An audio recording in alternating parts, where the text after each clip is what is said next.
Only with You, a sweet African-American romance novel written by Imani Price, narrated by Shatrice Williams and Michael Evans. Chapter 1. Late August, Sweetgum Meadows. Tessa Monroe had just finished piping the last swirl of cream onto a mini peach tartlet when her phone buzzed with the email that would change everything. She wiped flour from her cheek with the back of her hand and glanced at the screen propped between the stand mixer and a stack of tasting menus. The subject line made her pause, mid-reach for the garnish tray. High-profile wedding inquiry, confidential. Those look gorgeous, baby. Rochelle Walters appeared in the B&B's kitchen doorway, drying her hands on a dish towel embroidered with sweetgum leaves. The Hendersons are going to book you on the spot. Thanks. Tessa set down the piping bag and picked up her phone, pulse quickening as she scanned the message. Rochelle, you need to see this. The older woman crossed to the marble-topped island, reading over Tessa's shoulder. Her eyebrows climbed toward her silver-streaked hair. Well now. From Jameson Adams, Event Coordination. Private wedding ceremony, July. Miss Monroe, I'm writing on behalf of a high-profile couple seeking an intimate wedding venue for July of next year. The bride is actress Ariel Stanton, and the groom is NBA veteran Damian Cole. They're looking for privacy, elegance, and authenticity, qualities your B&B appears to offer based on your portfolio. Due to the sensitive nature of this booking, we'll need to discuss security measures, vendor NDAs, and logistics before moving forward.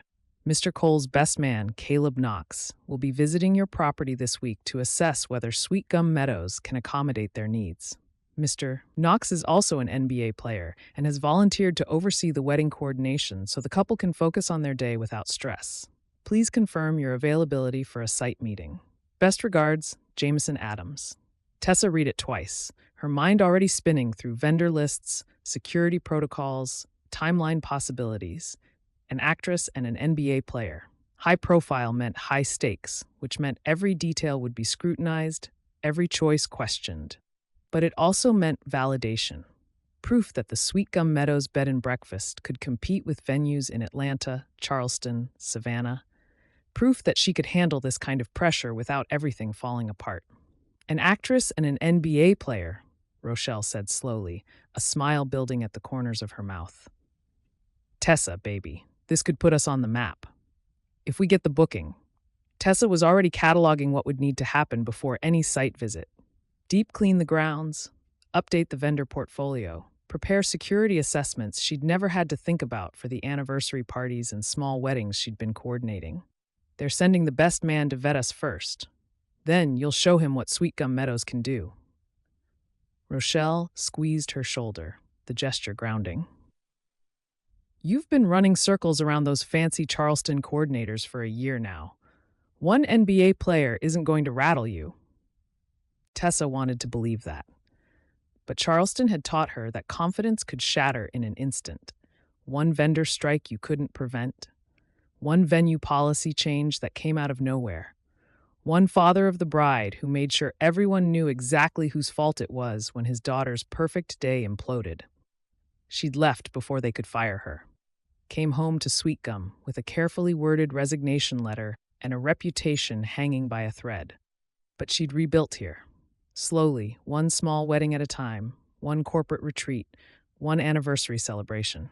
Rochelle and Benjamin had hired her when no one else would, had trusted her with their B&B's growing event business.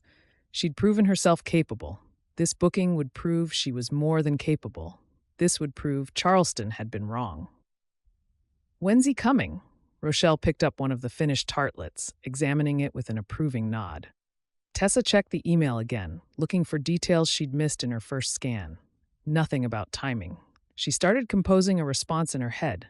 Professional, warm, confident, when her phone buzzed again. A text from an Atlanta area code. Unknown. This is Caleb Knox. Can you meet tomorrow at 9 a.m.?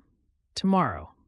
She had 2 vendor meetings in the afternoon, and she'd planned to spend the morning updating the B&B's website with photos from last weekend's anniversary party. The Mitchells had been thrilled with how their 50th celebration had turned out, and Tessa wanted those images live before the end of the month. But this was the opportunity she'd been working toward. The chance to prove that leaving Charleston hadn't been failure. It had been redirection. She typed quickly, keeping her tone professional. Tomorrow at 9 works. Looking forward to showing you the property. The reply came back almost immediately. Unknown. Bringing a comprehensive venue assessment. Hope you're ready. Tessa stared at the message.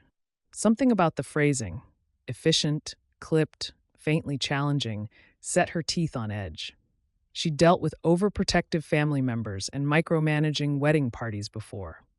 The ones who showed up with clipboards and skepticism, convinced that anywhere outside a major city couldn't possibly meet their standards. The ones who questioned every vendor choice, every timeline decision, every detail you'd already thought through 6 different ways. She had a feeling Caleb Knox would be that type. What did he say? Rochelle peered at the screen. He's bringing a comprehensive assessment. Tessa set the phone down with more force than necessary and picked up the piping bag again, needing something to do with her hands. Sounds like he's planning to put us through our paces. Good. Let him. Rochelle took a delicate bite of the tartlet, closing her eyes in appreciation. Oh, that's perfect. You know this place inside and out, and you've coordinated events twice as complicated as a wedding. If Mr. NBA player wants to assess, you'll give him something to assess. Tessa hoped so.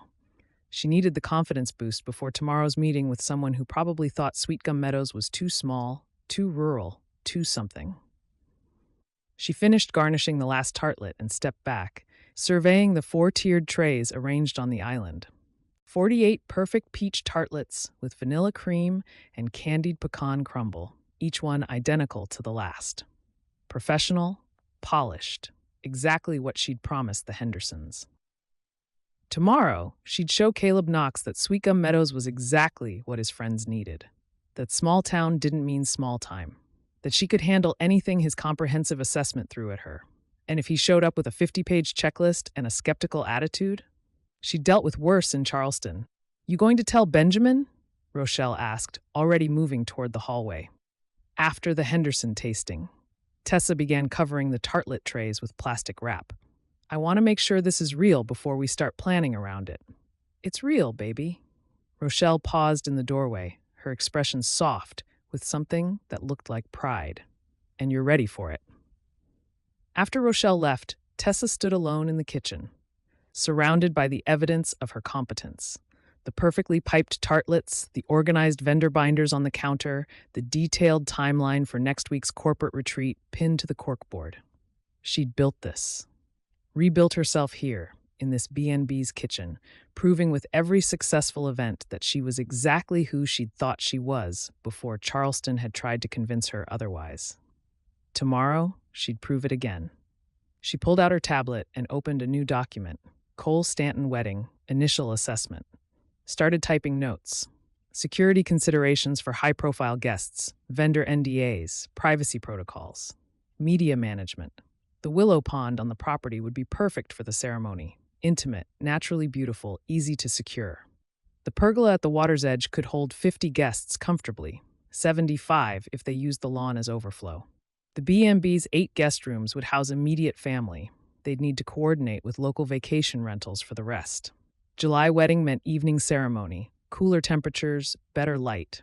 She made a note about heat management, fans, hydration stations, timing the ceremony for sunset. Her phone buzzed again. She almost ignored it, too focused on the planning taking shape on her screen. But curiosity won. Caleb Knox. Also, do you have security measures already in place? We'll need to discuss paparazzi protocols and vendor screening.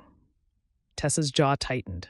It wasn't even 8 in the morning, and he was already questioning whether she'd thought through basic logistics. She typed back, "We can discuss all security measures during tomorrow's meeting. I'll have a full presentation ready." Let him wait until tomorrow to find out that she'd already been researching high-profile wedding security since the moment she'd read that email. That she'd worked with government officials who had security details in Charleston, had coordinated a governor's daughter's engagement party, had handled media management for a tech CEO's vow renewal. Her phone stayed silent this time. Good. Tessa saved her notes and glanced at the clock. 8:15. The Hendersons would arrive in less than 2 hours, which gave her just enough time to shower, change into something more professional than her flower-dusted B&B polo, and mentally prepare herself for a tasting that suddenly felt like a dress rehearsal for tomorrow. She took one last look at the tartlets. Perfect, every single one, and headed upstairs. Tomorrow, Caleb Knox would learn that Sweetgum Meadows wasn't just ready for his assessment. They'd exceed it. Chapter 2. Same morning, Atlanta, 8:30 a.m. Caleb Knox set his phone on the kitchen counter and stared at Tessa Monroe's final text. Tessa Monroe, we can discuss all security measures during tomorrow's meeting. I'll have a full presentation ready. It was professional, direct, and underneath a clear message. I've answered your questions. Wait until we meet. Fair enough. He'd pushed, she'd held her boundary, and honestly, he respected that. Better to work with someone who pushed back than someone who just agreed to everything without thinking it through. He poured another cup of coffee and opened his laptop. The 47-page assessment sat beside him, already printed and spiral-bound. He'd been up until midnight finishing it, cross-referencing security protocols from 3 different celebrity weddings, weather data for July in Georgia, and every vendor review he could find within 50 miles of Sweetgum. Maybe excessive, but Damien was counting on him. He pulled up the B&B's website again. The photos were nice. That willow pond really was beautiful, but nothing suggested they'd handled anything like this before. 8 guest rooms, event space for up to 75, catering through local vendors. Professional but basic. July in Georgia. He made a note. Heat management critical. Evening ceremony timing. Guest comfort measures. He clicked through to the coordinators page. Tessa Monroe smiled from a professional headshot.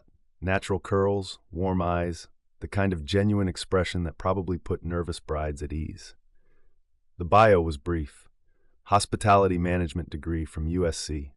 5 years coordinating events at the Charleston Grand Hotel, specializing in intimate, high-touch celebrations that prioritize authenticity and guest experience. Nothing about why she'd left Charleston. Nothing about the gap year between the hotel and the B&B. Caleb opened a new search tab and typed Tessa Monroe Charleston Grand Hotel. Nothing relevant came up. No press releases, no event coverage, no industry awards. For someone who'd supposedly coordinated high-profile events at one of Charleston's premier boutique hotels, she had remarkably little digital footprint. He tried Charleston Grand Hotel Events Coordinator and found articles about galas, corporate retreats, society weddings, but no mention of Tessa Monroe. Either she'd been support staff who'd inflated her title, or she'd been good at staying behind the scenes. His phone buzzed. He grabbed it. Damien. Ariel wants to know if you've seen the venue yet. Caleb exhaled and typed back, going tomorrow morning. I'll send photos. Damien. Thanks, man. Also, she says don't scare the coordinator. We want her to actually work with us. Caleb frowned. I'm not scaring anyone. I'm being thorough, Damien. That's what I'm afraid of. You're thorough. Is everyone else's terrifying. Just be nice, okay? I'm always nice. Damien. You're always polite. That's different. Nice means not showing up with a binder the size of a phone book. Caleb glanced at the assessment sitting on his counter. 47 pages, spiral-bound, color-coded tabs. Too late for that. The binder stays. But I'll be nice. Damien. Good enough. Let me know how it goes. Caleb set the phone down and rubbed his eyes. Maybe Damien had a point. Maybe 47 pages was overkill for an initial site visit. But the alternative, showing up unprepared, missing something critical, watching Damien's wedding turn into a media circus because Caleb hadn't thought through every angle, that wasn't an option. His mother had taught him that. Not with words, but with panic. He could still see her sitting at the salon's desk that July evening, tax documents spread everywhere, her hands shaking as she held a single invoice. One misplaced receipt, one number entered wrong, and suddenly they were 3 days from losing everything. The salon she'd spent 15 years building, the business that paid for their house, his college fund, everything. Caleb had been 17. He'd stayed up all night with her, sorting through shoeboxes of receipts, rebuilding the filing system from scratch, finding the error. They'd made the deadline, barely. But he'd learned, details mattered. One overlooked variable could destroy everything. He wasn't going to let that happen to Damien. His phone buzzed again, this time a call. The screen showed Jameson Adams, Damien's business manager. Caleb answered. Jameson. Caleb. Quick check-in about tomorrow's site visit. Jameson's voice was all business. I sent over the initial contact email, but wanted to make sure you have everything you need. I've got it covered, driving down at 7 to arrive by 9. Good. I spoke with Tessa Monroe briefly. She seemed competent, professional. What's her story? Caleb asked. I saw the gap in her resume. Year between Charleston and the B&B. Jameson paused. I didn't dig too deep. Her references from the B&B owners were solid. Rochelle Walters spoke highly of her. But nothing from Charleston? She said she could provide Charleston references if needed, but I didn't push. The B&B's portfolio looked good for what Damien and Ariel want. Another pause. Why? You think there's a problem? I think there's a gap, and gaps usually mean something. Or they mean she took time off, moved, dealt with family stuff. Don't create problems before you've even met her, Caleb. Fair point. But Caleb's instincts were usually right about these things. I'll assess tomorrow and report back, Caleb said. Assess gently. Ariel's grandmother loved this place. They both want it to work. Then it'll work, if it can handle the logistics. After Jameson hung up, Caleb pulled up the B&B's portfolio again. Anniversary parties, small weddings, corporate retreats for companies he'd never heard of. Nothing with security concerns, nothing with media management, nothing that suggested they'd ever handled anyone more high profile than a local politician. And Tessa Monroe wanted him to trust that she had it covered. He closed the laptop. Tomorrow at 9, he'd find out if her confidence was justified or misplaced. He'd walk the property, ask his questions, review her security plans, assuming she actually had security plans and wasn't just winging it. And if she couldn't deliver, he'd find somewhere that could. He already had a list of backup venues saved on his phone. 3 in Atlanta, 2 in Savannah, 1 outside Athens, all with documented experience handling celebrity events. But Damien wanted Sweetgum. Ariel's grandmother had stayed there during a festival last year and couldn't stop talking about the Willow Pond, how beautiful and peaceful it was.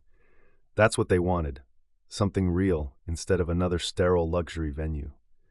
So Caleb would give Sweetgum a fair shot, even if every professional instinct told him small-town B&Bs weren't equipped for this. He grabbed his gym bag and headed for the door.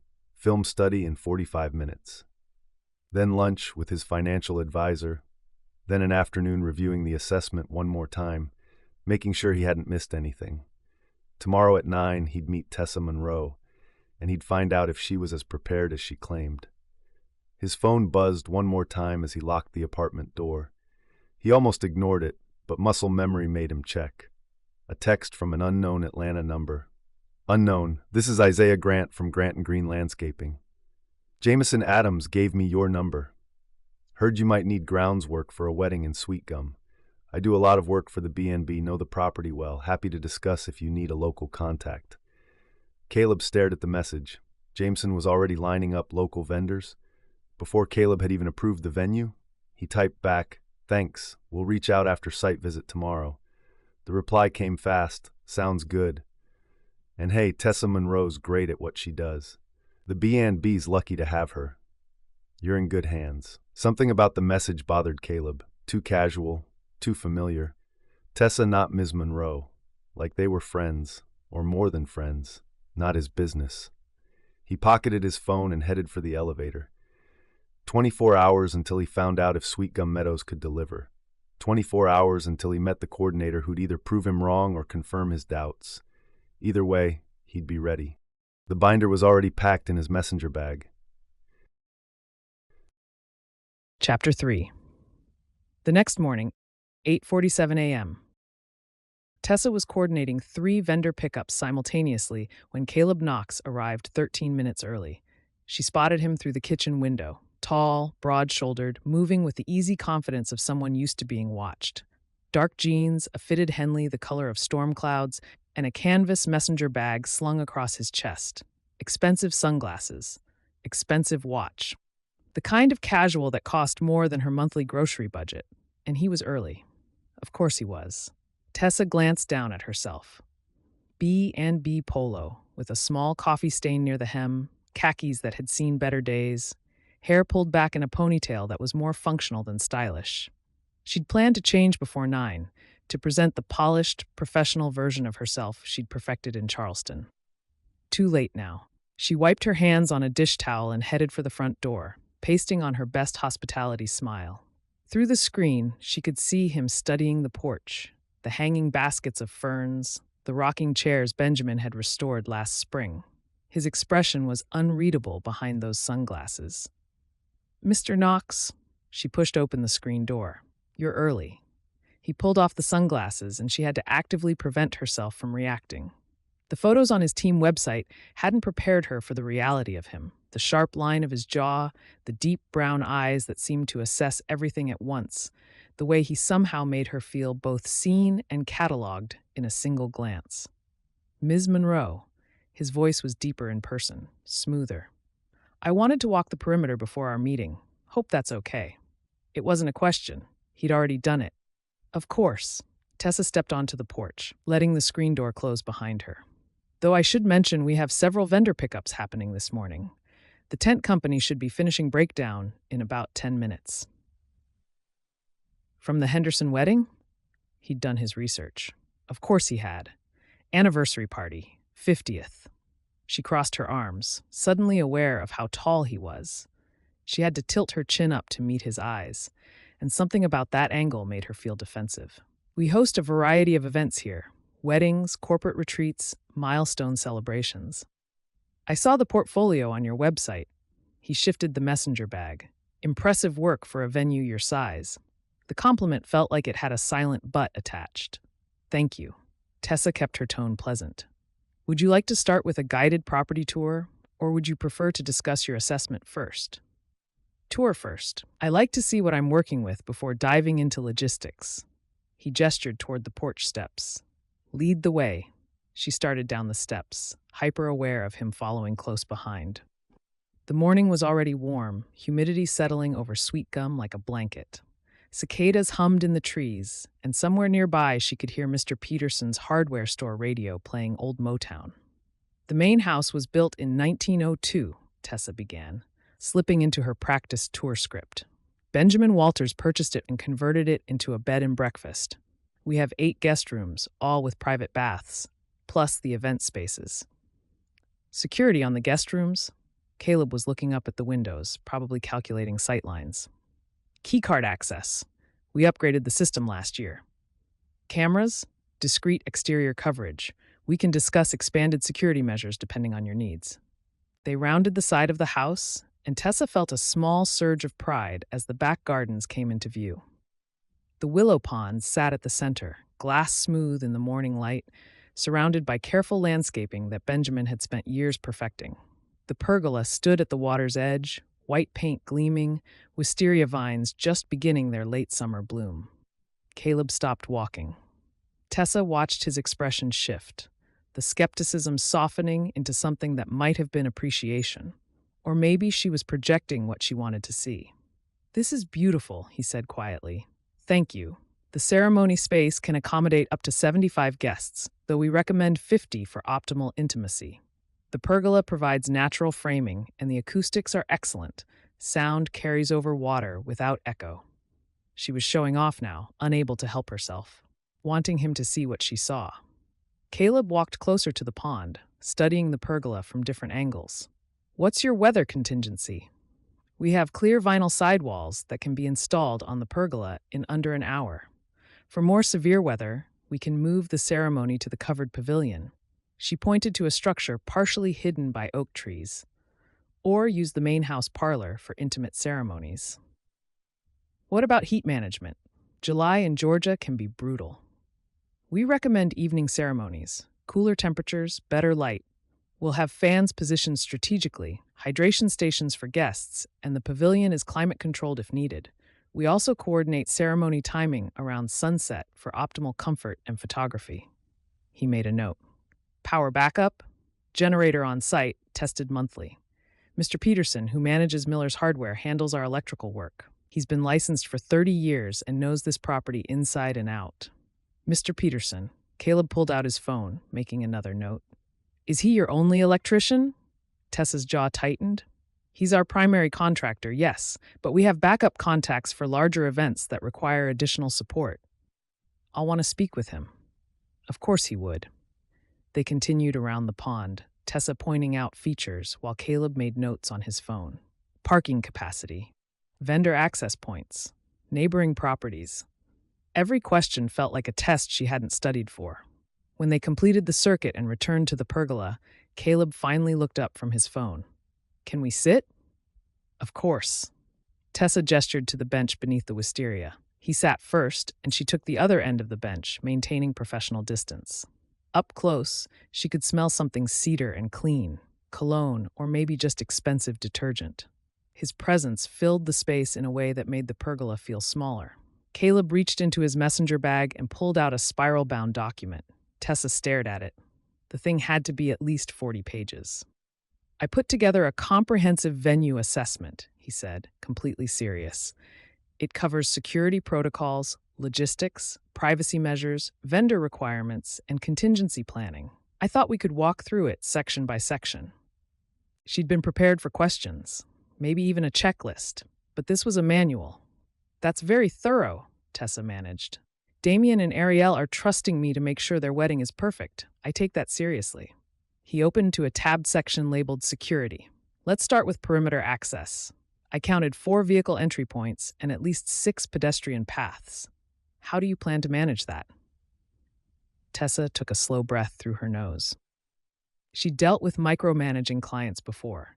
The key was staying calm, staying professional, and proving you'd already thought through their concerns. For high-profile events, we coordinate with the county sheriff's office for discreet patrols. We can install temporary fencing along the pedestrian paths and designate a single controlled entry point for vendors and guests. I've also been researching privacy screening options. What kind of screening? Movable lattice panels, hedge planters for line-of-sight blocking, decorative solutions that don't look like security theater. He made a note. That's good. What about aerial surveillance? Aerial? You mean drones? Paparazzi use them. We'll need a plan. Tessa hadn't thought about drones, but she wasn't about to admit that. We'll post no drone signage, include explicit no recording clauses in all vendor NDAs, and coordinate with the sheriff's office for monitoring. Between our tree canopy and strategic lattice placement, long lens angles become very difficult.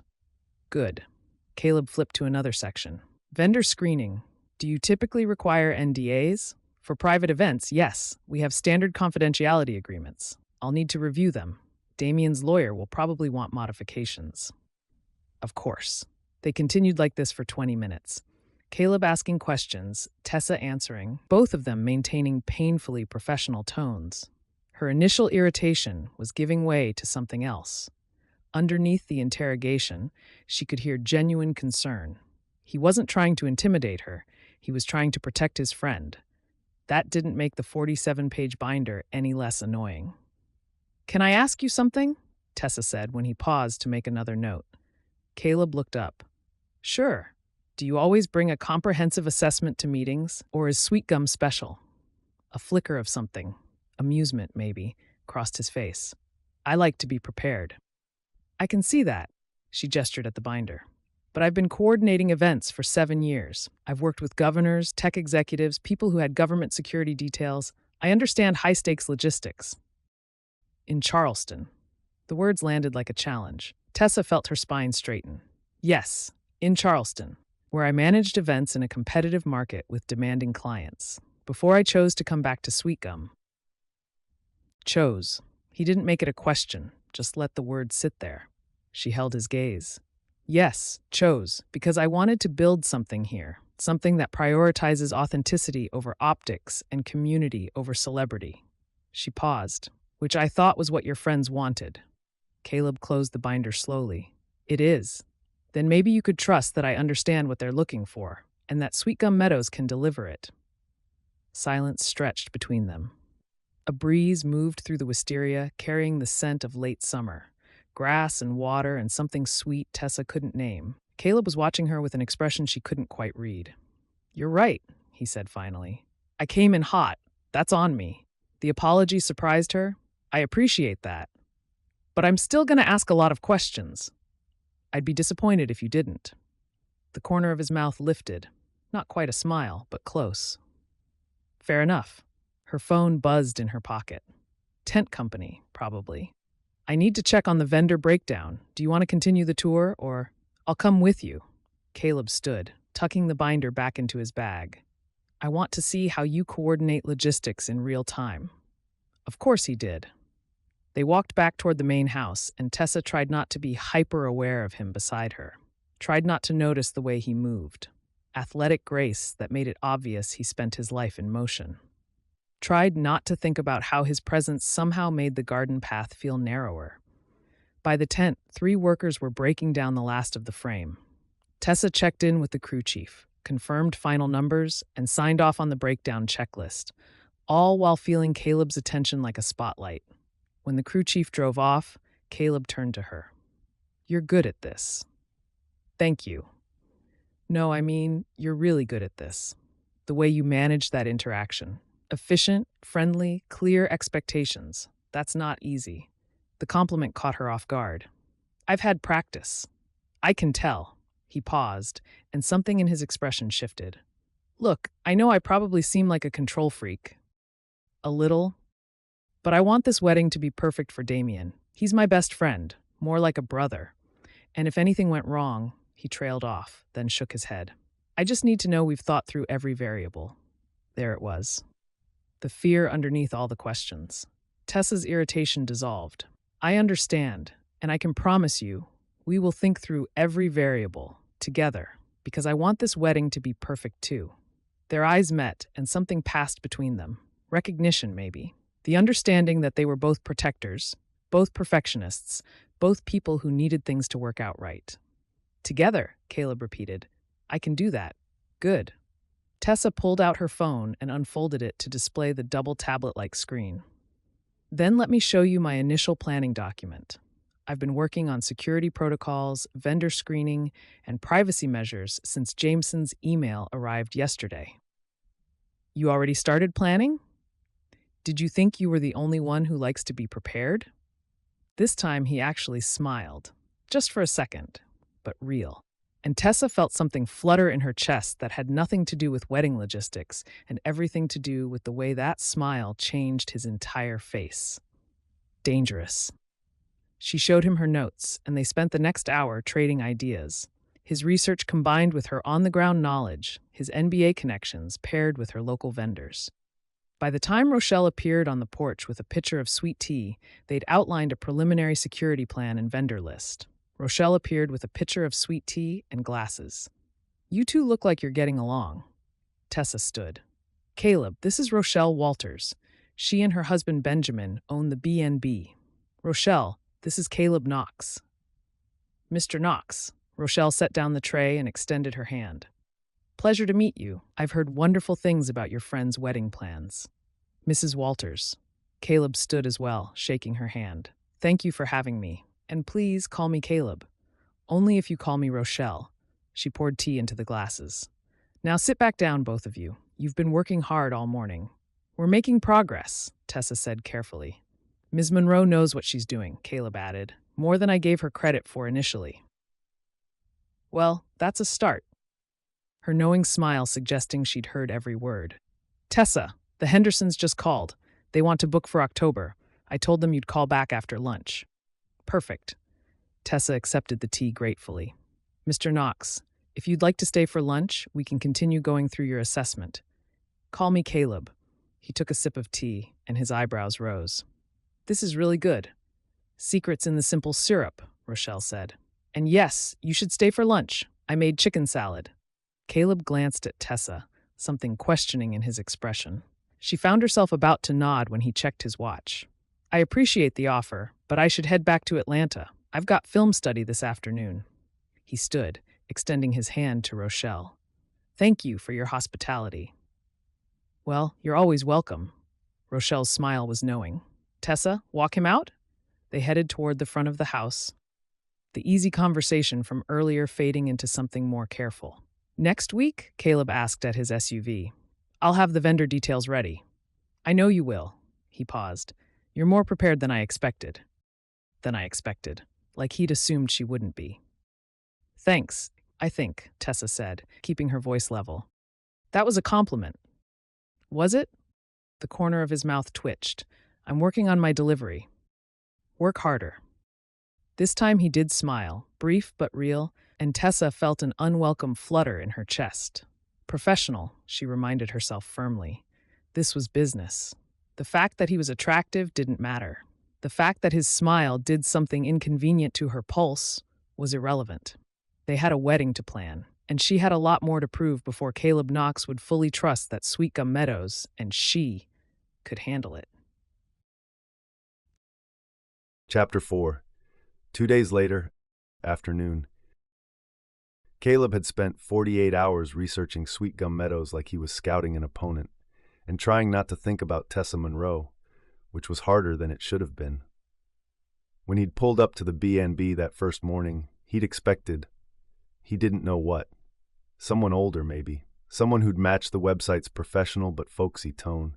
Someone who wouldn't make him forget what he'd planned to say when she stepped onto that porch with flour on her polo and challenge in her eyes. The photo on the website definitely didn't do her any justice. She'd been beautiful in a way that had nothing to do with polish or effort. Natural curls pulled back, no makeup he could see, completely focused on the work in front of her.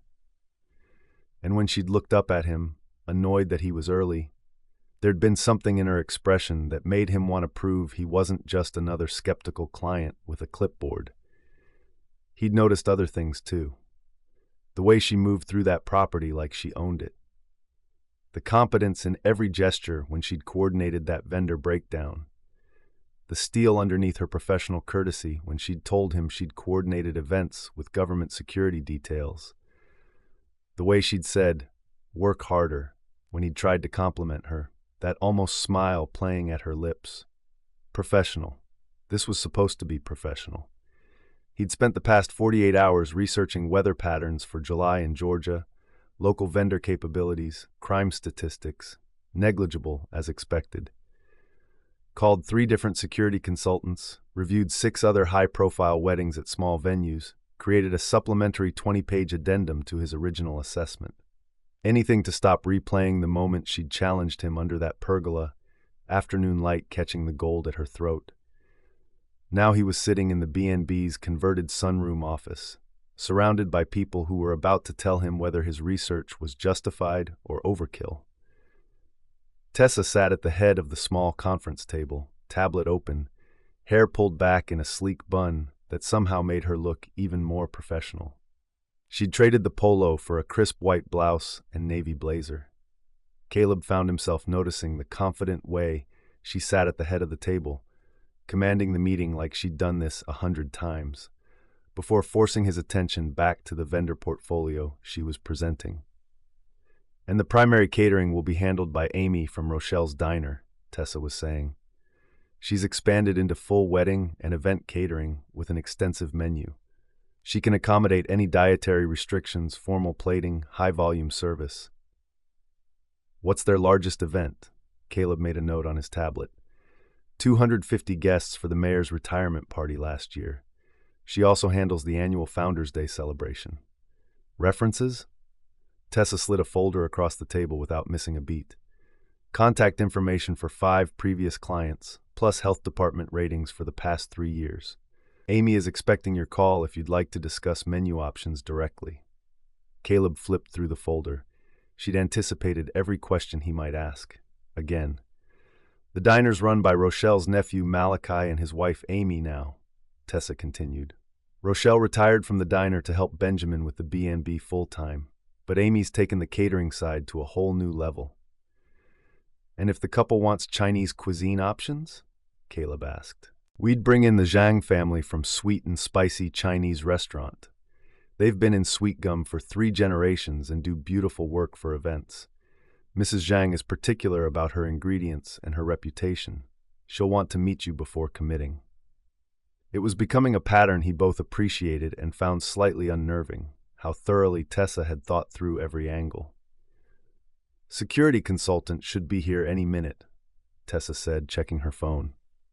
Landon Pierce.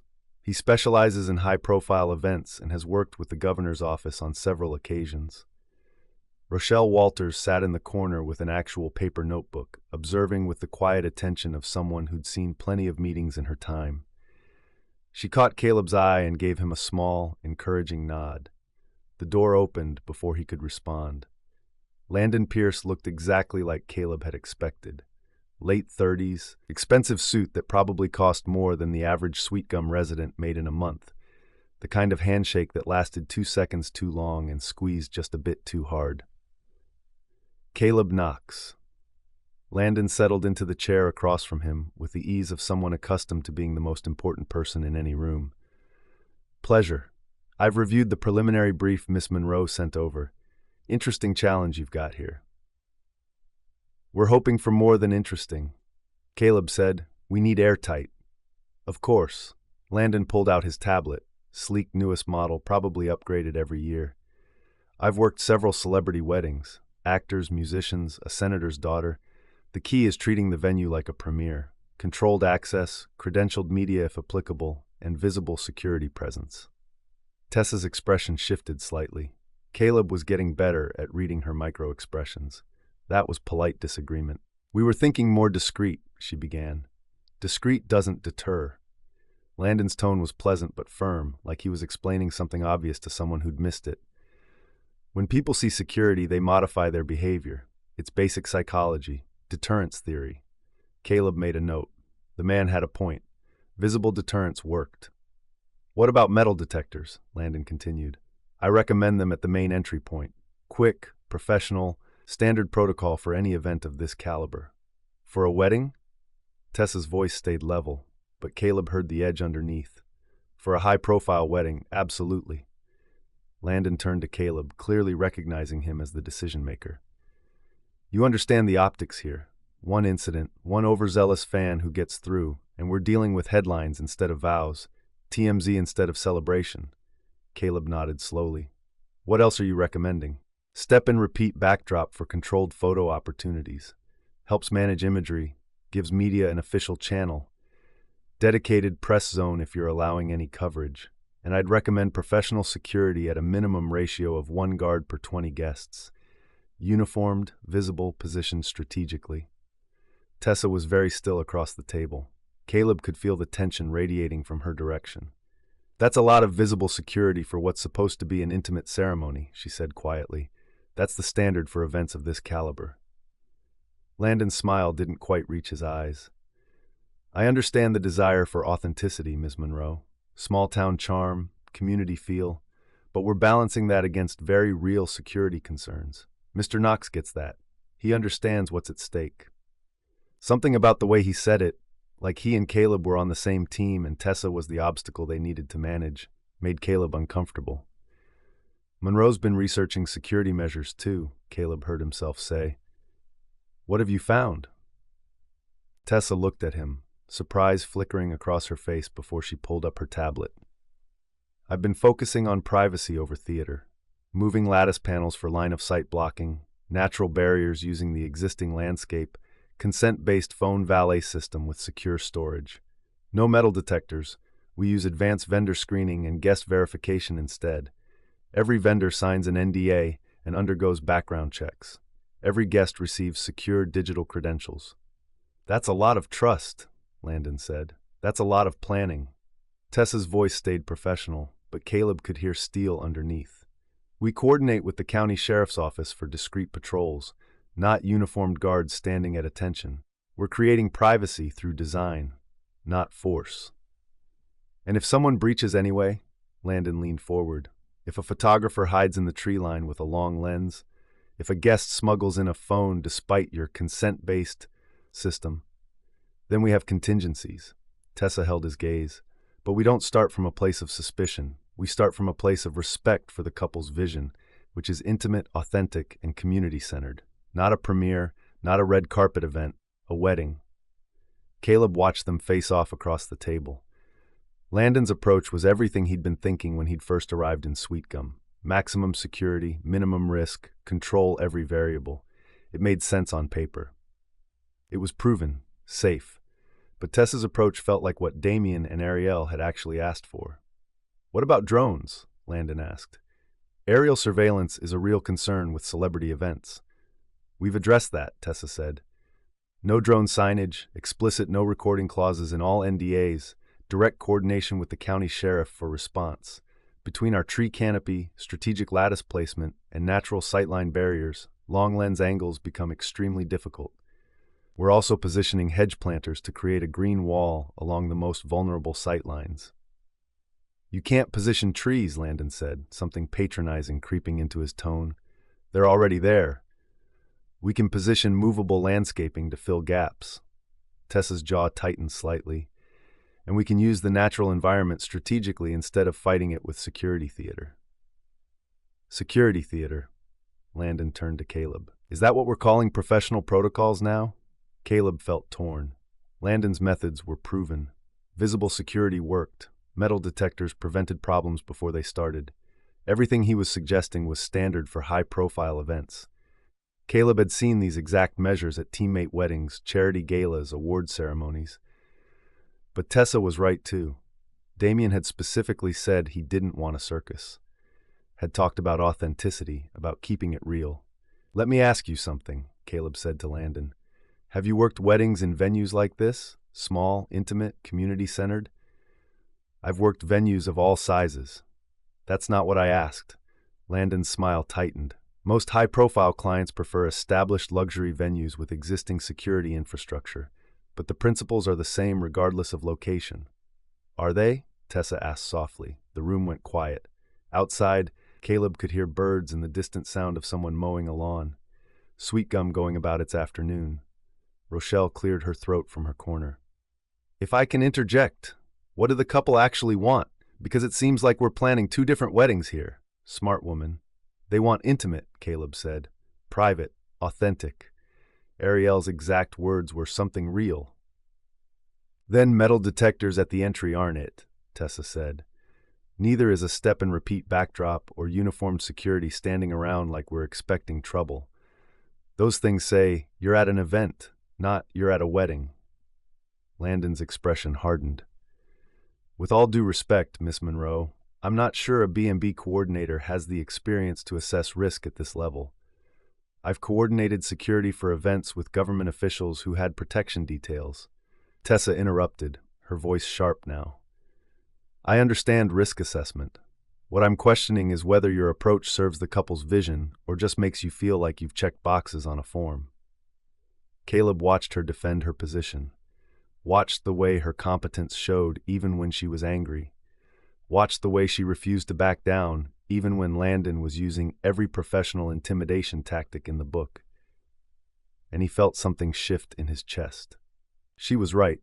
Landon's approach was safe, proven, everything Caleb would normally want, everything he'd been leaning toward when he'd walked in here. But it wasn't what Damien needed. Give us a minute, Caleb said to Landon. Monroe and I need to discuss. Landon's eyebrows rose. I'm happy to answer any other questions. We'll call you. Caleb kept his tone polite but final. Thanks for coming in. Landon stood slowly, professional to the end. He gathered his materials, handed over his notes with a tight smile, and left without another word. After the door closed, Rochelle stood. I'll give you two some privacy. She paused by Tessa's chair, squeezed her shoulder briefly, then left. Tessa's phone buzzed on the table. She glanced at it, and something like fondness crossed her face. What? Caleb asked. Text from some of the high school kids who volunteer with tech projects around town. She showed him the message. Hey, Ms. Monroe, heard you need a digital credential system for something big. We can build that, free. Just let us know specs. High school kids volunteer for tech projects? A group of them, yeah. They've been coding since middle school. Tessa was already typing back. They built the town's entire festival registration system last year. For fun. Sweetgum's secret weapon.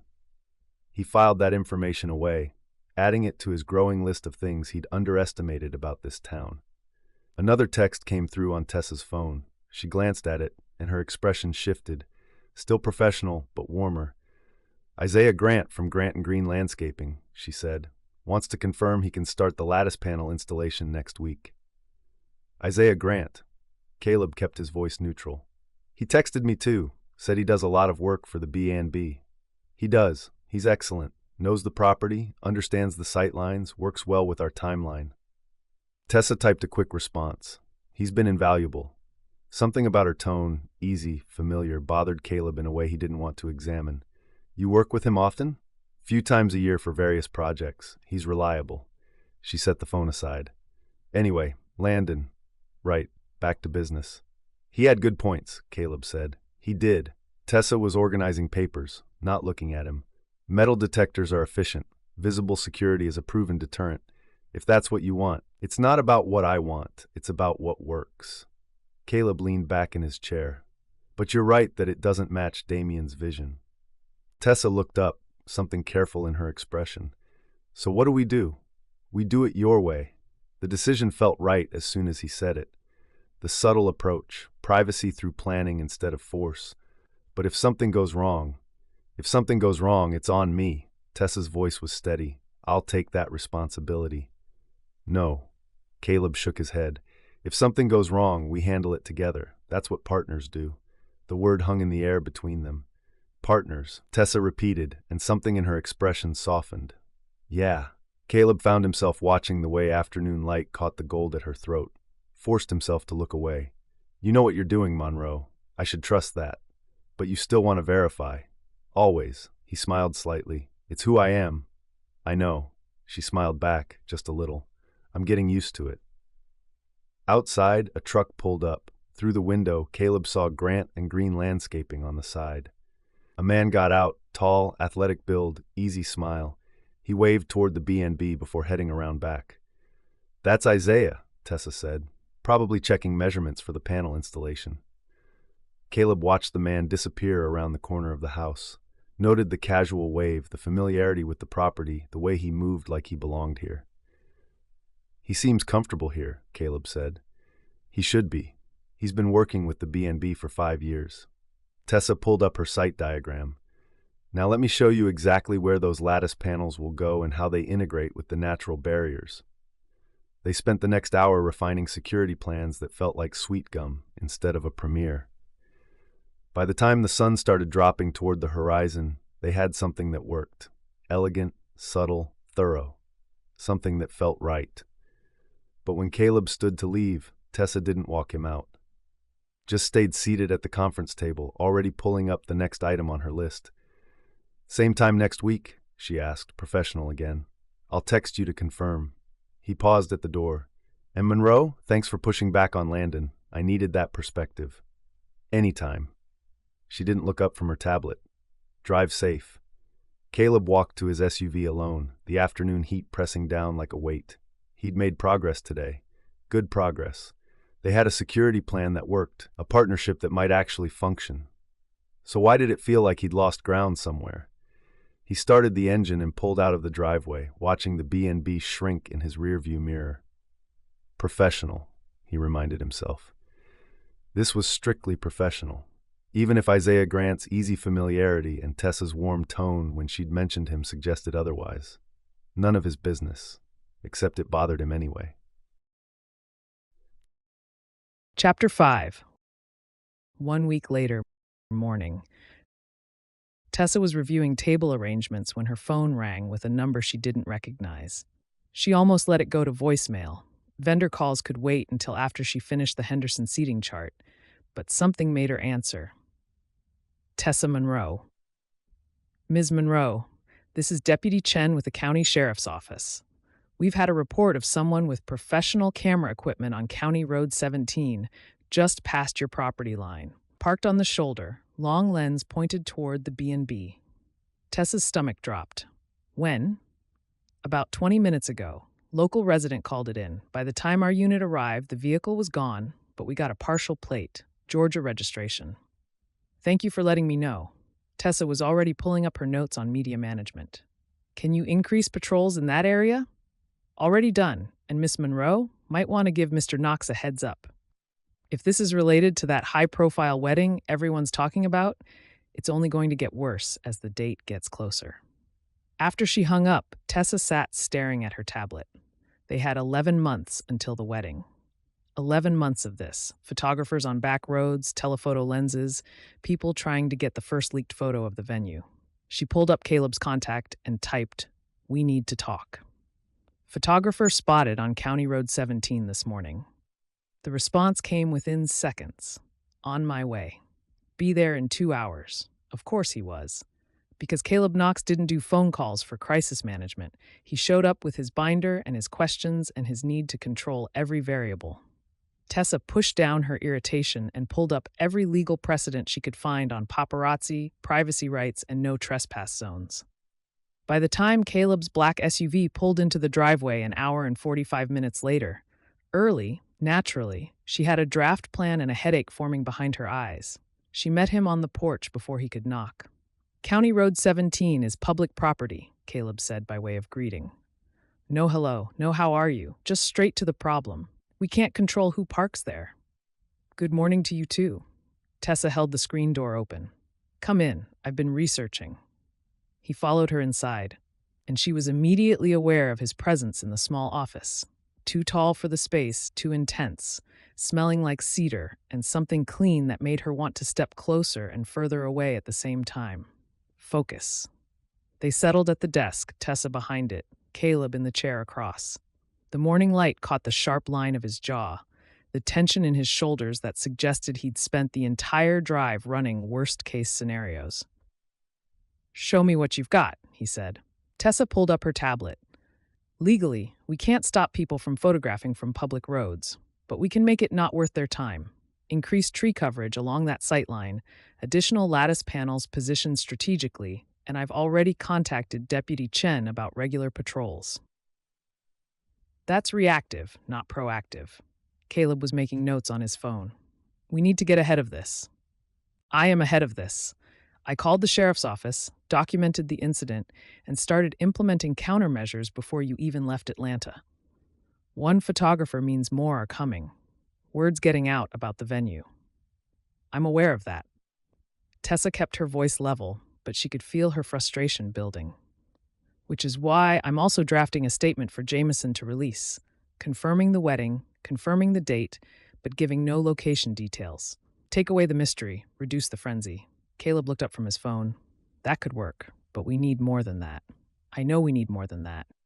She pulled up her document. "I have a whole list. Vendor NDAs with penalty clauses, guest communication about privacy expectations, a decoy social media campaign." "Decoy campaign?" "We feed false information through unofficial channels. Wrong venue details, wrong dates, wrong vendors, make the real information harder to verify." Something shifted in Caleb's expression. "That's actually smart. Don't sound so surprised." "I'm not surprised. I'm impressed." He leaned forward, and suddenly the desk between them felt smaller. "Walk me through the decoy strategy." Tessa did, explaining how carefully placed misinformation could create noise that obscured the real plans. Caleb listened, asked questions, pushed back on a few points. They debated the ethics of misdirection, the risk of confusing legitimate guests, the balance between privacy and transparency. "What if we leak a fake venue?" Caleb suggested.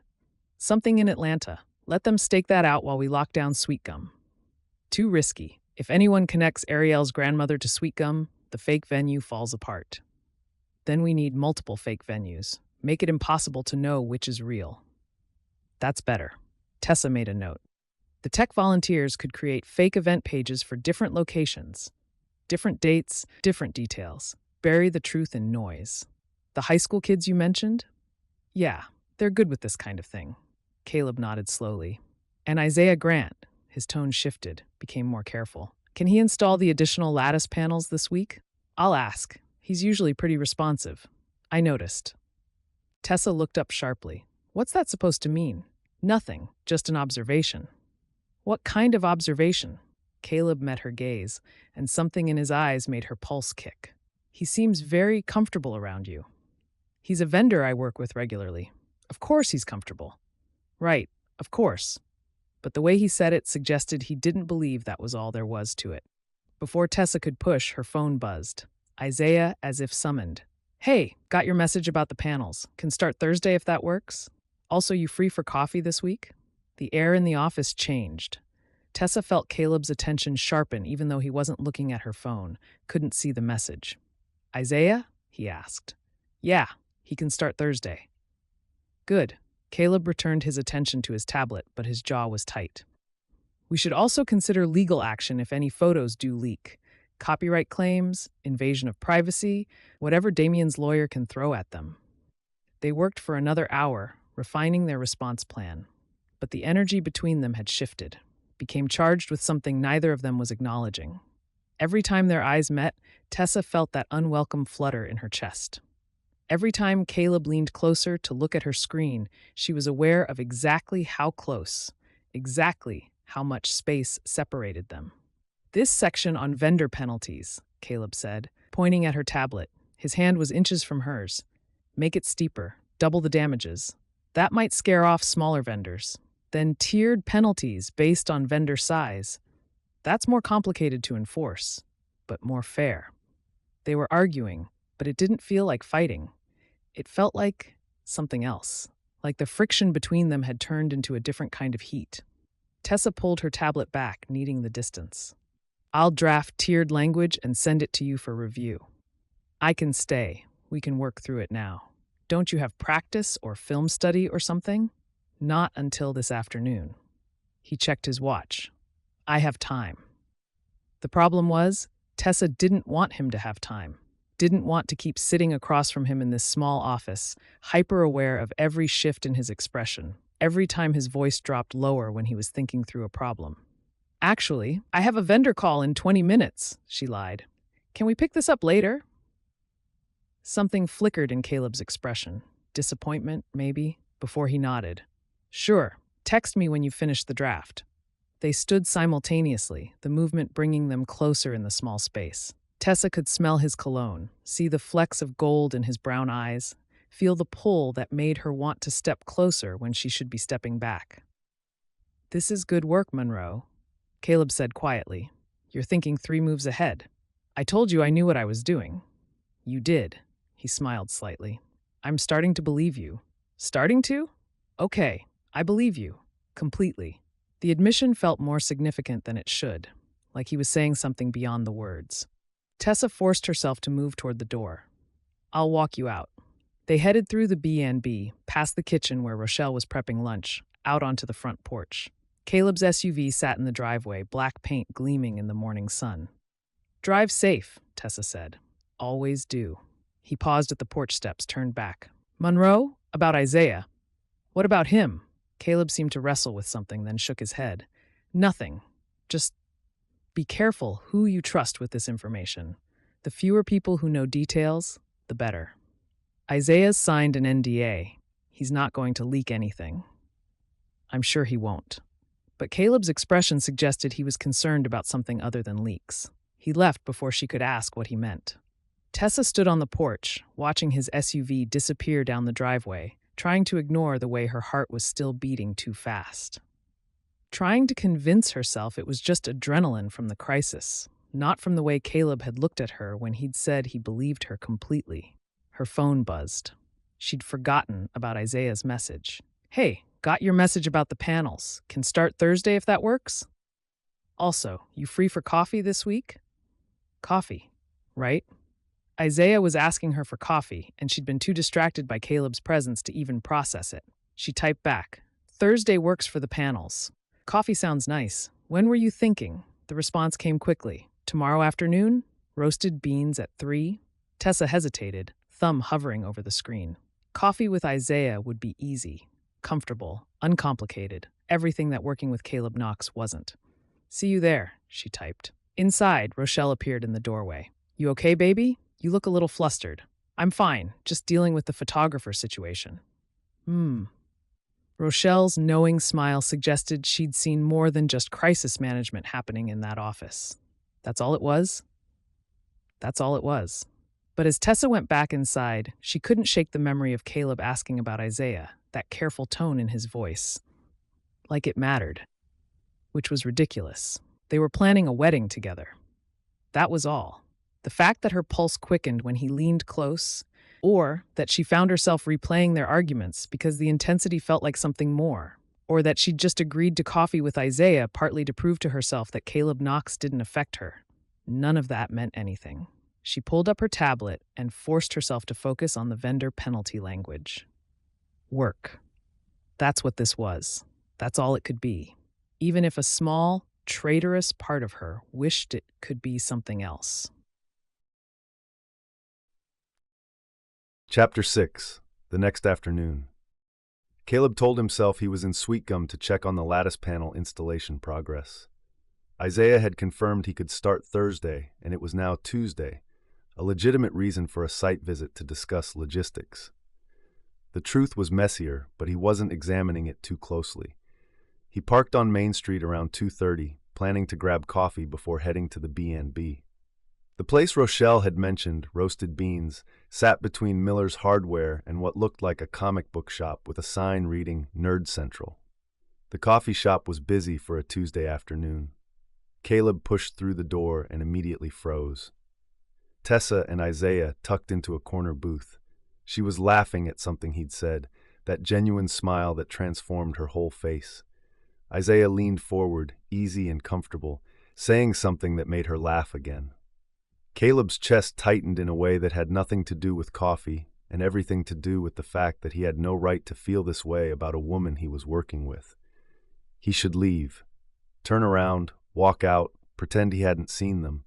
Instead, he found himself walking to the counter, ordering coffee he didn't particularly want, hyper-aware of the booth in the corner. Caleb Knox? The woman behind the counter, mid-20s, warm smile, name tag reading Joanne, studied him with obvious interest. Yes, ma'am. Word travels fast in Sweetgum. She poured his coffee with practiced efficiency. Tessa's good people. We're lucky to have her back. Back? From Charleston. Came home about a year ago. Joanne's expression shifted, became more careful. Had a rough time there, from what I hear, but she's rebuilding, doing real well for herself. Before Caleb could ask what kind of rough time, Joanne nodded toward the corner booth.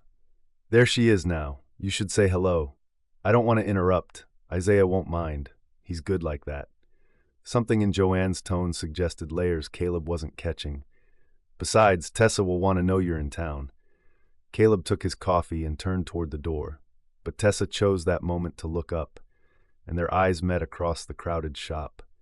Surprise flashed across her face, followed by something that looked like guilt before her professional mask slipped into place. She said something to Isaiah, then stood, walking toward Caleb with measured steps. Knox, what are you doing here? Not nice to see you, or what a surprise. Just a direct question that felt like an accusation. Vendor check, Caleb said. Wanted to walk the property before Isaiah starts the installation Thursday. Thought I'd grab coffee first. Right, of course. A pause where neither of them quite knew what to say. Have you met Isaiah? Not officially. Come on, I'll introduce you. Caleb wanted to refuse, to make an excuse about needing to get to the B&B, but Tessa was already walking back to the booth. He followed, feeling like he was walking into something he should have avoided. Isaiah stood as they approached, extending a hand with an easy smile. Caleb Knox, Isaiah Grant. Good to finally meet you. Likewise. Caleb shook his hand, noting the firm grip, the genuine warmth in Isaiah's expression. The man was probably 6'1", athletic build, with the kind of effortless charm that came from growing up in a place where everyone knew your name. Isaiah does all our landscaping work, Tessa said, her tone carefully neutral. He's been invaluable for the wedding planning. Tessa makes it easy, Isaiah said. She knows exactly what she wants and how to communicate it. Best client I've got. Something about the way he said best client suggested he meant more than professional appreciation. We were just going over the panel placement, Tessa added quickly, making sure we're covering all the sight lines you identified. A work meeting, that's what this was, except Isaiah had 2 coffee cups in front of him, one empty, one half full, suggesting they'd been here a while, and Tessa's tablet wasn't even open on the table. Don't let me interrupt, Caleb said. I can catch up with you later, Monroe. Actually, we were just finishing up. Tessa reached for her bag. Isaiah, Thursday morning still works? I'll be there at 7. Isaiah stood as well, gathering his things. He nodded to Caleb. Good meeting you. Tessa speaks highly of your attention to detail. After Isaiah left, Tessa and Caleb stood awkwardly by the booth. You didn't have to cut your meeting short, Caleb said. We were done anyway. She wouldn't quite meet his eyes. What did you need to discuss about the property? Can we sit? They slid into the booth Isaiah had just vacated. Caleb was immediately aware of the intimacy of the space, how close they were, how the noise of the coffee shop faded into background hum. "So," Tessa said, "vendor check." "Yeah." Caleb pulled out his phone, calling up his notes, trying to focus on work instead of the fact that she'd been having coffee with Isaiah. "I wanted to walk through the installation timeline, make sure we're coordinated with the sheriff's patrols. Isaiah knows the schedule. He'll work around patrol times." "You trust him with that information?" Tessa's eyes narrowed. "He signed an NDA, same as everyone else." "I know. Caleb stopped, unsure how to finish that sentence without revealing too much. "You just what?" "Nothing. Forget it." "No. Say what you were going to say." The challenge in her voice sparked something in him. "I'm just trying to make sure we're maintaining tight operational security. The fewer people who know specific details, the better. Isaiah needs to know when he can access the property. That requires knowing patrol schedules." "Right, of course." Caleb took a drink of coffee he didn't taste. "How long have you known him?" "Isaiah? About 5 years. Why?" "Just trying to understand the vendor relationships." "Is this about the wedding, or is this about something else?" The question landed harder than it should have. Caleb met her gaze, saw the wariness there, the way she was watching him like she was trying to figure out what he was really asking. "It's about the wedding," he said. "You sure about that?" No, he wasn't sure at all, because sitting here across from Tessa Monroe, watching the way afternoon light caught her face, aware of how close her hand was to his on the table, all he could think about was Isaiah Grant's easy smile and the way Tessa had laughed at whatever he'd said. "We should go over the panel placement," Caleb said, changing the subject. "Make sure we're covering everything." Tessa studied him for a long moment, then pulled out her tablet. "Fine, let's work." They spent the next 30 minutes going through logistics, their conversation staying carefully professional. But underneath it, Caleb felt the tension building. Every accidental brush of hands reaching for the tablet, every moment their eyes met and held a beat too long, every carefully neutral comment that felt weighted with things neither of them was saying. "I think that covers it," Tessa said finally, closing her tablet. "Unless there's something else?" "No, that's everything." They stood, gathering their things, walked to the door together. Outside, Main Street was quiet in the afternoon heat, cicadas humming in the trees. They drove separately from Roasted Beans, Caleb following Tessa's sedan back to the B&B. At the property, Caleb went through the motions of checking sight lines, discussing panel placement, reviewing the areas Isaiah would need to access. But he was hyper-aware of Tessa beside him, the way she explained her vision, the competence in every gesture, and he couldn't stop thinking about the fact that she'd been having coffee with Isaiah an hour ago. "I think that covers everything," Tessa said finally, checking her watch. "Unless you need to see anything else?" "No, that's good. See you Thursday then? For the installation? I'll be there." She headed back toward the main house, and Caleb walked to his SUV, watching her disappear inside before he started the engine. His phone buzzed. "Damien, how's the planning going?" Caleb typed back, "Good. On track." The response came quickly. "Just good? Usually you send me a novel about security protocols and contingency plans. Everything okay?" Everything was not okay. But Caleb couldn't exactly tell his best friend that he was developing feelings for the wedding coordinator, or that seeing her have coffee with another man had made him want to drive back to Atlanta and pretend this whole project didn't exist. "Everything's fine. Just keeping it simple." "Damien." "You? Simple?" Now I'm worried. Caleb pocketed his phone and headed for his SUV. He had a 2-hour drive to think about why he'd really come to Sweetgum today, and what he was going to do about the fact that Tessa Monroe was becoming a problem he couldn't solve with research and planning. A problem that felt a lot like wanting something he couldn't have. Chapter 7, Thursday morning. Tessa had been up since 5:30, which was ridiculous. Isaiah had installed landscaping features at the B&B dozens of times. This was routine.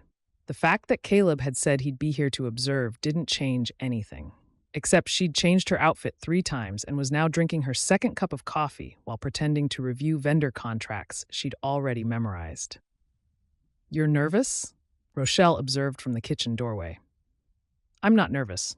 I'm prepared. Is that why you've been staring at the same page for 10 minutes? Tessa closed her tablet. Isaiah's bringing the panels. Caleb wants to observe the installation. It's a normal sight check. And the fact that you had coffee with Isaiah on Tuesday has nothing to do with why you're jumpy? How did you? Tessa stopped. Never mind. This is Sweetgum. Joanne mentioned it at book club. Rochelle poured herself coffee and sat across from Tessa. She also mentioned Caleb showed up right after. Said the tension in that coffee shop could have powered the whole block. There was no tension.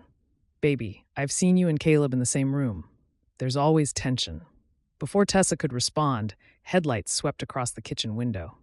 Isaiah's truck, right on time, and behind it, Caleb's black SUV. Of course he was early.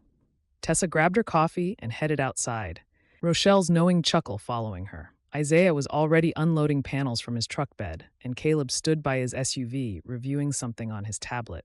Both men looked up when she approached. Morning, Isaiah said with his easy smile. Ready to make this place paparazzi-proof? As ready as we'll ever be. Tessa turned to Caleb. You're early. Wanted to see the setup process from the beginning. He gestured at the panels. These look good, Grant. Custom built based on Tessa's specs. Isaiah hefted one of the lattice panels. She knows exactly what she wants. There was nothing suggestive in his tone, but Tessa saw Caleb's jaw tighten slightly. Let's walk through the placement, she said quickly. Isaiah, you have the site map? They spent the next hour positioning panels along the property's vulnerable sightlines. Isaiah worked with efficient competence. Caleb asked detailed questions about stability and weather resistance, and Tessa coordinated between them, hyper-aware of the weird dynamic forming. This one needs to angle 15 degrees west, Caleb said, checking his phone's compass. The sun position in July will create shadows that help with the line of sight blocking. Isaiah adjusted the panel. Like this? Perfect. They worked well together, which somehow made it worse. Tessa found herself watching both men, Isaiah's easy confidence, Caleb's intense focus, and wondering why this felt more complicated than it should. Coffee break? Isaiah suggested around 9. I brought a thermos. I should check in with Rochelle, Tessa said. I'll come with you, Caleb said immediately. They walked toward the main house, leaving Isaiah to secure the panels they'd already installed. The morning was heating up, humidity already thick. He's good at this, Caleb said. Isaiah? Yes, I told you he was. How long have you known him? Since I moved back. Tessa glanced at him. Why? Just curious about the vendor relationships. You asked me that on Tuesday. Did I? You know you did. Tessa stopped walking, turned to face him. What's really going on here, Knox? Caleb met her gaze, and something in his expression made her breath catch. I don't know what you mean. Yes, you do. The questions about Isaiah showing up at Roasted Beans, being here today when you didn't need to be. I told you I wanted to observe the installation. And I'm telling you that feels like an excuse. They stood there, in the garden path, morning sun filtering through the trees, close enough that Tessa could see the gold flecks in his brown eyes, close enough to notice that he was looking at her mouth before he caught himself and looked away. We should get back, Caleb said, his voice rougher than usual. But neither of them moved. Tessa? Isaiah's voice carried from the truck. Can you check this angle? The moment broke. Tessa stepped back, putting professional distance between them. Coming. They returned to the installation site, but the tension followed them. Every time Caleb's hand brushed hers reaching for the same tool. Every time Isaiah made her laugh and Caleb's expression tightened. Every time she caught Caleb watching her with that look she couldn't quite decipher. By 11, the main panels were installed. Isaiah was securing the last one when his phone rang. Sorry, gotta take this. He stepped away, and suddenly Tessa and Caleb were alone by the willow pond. It looks good, Tessa said, surveying the panels. Natural, like they've always been here. Isaiah does quality work. He does. Silence stretched between them. Tessa could hear birds, the distant sound of Isaiah's voice on the phone, the rustle of willow branches in the breeze.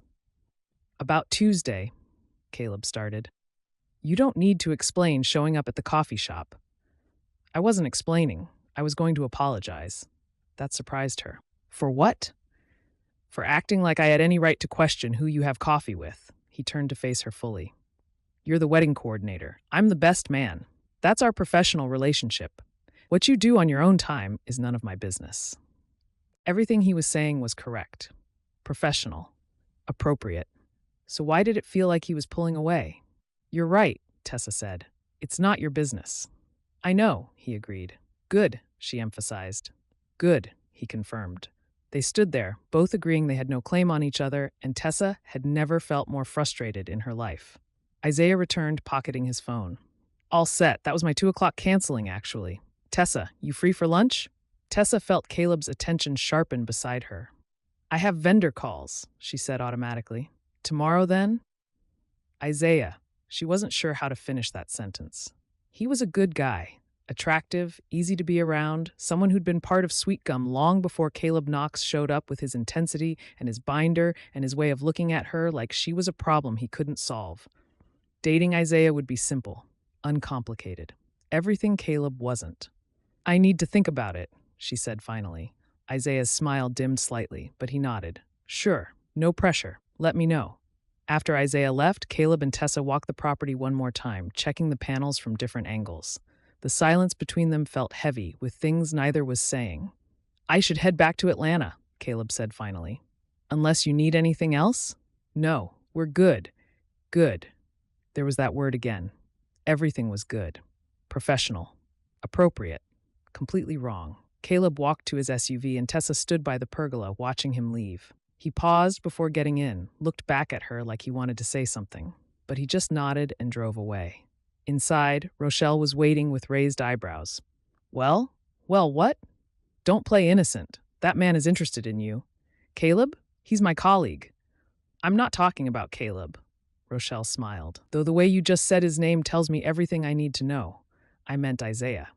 Tessa sank into a kitchen chair. Isaiah asked me to lunch. And I don't know what to say. He's great. He's been nothing but kind and professional and he's not the one making you check your phone every 5 minutes hoping for a text. Tessa opened her mouth to argue, then closed it. This is a disaster. This is a romance, baby. They always feel like disasters at the beginning. Rochelle squeezed her shoulder. But you've got to be honest with yourself about what you want, and more importantly, who you want. After Rochelle left, Tessa pulled out her phone. No text from Caleb. Not that she'd expected any. She pulled up Isaiah's contact, started typing a response about lunch, then deleted it. Pulled up Caleb's contact, started typing something about the installation, then deleted that too. Set the phone down and admitted to herself that Rochelle was right. This was a disaster. Because she was falling for the wrong man, the complicated one, the one who lived 2 hours away, the one she was supposed to be working with professionally, the one who just made it very clear that what happened on her own time was none of his business, even if the way he'd looked at her by the pond suggested he wished it was. Chapter 8. 2 weeks later, Caleb had managed to avoid going back to Sweetgum for 14 days. Not that he was counting. He'd handled everything remotely, reviewed vendor contracts via email, approved security protocols over video calls, coordinated with the sheriff's office by phone. Tessa sent him detailed updates twice a week, professional and thorough, with no mention of Isaiah Grant or lunch invitations or anything personal. Which was exactly what he'd asked for when he'd told her what she did on her own time was none of his business. He regretted those words more every day. You're distracted, Damien said, passing him the ball during their one-on-one at the gym. That's the third layup you've missed. Just thinking about the wedding logistics. Right, the logistics. Damien's tone made it clear he didn't believe that. How's the coordinator working out? Monroe, right? Yeah, Tessa Monroe. She's professional, competent, exactly what you need. That's not what I asked. Caleb took a shot, missed again. What do you want me to say? I want you to admit you've been weird since you started coordinating this wedding. You're checking your phone constantly. You drove to Sweetgum 3 times in 2 weeks, and now you haven't been back in 14 days, and you get this look on your face every time I mention the venue. What look? Like you're trying to solve a problem you can't figure out. Damien caught the rebound. So what's going on? Is it the venue? Because if Sweetgum's not working, the venue's perfect. Tessa's handling everything beautifully. There's no problem with the wedding. Then what's the problem? Caleb grabbed his water bottle. Buying time. There's no problem. Man, I've known you since we were rookies. You think I can't tell when something's eating at you? Damien sat on the bench, waiting. Talk to me. I think I might be developing feelings for your wedding coordinator. The words came out before Caleb could stop them. He'd been holding them in for 2 weeks, and apparently his filter had finally broken. Damien's eyebrows rose. Monroe? You're into Monroe? Tessa, Caleb corrected quietly. Her name is Tessa. Okay, so you're definitely into her. I'm not into her. Caleb scrubbed a hand over his face. She's smart and capable and doesn't take any of my control freak nonsense. And when she challenges me on something, it makes me want to prove I'm worth challenging. And 2 weeks ago, I walked into a coffee shop and saw her having coffee with the landscaping contractor, and I had no right to care, but I cared anyway. Wow, you've got it bad. I don't have anything. She's the wedding coordinator. I'm the best man. That's it. Except you just admitted seeing her with another guy bothered you. That doesn't mean... Man, you're jealous of the landscaping guy. His name is Isaiah, and I'm not jealous. I just... noticed. Right, you noticed. Damien's grin was infuriating, and that's why you've been weird for 2 weeks. That's not. Caleb stopped. Okay, maybe I was a little jealous, but it doesn't matter because nothing can happen. This is your wedding. I'm supposed to be making sure everything goes perfectly, not complicating things by developing feelings for the person I'm working with. Damien was quiet for a moment. Can I give you some advice? Do I have a choice? Not really. Damien leaned forward. When I met Ariel, I had 100 reasons why it wouldn't work. Wrong timing, complicated schedules, media attention, all of it. And you know what you told me? I don't remember. You said if you're already thinking of reasons it won't work, you've missed the point. The point is whether she's worth figuring it out. Damien met his eyes. So, is Tessa worth figuring it out? Caleb thought about the way Tessa had stood on that porch the first day, chin tilted up, ready to prove herself. The way she'd pushed back on Landon Pierce, defending her vision. The way she'd handled the paparazzi crisis with competence and creativity. The way afternoon light had caught her face by the pond, and he'd almost said something that would have crossed every professional line he'd drawn. Yeah, he said quietly. She is. Then what are you doing sitting here? The wedding's not until July. I can't just... We have months of working together. If I say something and it goes wrong... If you don't say something and she ends up with landscaping guy because you were too chicken to be honest, how's that going to feel? Worse. It would feel worse. Caleb's phone buzzed. A text from Jameson. Tessa sent over the updated timeline. Looks good. You two make a great team. A great team. That's all they were. All they could be. Unless... I need to think about this, Caleb said. You've been thinking for 2 weeks. At some point, you've got to act.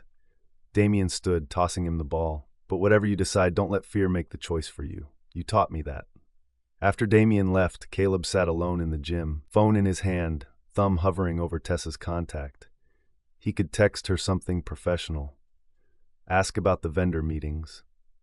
Request an update on the decoy campaign.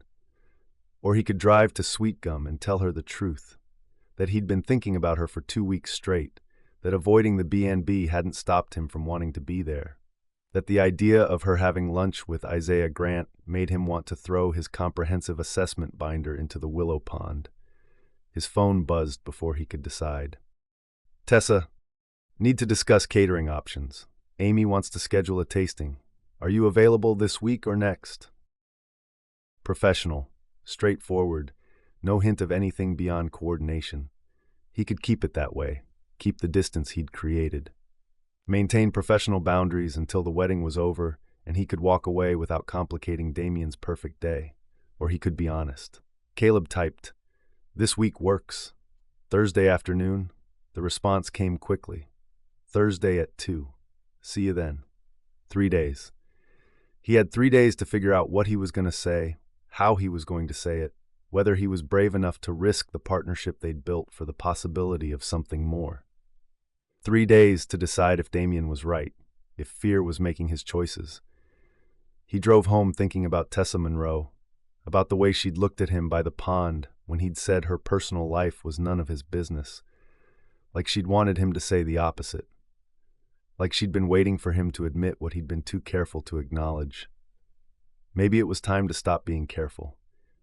Maybe it was time to figure out if she was worth the risk. And deep down, beneath all his planning and control and need to manage every variable, Caleb already knew the answer. She was. Chapter 9. Thursday afternoon. Tessa had been avoiding thinking about Caleb Knox for 2 weeks, which was impossible when coordinating his best friend's wedding, but she'd tried. Professional emails only, updates twice a week. No personal conversations, no unnecessary contact, nothing that might make her remember the way he'd looked at her by the pond before telling her that her personal life was none of his business. She'd almost said yes to lunch with Isaiah 3 times. Almost typed the text, almost hit send, almost convinced herself that dating someone uncomplicated was exactly what she needed. But she kept thinking about Caleb. Now he was due to arrive in 15 minutes for the catering tasting with Amy, and Tessa had changed her outfit twice and was currently stress organizing vendor binders that were already perfectly organized. "You're doing it again," Rochelle said from the doorway. "Doing what?" "That thing where you pretend you're not nervous about seeing him." "I'm not nervous. This is a professional tasting." That's why you've reorganized those binders 4 times." Rochelle smiled. "Baby, you've got to talk to him." "About what? The catering options? That's literally why he's coming." "You know what I mean." Tessa did know. She'd known for 2 weeks, ever since she'd stood by that pond and felt Caleb pulling away even as every instinct told her he didn't want to. But wanting something and being able to have it were different things. Headlights swept across the window. Caleb's SUV, right on time. "I'll be in the kitchen with Amy if you need me," Rochelle said, squeezing Tessa's shoulder as she left. Tessa took a breath, smoothed her blouse, and went to meet him. Caleb stood by his SUV, wearing dark jeans and a fitted button-down that did nothing to help her maintain professional distance.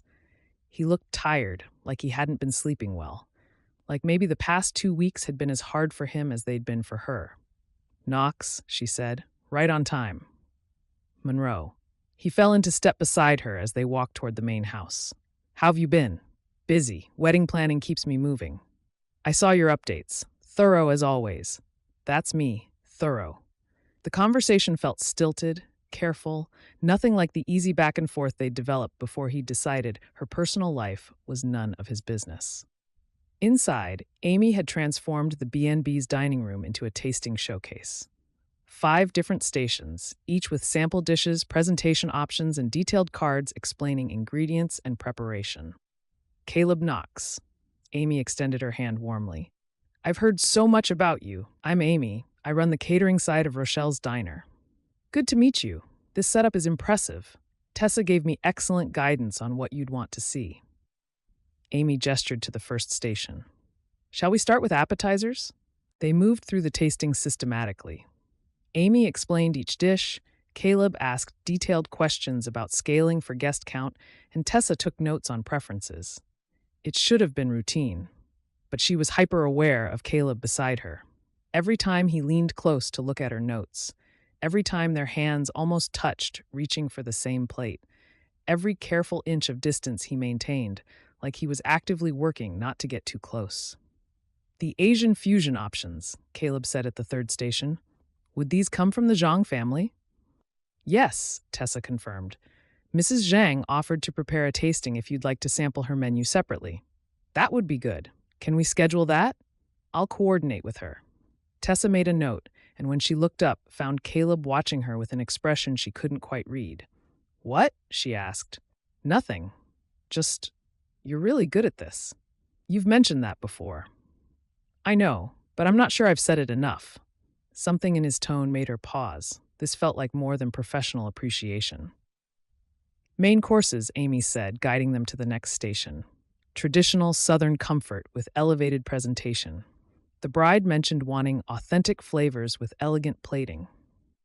They continued through the tasting, but the tension kept building. Every compliment Caleb gave felt weighted. Every time Tessa explained her reasoning for a choice, she caught him watching her like he was memorizing something. Finally, Amy excused herself to get the dessert samples, leaving them alone in the dining room. "So," Tessa said, filling the silence. "Thoughts so far?" "Everything's excellent. You picked the right caterer. Amy's the best. I believe it." Caleb set down his water glass. "Tessa, can we talk about desserts?" Amy returned with a tray of samples. "I saved the best for last." The moment passed. Caleb stepped back, and whatever he'd been about to say disappeared behind professional courtesy. They finished the tasting with Amy's signature desserts. Elegant, delicious, perfectly aligned with what Ariel had requested. Caleb approved everything. Tessa finalized the menu selections, and Amy promised to send over the formal contract by tomorrow. After Amy left, Tessa and Caleb stood in the now empty dining room. "I should get on the road," Caleb said. "Traffic back to Atlanta will be picking up." "Right, of course." But neither of them moved toward the door. "Knox, Monroe." They spoke simultaneously, then stopped. A beat of awkward silence. "You first," Caleb said. Tessa hesitated. She could let him leave, could maintain the careful distance they'd established, could keep everything professional and safe and completely wrong. Or she could be honest. "Why haven't you come back?" The question came out before she could stop it. "For 2 weeks, you've handled everything remotely. Why?" Caleb's jaw tightened. "I thought some distance would be good." "Professional." "Professional," Tessa repeated. "Is that what we're calling it? What else would we call it?" "I don't know, Knox. You tell me. Because 1 minute you're asking about Isaiah like it matters, and the next you're telling me my personal life is none of your business, and then you disappear for 2 weeks, and I have no idea what any of it means. It means I'm trying to do the right thing, which is keep this professional, not complicate your job or Damien's wedding or—" He stopped, shook his head. "It means I'm trying not to make a mistake." "A mistake," Tessa said quietly. "Is that what I am?" "No." Caleb took a step closer, then stopped himself. "You're not a mistake. You're—" He ran a hand over his hair, frustrated. "You're the best part of this whole wedding planning process, and that's the problem." Tessa's heart was beating too fast. "Why is that a problem?" "Because I'm supposed to be focused on making sure Damien's day is perfect, not thinking about you, not driving to Sweetgum because I want to see you, not caring who you have coffee with or whether you're having lunch with the landscaping contractor. His name is Isaiah. I know his name. And for the record, I turned him down. For lunch." Something shifted in Caleb's expression. "You did?" "3 times, actually, because I couldn't stop thinking about someone else." Tessa took a breath. "Someone complicated and intense who lives 2 hours away and showed up at a coffee shop looking like he wanted to throw landscaping equipment into the willow pond." The corner of Caleb's mouth lifted. "I did not want to throw equipment into the pond." "You had a look." "I had concerns about operational security." "Right, operational security." Tessa took a step closer. "That's definitely what that was." They were standing too close now, the careful distance completely gone. Caleb was looking at her the way he had by the pond, like he was trying to solve a problem that didn't have a solution. "This is a bad idea," he said quietly. "Probably. I'm supposed to be coordinating this wedding. You're the planner. We have 11 months of working together." "I know. If this goes wrong, then we figure it out." Tessa held his gaze. "But I'm tired of pretending there's nothing here, and I think you are too." Caleb was quiet for a long moment. Then, "I haven't been able to stop thinking about you for weeks. I told myself I needed to be here for this tasting, but the truth is, I just wanted to see you. I've been checking my phone constantly, hoping you'd text me something, anything that wasn't strictly professional. And seeing you with Isaiah made you jealous?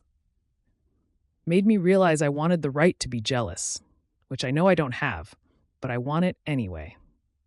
Tessa felt warmth spread through her chest. "So what do we do about that?" "I don't know. I've never done this before. Wanted something that complicates everything." "Neither have I." She reached out, her hand finding his. "But maybe we figure it out together?" Caleb's fingers closed around hers, warm and certain. "Together. Is that going to be our word?" she asked. "Seems like it." He smiled, the real one that changed his whole face. "Monroe, Tessa," she corrected. If we're doing this, you should probably use my first name. Tessa. The way he said it, soft and careful, made her breath catch. I want to do this right, which means I want to tell Damien first, and we should probably figure out how to handle the professional side before. Before I kiss you. His thumb traced circles on her hand. Because once I do that, I'm not going to be good at maintaining professional distance. Who says I want you to maintain professional distance? Tessa. Okay, fine. We'll be smart about this. Tell Damien, figure out boundaries, make a plan. She stepped even closer. But after that, I'm going to drive down here as often as I can.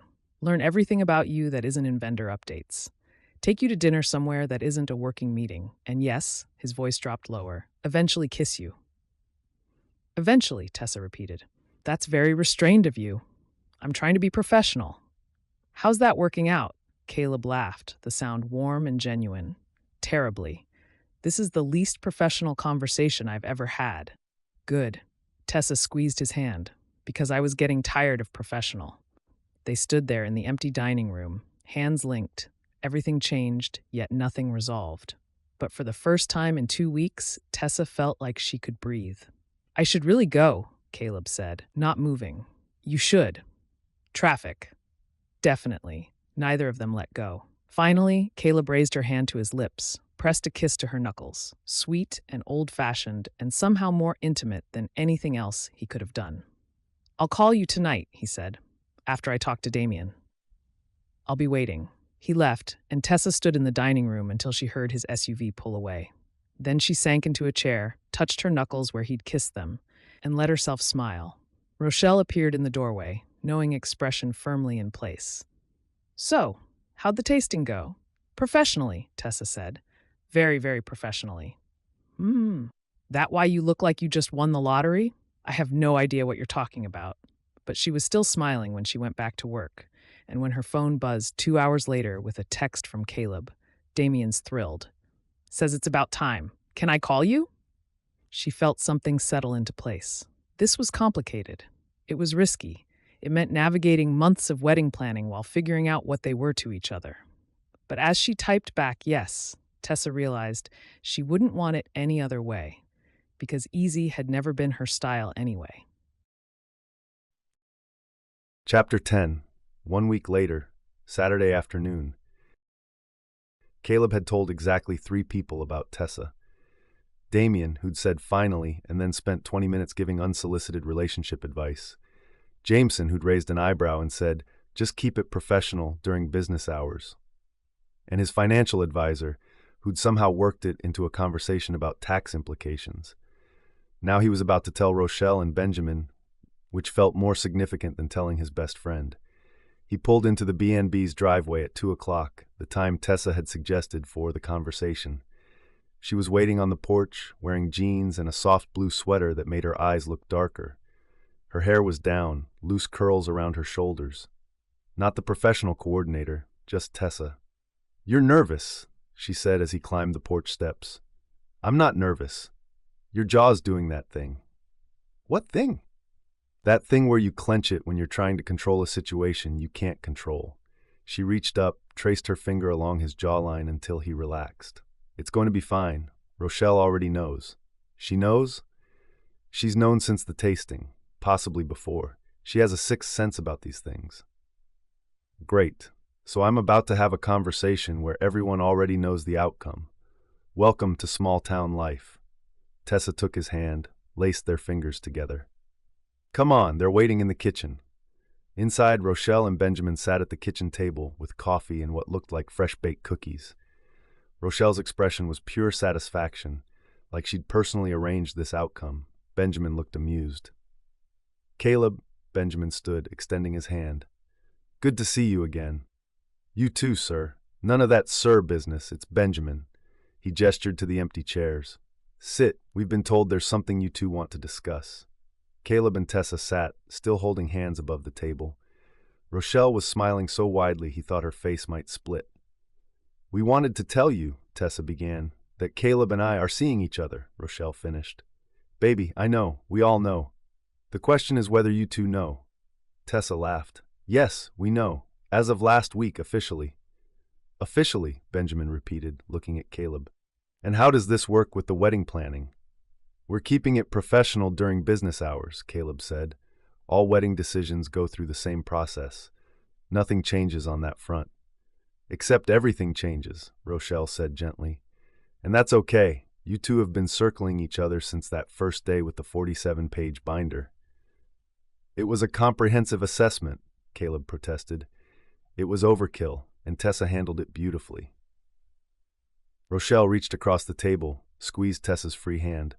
I'm happy for you, baby. You deserve this. You both do, Benjamin added. But Caleb, I need to ask, what are your intentions here? The question was asked kindly, but Caleb heard the protective edge underneath. These people cared about Tessa. They were her family. My intentions, Caleb said carefully, are to be honest with her, to show up when I say I will, to not make promises I can't keep, and to see where this goes without putting pressure on either of us to have it figured out already. Benjamin studied him for a long moment, then nodded. That's a good answer. Also, Caleb added, I'm going to take her on an actual date tonight, not a vendor meeting or a tasting or a site walk, a real date. Oh, Tessa turned to him. This is news. I was going to ask you after this conversation, but since we're here, Tessa Monroe, would you have dinner with me tonight? Somewhere that's not the B&B, where we can be a couple instead of colleagues. Her smile was worth every nervous moment leading up to this. I'd love to. Good. I'll pick you up at 7. Where are we going? It's a surprise. After more conversation, Rochelle extracting promises that they'd be smart but not too careful, Benjamin warning Caleb that if he hurt Tessa he'd have to answer to the entire town, they finally escaped to the back garden. That went well, Tessa said. Your definition of well is interesting. I'm pretty sure Benjamin threatened me. That's how you know he likes you. She led him toward the pergola, their spot now. So, a real date. A real date. Caleb pulled her closer, hands settling at her waist. I've been planning it all week. All week. What if I'd said no? Then I would have eaten alone and felt very sorry for myself. He brushed a curl behind her ear. But I had a feeling you'd say yes. Confident. Hopeful. They stood there in the garden, the November afternoon cool but not cold, surrounded by the lattice panels Isaiah had installed and the willow pond where this had all started. Caleb could hear birds and distant traffic from Main Street and Tessa's soft breathing. I'm glad we told them, she said. Me too, though I'm pretty sure Rochelle's already planning our wedding. Oh, definitely. She's probably got the date picked out and everything. Tessa looked up at him. Does that scare you? A little, but not for the reasons you'd think. What reasons? Because thinking about a future with you doesn't scare me at all, and that's new. Something shifted in Tessa's expression, softened, opened. Caleb, too much too soon? He asked. No, just right. She rose on her toes, kissed him softly. But you're still not telling me where we're going tonight. Still a surprise. I hate surprises. No, you don't. You'll love being surprised by someone who actually pays attention. He kissed her forehead. Trust me, I'm working on it. I know, and I'm not going anywhere while you do. They stayed in the garden until the sun started dropping, talking about nothing important and everything that mattered. About his season schedule, her vendor meetings, how they'd navigate the distance, what it meant to be together while planning someone else's wedding. Finally, reluctantly, Caleb checked his watch. I need to go get ready for tonight, and you probably do too. Probably, but neither of them moved. Tessa? Yeah? I'm really glad you challenged me that first day, with the work harder comment. She laughed. I'm really glad you brought a 47-page binder. It was absurd and impressive and completely you. Comprehensive, overkill, thorough, controlling. He'd been wanting to do this since the tasting, since the moment she'd told him her personal life was none of his business, and he'd realized he desperately wanted it to be. Caleb, he kissed her. Soft at first, tentative, giving her the chance to pull away.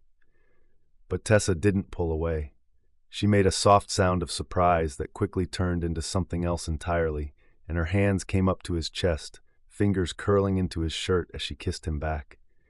He pulled her closer, one hand settling at her waist, the other sliding up to cup the back of her neck. She tasted like the coffee they'd shared earlier, warm and sweet. And when she pressed against him, he forgot about leaving, forgot about professional boundaries, forgot everything except the way she fit perfectly in his arms.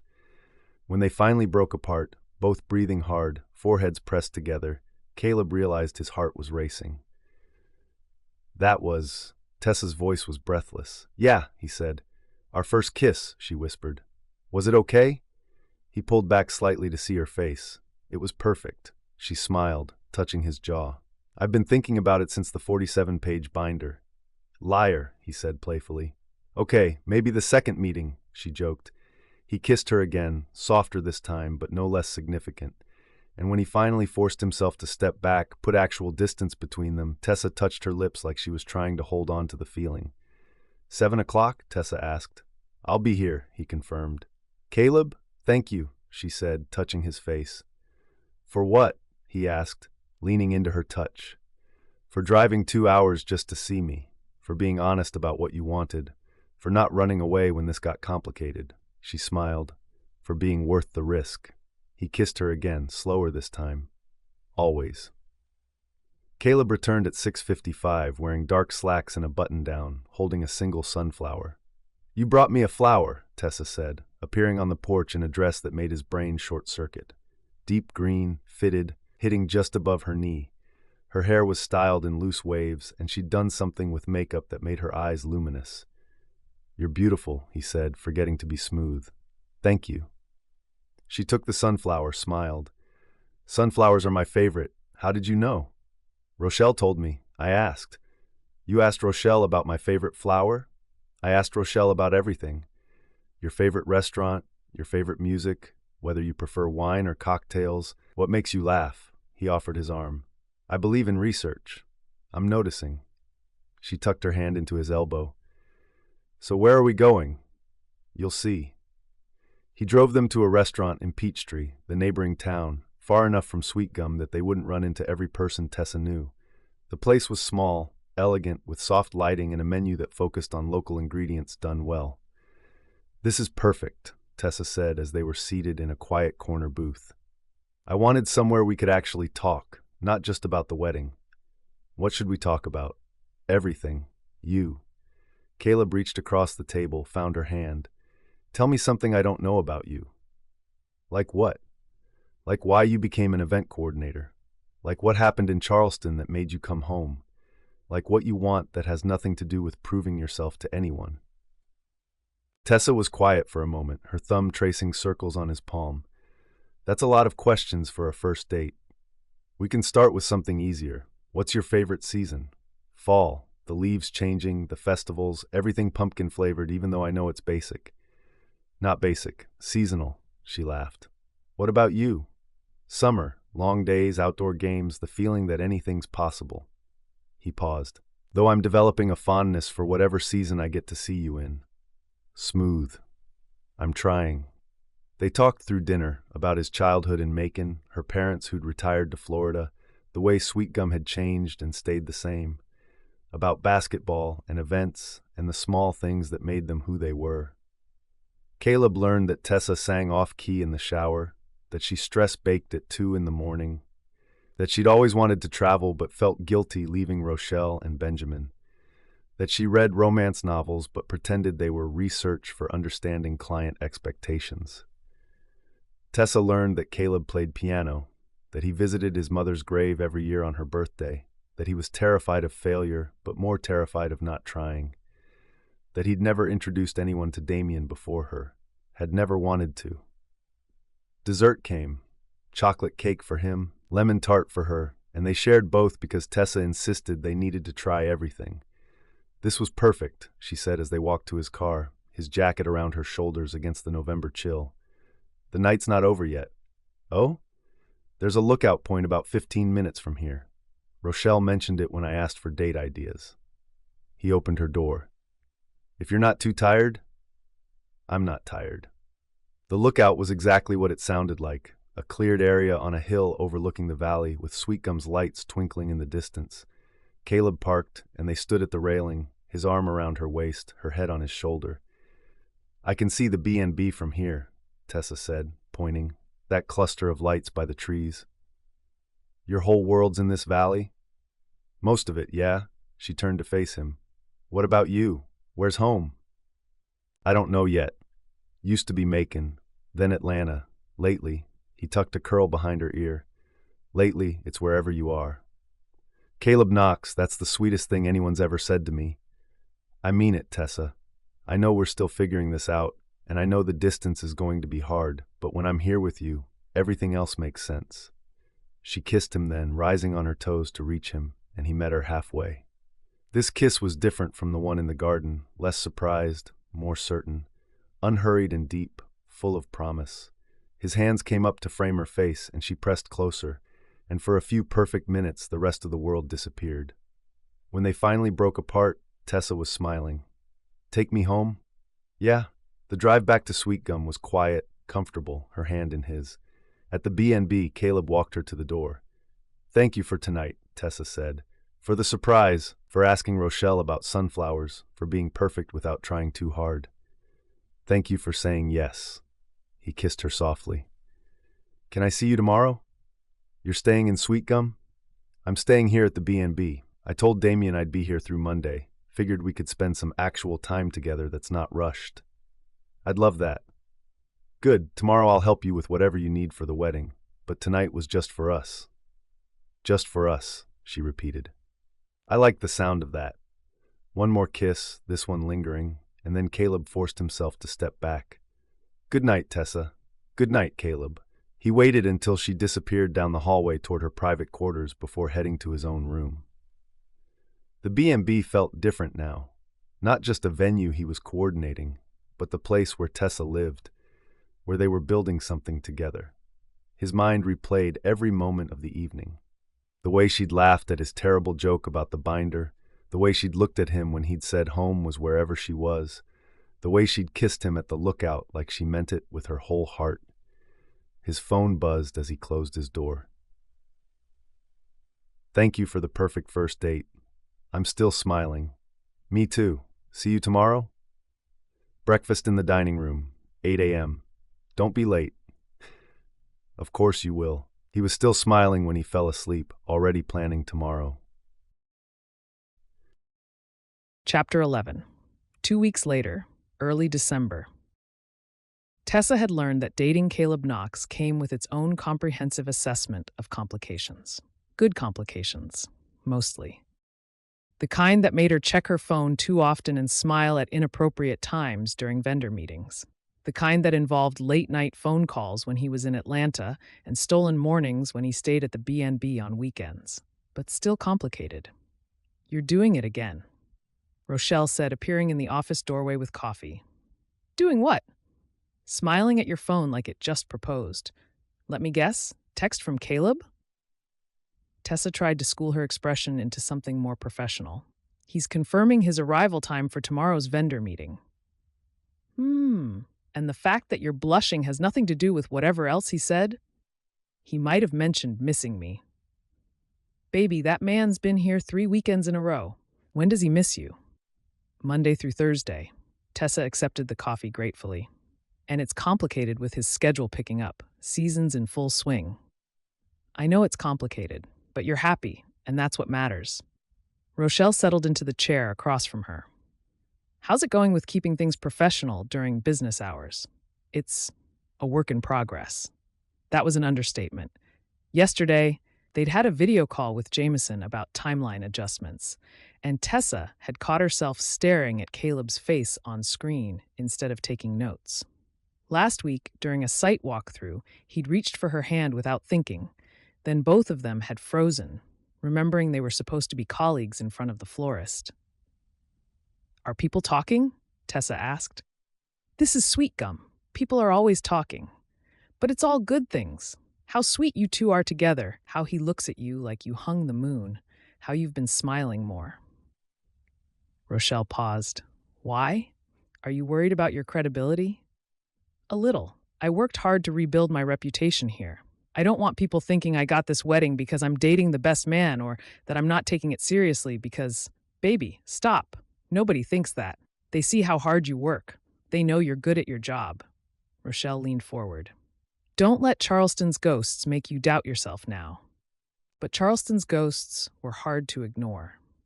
Every time someone mentioned the wedding around town, Tessa found herself hyper-aware of their tone, searching for judgment. Every time she and Caleb had to maintain professional distance during business hours, she worried they weren't pulling it off. Her phone buzzed. Isaiah, hey, need to schedule the winter barrier installation for the B&B. Also wanted to say, I'm happy for you and Caleb. You deserve good things. Tessa stared at the message, guilt settling in her stomach. She'd never given Isaiah a clear answer about lunch, had just let it fade away after she and Caleb got together. And Isaiah, being Isaiah, was gracious about it. She typed back, thank you. That means a lot. Let's schedule for next week? Isaiah? Rochelle asked, reading her expression. Being mature and kind about everything, which somehow makes me feel worse. You didn't lead him on. You were honest when things changed. I know, but still. The front door chimed, their florist arriving early for the consultation. Tessa took a breath, switched into coordinator mode, and went to greet her. The meeting went well. Layla had brought samples for the July ceremony, arrangements that would hold up in summer heat, colors that complemented the natural setting. Professional, straightforward, until Caleb arrived. He was in jeans and a Henley, slightly rumpled from the drive, and she wanted to reach across the table and straighten his collar. Professional, she reminded herself. Business hours. Layla, this is Caleb Knox, the best man, Tessa said. Caleb, Layla handles all our floral work. They shook hands, exchanged pleasantries, and settled around the table. Tessa pulled up her presentation on centerpieces, and everything would have been fine if Caleb hadn't sat directly across from her. She could feel him watching her as she talked through the options. Every time she glanced up to check if Layla was following, she caught his eyes, warm, attentive, the way he looked at her when they were alone. Not helpful during a business meeting. The bouquet could incorporate these local wildflowers, Layla was saying, showing samples. They photograph beautifully and tie into the authentic, community-centered theme. I love that, Tessa said, making notes. Caleb, thoughts? Whatever you think is best. You're the expert. It was a perfectly professional response, but the way he said it, the slight smile that went with it, suggested he was thinking about something entirely unprofessional. Tessa felt heat creep up her neck. Right, well, I think the wildflowers work beautifully. Layla, can you send over the formal proposal by Friday? After Layla left, Tessa and Caleb sat alone in the office. You're staring at me? Tessa said without looking up from her tablet. I'm admiring your professional competence. You're making it very hard to maintain professional boundaries. Sorry, but he didn't sound sorry. I missed you. You saw me Sunday. It's Tuesday. Exactly. 2 whole days. He stood, walked around the table, and Tessa's pulse kicked up. Can I kiss you? Or is that against business hours rules? Technically, we're still working. Tessa kept her eyes on her tablet, though she'd stopped reading anything 5 minutes ago. Technically, the meeting's over. His voice was closer now. Technically, someone could walk in, but she set the tablet down and looked up at him. Technically, I don't care. He leaned down, and she tilted her face up, despite every professional instinct telling her not to. The kiss was soft, brief, but it still made her forget what they'd been discussing about wildflowers. You're a bad influence, she said when he pulled back. You love it. I love, she stopped, the words catching. Too soon for that. Too much. I love how impossible you make it to focus. Something flickered in his expression, recognition that she'd almost said something else. But he just smiled. Good. I'd hate to be the only one distracted here. They spent the afternoon going through vendor updates, and Tessa had to admit it was getting easier to switch between girlfriend and coordinator. They'd developed a rhythm, professional during meetings, stealing moments between, clear boundaries when others were around. Until Isaiah showed up. Tessa heard his truck pull up while she and Caleb were reviewing the timeline in the garden.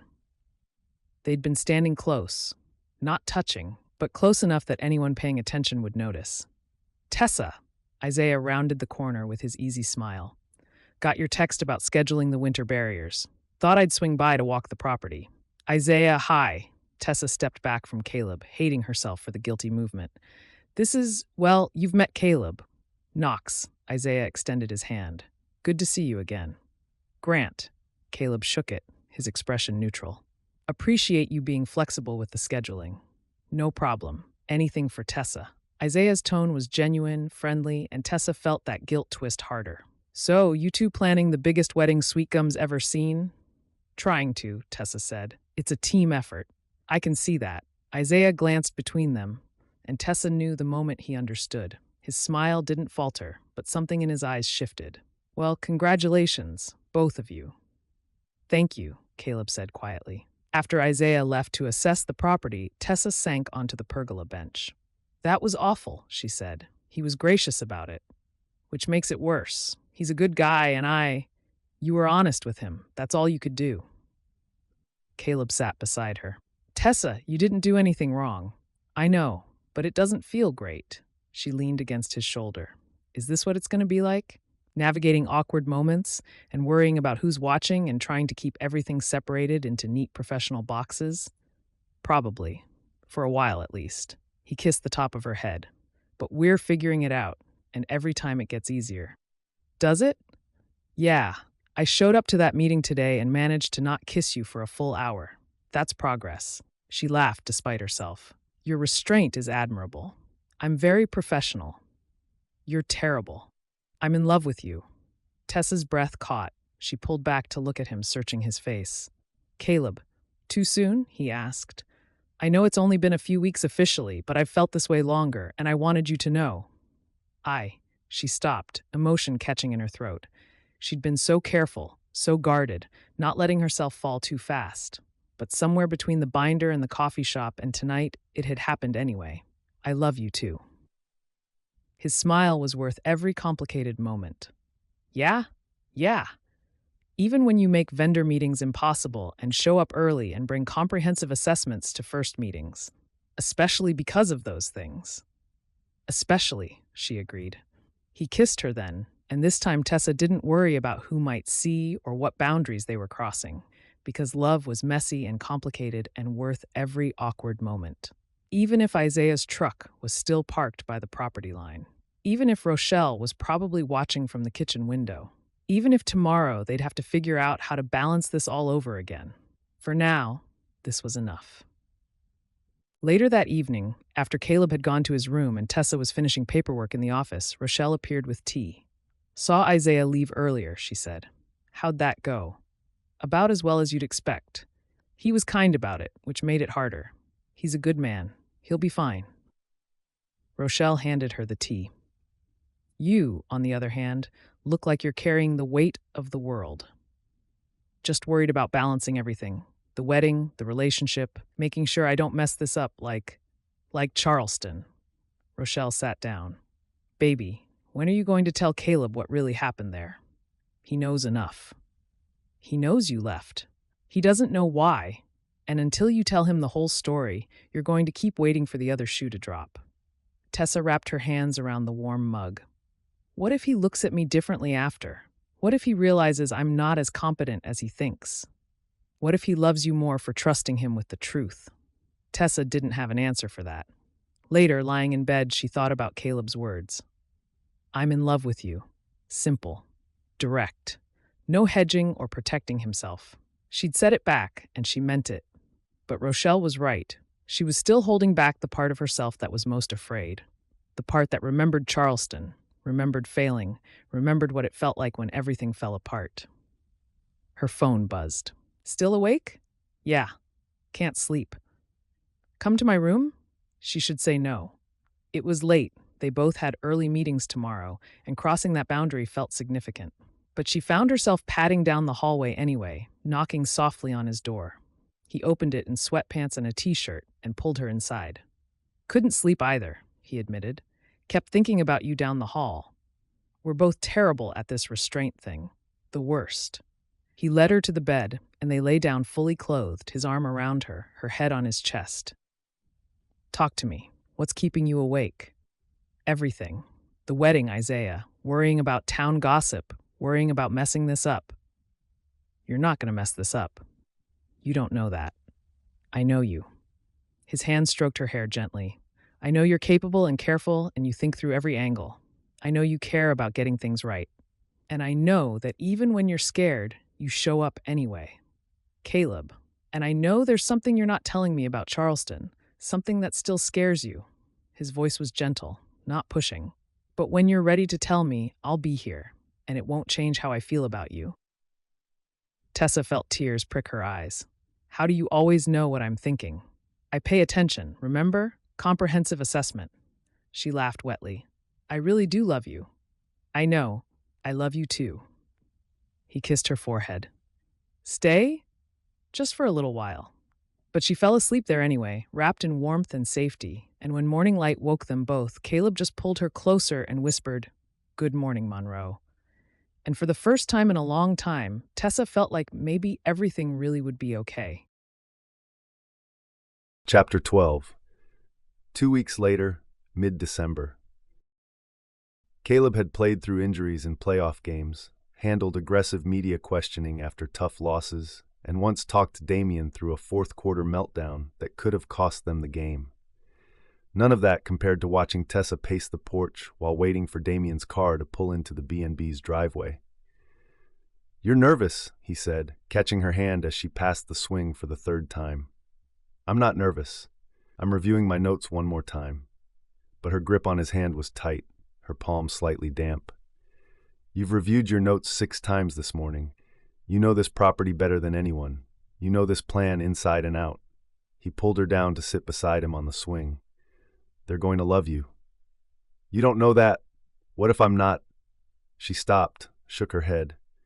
What if they expected someone more experienced? Someone from Atlanta or Charleston with a bigger portfolio? Someone who's actually coordinated a celebrity wedding before? Then they wouldn't have chosen this venue. Tessa, Jameson contacted you because Ariel's grandmother raved about this place.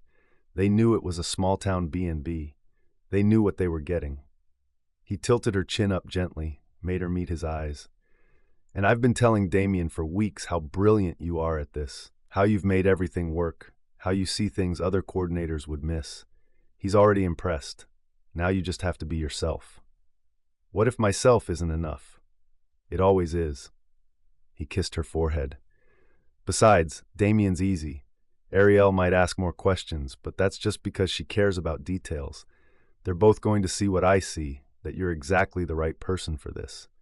She took a breath, squared her shoulders, and he watched her slip into that professional confidence she wore like armor. By the time Damien's car appeared on the drive, Tessa Monroe, event coordinator, was firmly in place. Caleb stood, feeling that familiar ease that came with seeing his best friend. This was Damien, the guy who'd helped him pack up his mother's salon after she died, who knew all his worst habits and loved him anyway, who trusted him with the most important day of his life. No nerves. Just the comfort of 15 years of friendship. The car doors opened. Damien emerged first, 6'4", relaxed confidence, wearing jeans and a leather jacket like always. Then Ariel stepped out, and Caleb felt that familiar warmth of seeing 2 people he cared about together. Caleb, Damien pulled him into their usual hug, lifting him slightly off the ground.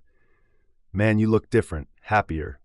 Like actually genuinely happy for once in your life. Good to see you too, Dee.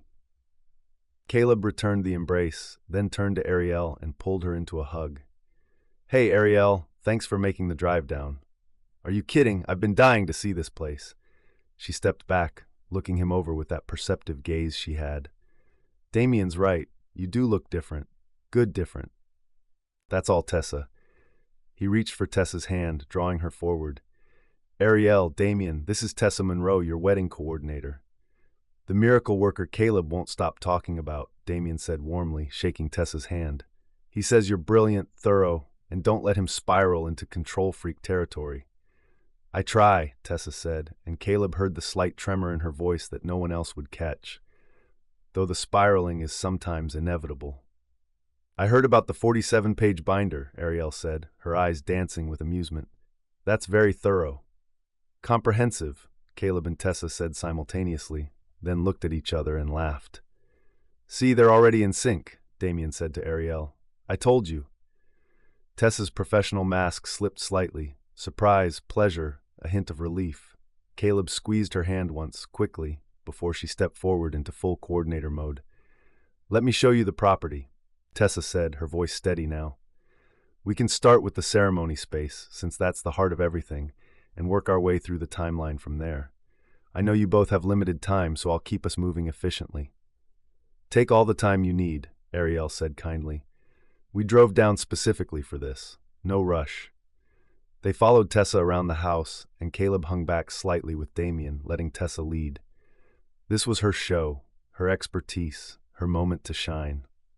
So, Damien said quietly as they walked, this is her, Tessa. Yeah, this is her. She's even better than you described. I can see why you fell so hard. Damien watched Tessa ahead of them, explaining something to Ariel with animated gestures. She's got this way of making everything feel manageable, doesn't she? Like even the complicated stuff has a solution. Exactly that. She balances me out. That's what I told you to look for. Someone who makes you better without trying to change you.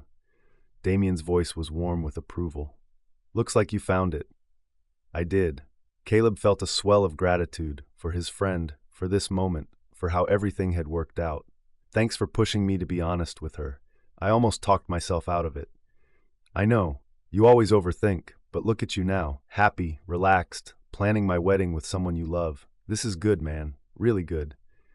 At the willow pond, Ariel stopped walking. Just stopped, mid-step, staring at the pergola, the water, the careful landscaping that framed it all. Oh, she breathed, and Caleb heard emotion thick in the single syllable. Oh, this is Damien, look at this. I'm looking, baby. Damien moved to stand behind her, arms around her waist, chin on her shoulder. Is this it? This is exactly what Grandma described. She said the willow branches hung down like a veil, and the water was so still it looked like glass in the morning. I thought maybe memory had made it more beautiful than it really was, but it's... Her voice broke slightly. It's more beautiful. Tessa stepped forward, her tablet in hand, but her attention on Ariel's face. Caleb watched her read the moment, give Ariel space to feel it before moving into logistics. The ceremony would take place right here, Tessa said gently after a beat. We recommend an evening ceremony in July. The temperature is cooler, the light is incredible for photos, and there's something magical about the way the setting sun filters through those willow branches. The pergola seats 50 comfortably, with lawn overflow for up to 75 if needed. Tell me everything, Ariel said, turning to face Tessa with the kind of intensity Caleb had seen her bring to film roles. I want to understand your vision. Why evening specifically? Why these sightlines? How does it all work? For the next hour, Tessa walked them through everything, not just showing the space, but explaining the reasoning behind every choice. Caleb had heard it all before, had helped plan most of it, but watching Tessa present it to Damien and Ariel was different. She wasn't just reciting logistics, she was painting a picture of their day, helping them see what would happen in this space, how it would feel when their closest people gathered to watch them promise forever. You've thought of everything, Ariel said, something like wonder in her voice. The heat management for July, the guest comfort measures, the security that doesn't feel like security. How did you plan all this? Tessa glanced at Caleb, and he saw the question in her eyes. How much credit to take? How much to share? We worked on it together, Caleb said. My research and connections for the security side, Tessa's expertise and creativity for making it actually work, for making it feel right. That's partnership, Damien said, and Caleb heard the approval in his voice. That's what it's supposed to look like. Inside, Rochelle had transformed the dining room. Sample dishes from Amy's proposed menu were beautifully plated, with small cards explaining each course's significance. Benjamin had set the table with the B&B's best linens, and soft jazz played from hidden speakers. They settled around the table, and what could have been an awkward business lunch became something warmer. Ariel asked about Sweetgum's history, and Rochelle shared stories about the town's founding, the festivals that marked each season. Benjamin talked about restoring the B&B, finding it half abandoned and seeing its potential when others saw only problems. That's what love is, isn't it? Ariel said thoughtfully. Seeing potential, seeing what something could be and being willing to do the work to get there. So how's it going? Damien asked, looking between Caleb and Tessa with a knowing smile. The balancing act, relationship and wedding planning. It's going well, Tessa said. We've figured out how to keep things separate during vendor meetings. Mostly. Mostly? Ariel's eyes sparkled with amusement. The mostly is when he looks at me like that during security briefings, Tessa said, gesturing at Caleb. Very distracting. Hey, you're the one who touches my arm when you're making a point, Caleb protested. See, this is what I'm talking about, Damien said to Ariel. They're disgustingly cute. We are not disgusting, Tessa said. You're a little disgusting, Ariel agreed, but she was smiling. In the best way. Honestly, knowing you two are building something together while planning our wedding makes it feel even more special. Like this whole project is about love, ours and yours. The conversation flowed after that, easier and deeper. They talked about the season, about Ariel's upcoming film, about Sweetgum's quirks. Caleb relaxed completely, enjoying watching his best friend be thoroughly, obviously in love, and feeling Tessa's hand find his under the table. After lunch, Damien pulled him aside while Ariel and Tessa discussed dessert options with Rochelle. Walk with me, Damien said, heading toward the willow pond. They stood by the water, and Caleb waited. Damien had something to say. He always got quiet like this before important conversations. She's perfect for you, Damien said finally. Tessa, she's exactly what you need. I know, because I've known you for 15 years and I've never seen you like this. Relaxed, happy, not trying to control every variable. She makes it easier to let go, to trust. That's love, man. Damien turned to face him fully. And you deserve it. You've spent so long taking care of everyone else, me included, making sure I don't do anything stupid, helping me manage my life. You deserve someone who takes care of you back. She does, even when I don't realize I need it. Good. Damien clapped his shoulder. Now stop worrying about this wedding. We're sold. This place is perfect. Tess is incredible, and you two are going to make our day amazing, just like you make everything amazing. You do, always have, but now, Damien smiled. Now you get to be happy while doing it. That's the difference I see in you. You're not just executing a plan, you're enjoying the process. That's all, Tessa. Before they left, Ariel pulled Tessa aside. Caleb watched from a distance, saw Tessa's expression shift, surprise melting into emotion, then that smile that made his heart stutter. Ariel took Tessa's hands, said something that made Tessa's eyes go bright with tears, then pulled her into a hug that looked like sisterhood forming in real time. What did she say? Caleb asked after Damien's car had disappeared down the drive. She thanked me for taking care of the wedding. And then, Tessa's voice caught. She said thank you for making Caleb happy. He spent so long making sure everyone else is okay. He deserves someone who gives that back to him, and I can tell that's you. I hope you two find what Damien and I have. Caleb pulled her close, felt her trembling slightly against him. We will. We already are. She kissed him then, right there in the driveway where anyone could see, and he kissed her back like they had all the time in the world. Inside, Rochelle was clearing dishes with a satisfied expression that suggested she'd heard every word. They loved it, she said. Not a question. They did, Tessa confirmed. We're officially booked. Baby, you were always booked. This was just confirmation. Rochelle pulled them both into a hug. I'm proud of you, both of you. You're building something beautiful here. That night, wrapped around each other in Caleb's room, Tessa asked, what did Damien say when you walked together? That you're perfect for me, that I deserve someone who takes care of me the way I take care of everyone else. He kissed her hair, that I seem happy, really happy. Are you? More than I knew I could be. She settled against his chest, fitting into their space. Today was good. Meeting them, seeing how in love they are, knowing we get to be part of their story. It made everything feel real. It is real. I know, but sometimes I forget why we're doing this. Today reminded me, it's about love, about people choosing each other. Yeah, Caleb agreed. Love. As he drifted toward sleep, Caleb thought about Damien's observation, that he seemed happy. Not just content or satisfied with how things were going, but genuinely happy. It was true. Tessa had shown up with flower on her polo and challenge in her eyes, and somehow she'd become the center of everything. Not the wedding, or the planning, or the coordination. Her. And that was exactly how it should be. Chapter 13. Late December. 3 days after Christmas. The email arrived on a Tuesday morning while Tessa was reviewing the final vendor contracts for the Zhang family's catering contribution. Jennifer Blackwood, subject catching up. Tessa, I hope this finds you well. I heard through the grapevine that you're coordinating a high-profile wedding in Sweetgum. Congratulations. I always knew you'd land on your feet. I'm reaching out because I'm working with a client who's interested in booking your B&B for next fall. Would love to reconnect and discuss. Can we set up a call? Best, Jennifer. Tessa stared at the name. Jennifer Blackwood, her former colleague at the Charleston Grand Hotel, the one who'd stood silently in that conference room while Richard Pemberton had torn apart Tessa's reputation, blaming her for a vendor strike she'd had no control over. The one who'd texted afterward, "I'm sorry about what happened.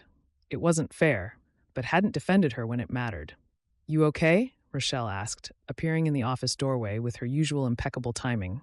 "You've got that look." "What look?" "The one that says Charleston just reached out and grabbed you." Rochelle settled into the chair across from her. "Who was it?" "Jennifer Blackwood, former colleague, says she has a client interested in the B&B. Tessa closed her laptop. "It's probably nothing. If it was nothing, you wouldn't look like you've seen a ghost." Tessa stood, needing to move. "Jennifer was there when everything fell apart. She knew I'd done everything right, that the vendor strike wasn't my fault, but she didn't say anything. Just watched Richard Pemberton destroy my credibility and stayed silent. And now she wants to reconnect." Rochelle's tone made it clear what she thought of that. "What are you going to do?" "I don't know. Maybe she really does have a client. Maybe it's legitimate business. Or maybe she's fishing for information about your celebrity wedding, testing whether you'll crack under pressure again." The words hit harder than Rochelle probably intended. Crack under pressure again. As if the Charleston disaster had been about Tessa's weakness rather than circumstances beyond her control. Except some part of her had always believed it was her weakness, that she should have anticipated the vendor strike, should have had better backup plans, should have managed Richard Pemberton's expectations differently, should have been better. "I wasn't going to crack," Tessa said quietly. "I handled it perfectly. It was Pemberton who—" She stopped. This was old ground, worn smooth by repetition. "I know you did, baby, but do you know it? Really know it?" Rochelle stood, came around the desk. "Because from where I'm sitting, you're still carrying Charleston around like it was your fault when it wasn't." Before Tessa could respond, her phone buzzed. "Finished practice early. Want to grab lunch?" The contrast between that message and Jennifer's email felt stark. Caleb, who knew only that she'd left Charleston and come home, nothing more. Who trusted her competence without question. Who'd never seen her fail. What would he think if he knew the whole story? If he knew that she'd stood in a conference room and been professionally eviscerated while colleagues watched? That she'd had panic attacks for weeks afterward? That she'd left Charleston not just with a resignation letter, but with the knowledge that an influential man had made sure no reputable venue would hire her?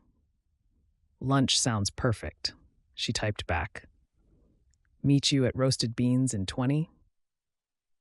She closed Jennifer's email without responding. At Roasted Beans, Caleb was already waiting in their usual booth, 2 coffees on the table. He stood when she arrived, kissed her like he hadn't seen her in days instead of hours, and she felt some of the tension ease.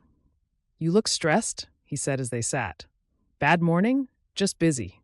January's always like this. Everyone wanting to book events for the new year." The lie came easily, which bothered her more than the lie itself.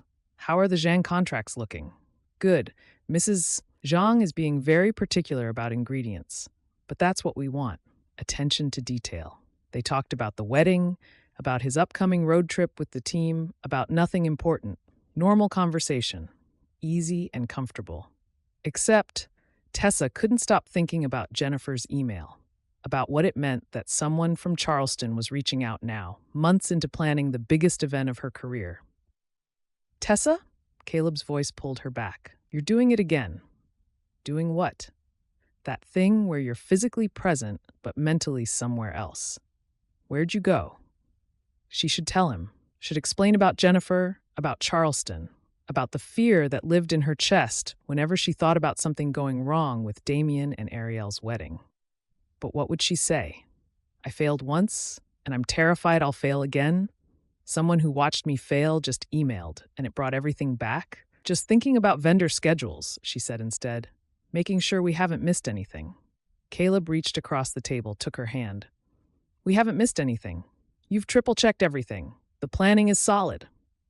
I know. Do you? Because you've been extra tense today. If something's wrong, nothing's wrong. She squeezed his hand, forced a smile. I'm just in coordinator mode, making sure everything's perfect. He studied her for a long moment, and she saw the exact second he decided not to push. Okay, but Tessa, if something does come up, you'll tell me, right? Of course. Another lie, easier than the first.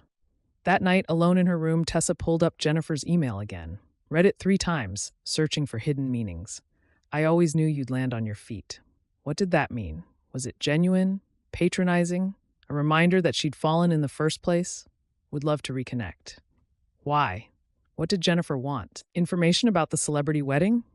To assuage her own guilt about staying silent? To report back to Charleston about whether Tessa was really handling a high-profile event or spiraling toward another disaster? Her phone rang. Caleb. Hey, she answered, grateful for the distraction.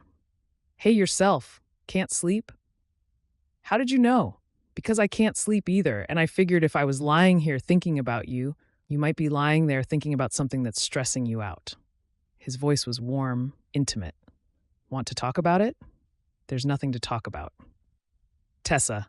Caleb, I'm fine. Just wedding planning brain. It'll pass. Silence on the other end. Then, you know you can tell me things, right? Not just work things, personal things, things that scare you. I know. Do you? Because it feels like you're pulling away a little. And I don't know if it's something I did or something else, but it's not you. The words came fast, urgent. It's not you. You're perfect. This is just me being in my head about the wedding. Okay. But he didn't sound convinced. I love you. You know that, right? I know. I love you too. After they hung up, Tessa sat in the dark, hating herself for the lies. Small ones, but they were adding up. Death by 1,000 withheld truths. She opened her laptop, pulled up Jennifer's email one more time, and started typing a response. Jennifer, thank you for reaching out. I appreciate the referral for your client. However, we're fully booked through next year and not taking new inquiries at this time. Best, Tessa, professional. Polite, final. She hit send before she could second-guess it, but sleep didn't come any easier, because Jennifer's email had done what Tessa had been trying to avoid for months. It had reminded her that she was one disaster away from proving Charleston right.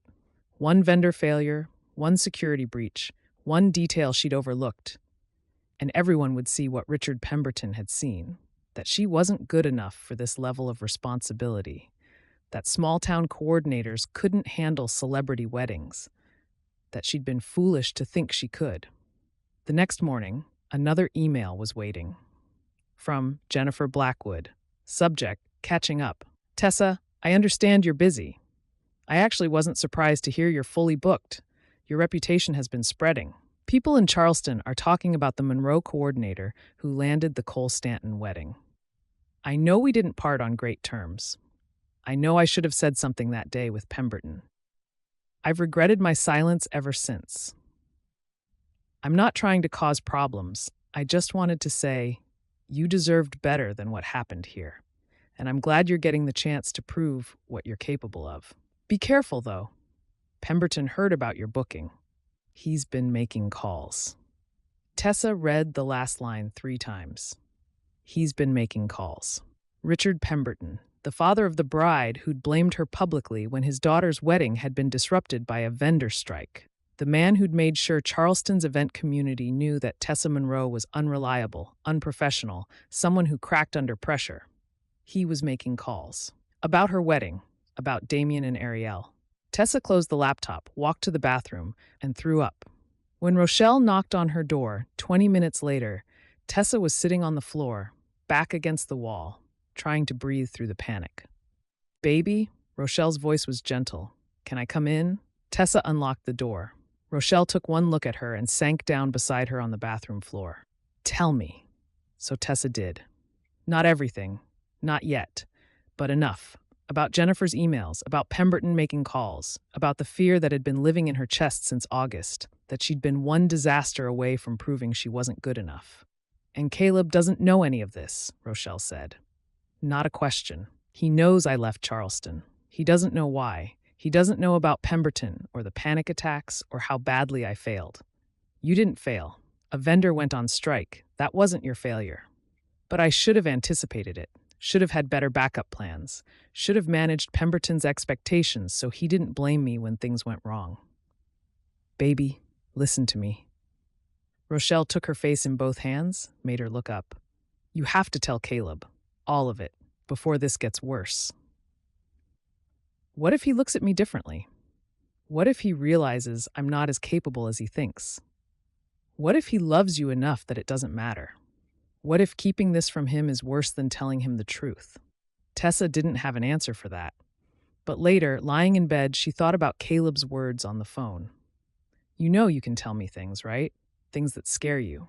Maybe it was time to find out if that was true.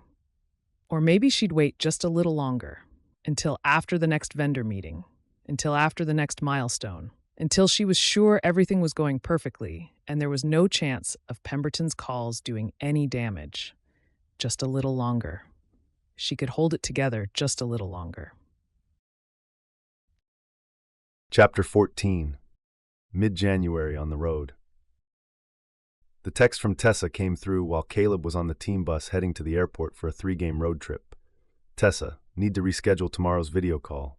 Vendor meeting ran long and I'm behind on updates. Can we do Thursday instead? It was the 3rd time she'd rescheduled in 2 weeks. Caleb stared at the message, thumb hovering over the keyboard. He could respond professionally, Thursday works, and let it go.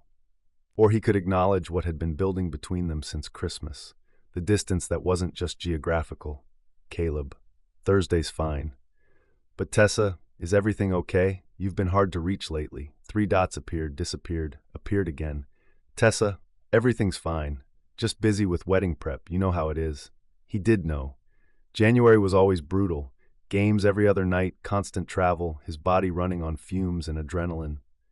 He'd missed the last 2 weekends in Sweetgum because of back-to-back away games. Their communication had devolved into text exchanges about vendor contracts and security updates, with personal conversations squeezed into 5-minute phone calls when their schedules aligned, which was almost never. Caleb, I know, season's crazy right now. I miss you. Tessa, miss you too. Talk Thursday? Caleb, yeah, Thursday. Damien slid into the seat beside him. You've got that look. What look? The one that says your girlfriend just canceled on you and you're trying to convince yourself it's fine. Damien glanced at Caleb's phone. Tessa, she's busy, wedding stuff.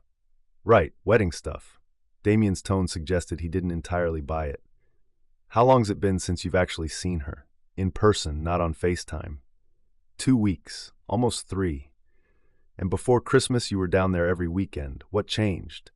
Schedule changed. We've got this brutal stretch, 8 games in 13 days. I can't just take off. I'm not asking about the schedule. I'm asking what changed with Tessa. Caleb locked his phone, shoved it in his pocket.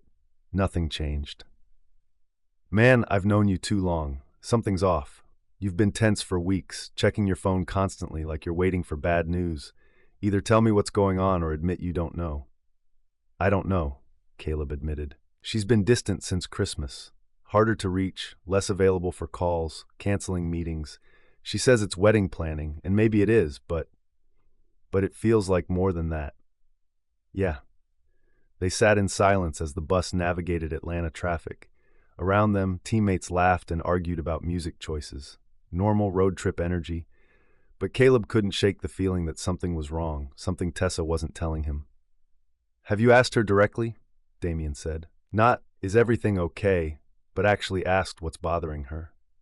She says nothing's bothering her. And you believe that? I want to. That's not the same thing. Damien shifted to face him fully.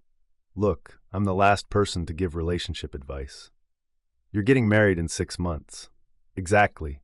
Which means I've learned a few things. And one of them is that distance only works if you're both honest about what you need. If she's pulling back and won't tell you why, you can't fix it from the road. So what do? Show up unannounced and demand she talk to me? Maybe. Or maybe you tell her you're worried, that you can feel her pulling away, and that you need to know if this is about the distance or something else. Damien stood as the bus pulled up to the airport. But whatever you do, don't let it fester. That's how good things fall apart. Thursday's video call was supposed to be at 7. Caleb set aside time between dinner and film study, made sure his hotel room was quiet, pulled up all his notes so they could work efficiently. At 7:15 he texted, "Still on for our call, Tessa. So sorry. Got pulled into an emergency with the florist. Can we push to 8? At 8, she texted again. Florist emergency took longer than expected.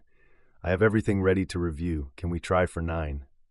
At 9, Caleb was lying on his hotel bed, staring at the ceiling, phone silent beside him. At 9:30, it finally rang. "Hey," Tessa's voice sounded tired, strained. "I'm so sorry about the delays. Today was a disaster." "It's fine. What happened with the florist?" "Supply chain issues for some of the specialty flowers we wanted. We had to redesign 3 of the arrangements." She sighed. "But I figured it out. Everything's back on track." "Good, that's good." Caleb sat up, pulled his laptop onto his knees. "So I wanted to go over the updated security timeline." "Actually, Caleb, I'm exhausted. Can we maybe just do a quick check-in tonight and tackle the details tomorrow?" Tomorrow he had a game, followed by a midnight flight to Denver, followed by another game. Tomorrow doesn't really work for me. That's why I blocked tonight. "I know, and I'm sorry, but I've been dealing with vendor issues all day and I need to sleep." "Tessa, this is the 3rd time this week we've rescheduled. I'm trying to work with your schedule, but what? You're frustrated that I'm busy? That I can't drop everything the second you have 20 minutes free?" The sharp edge in her voice caught him off guard.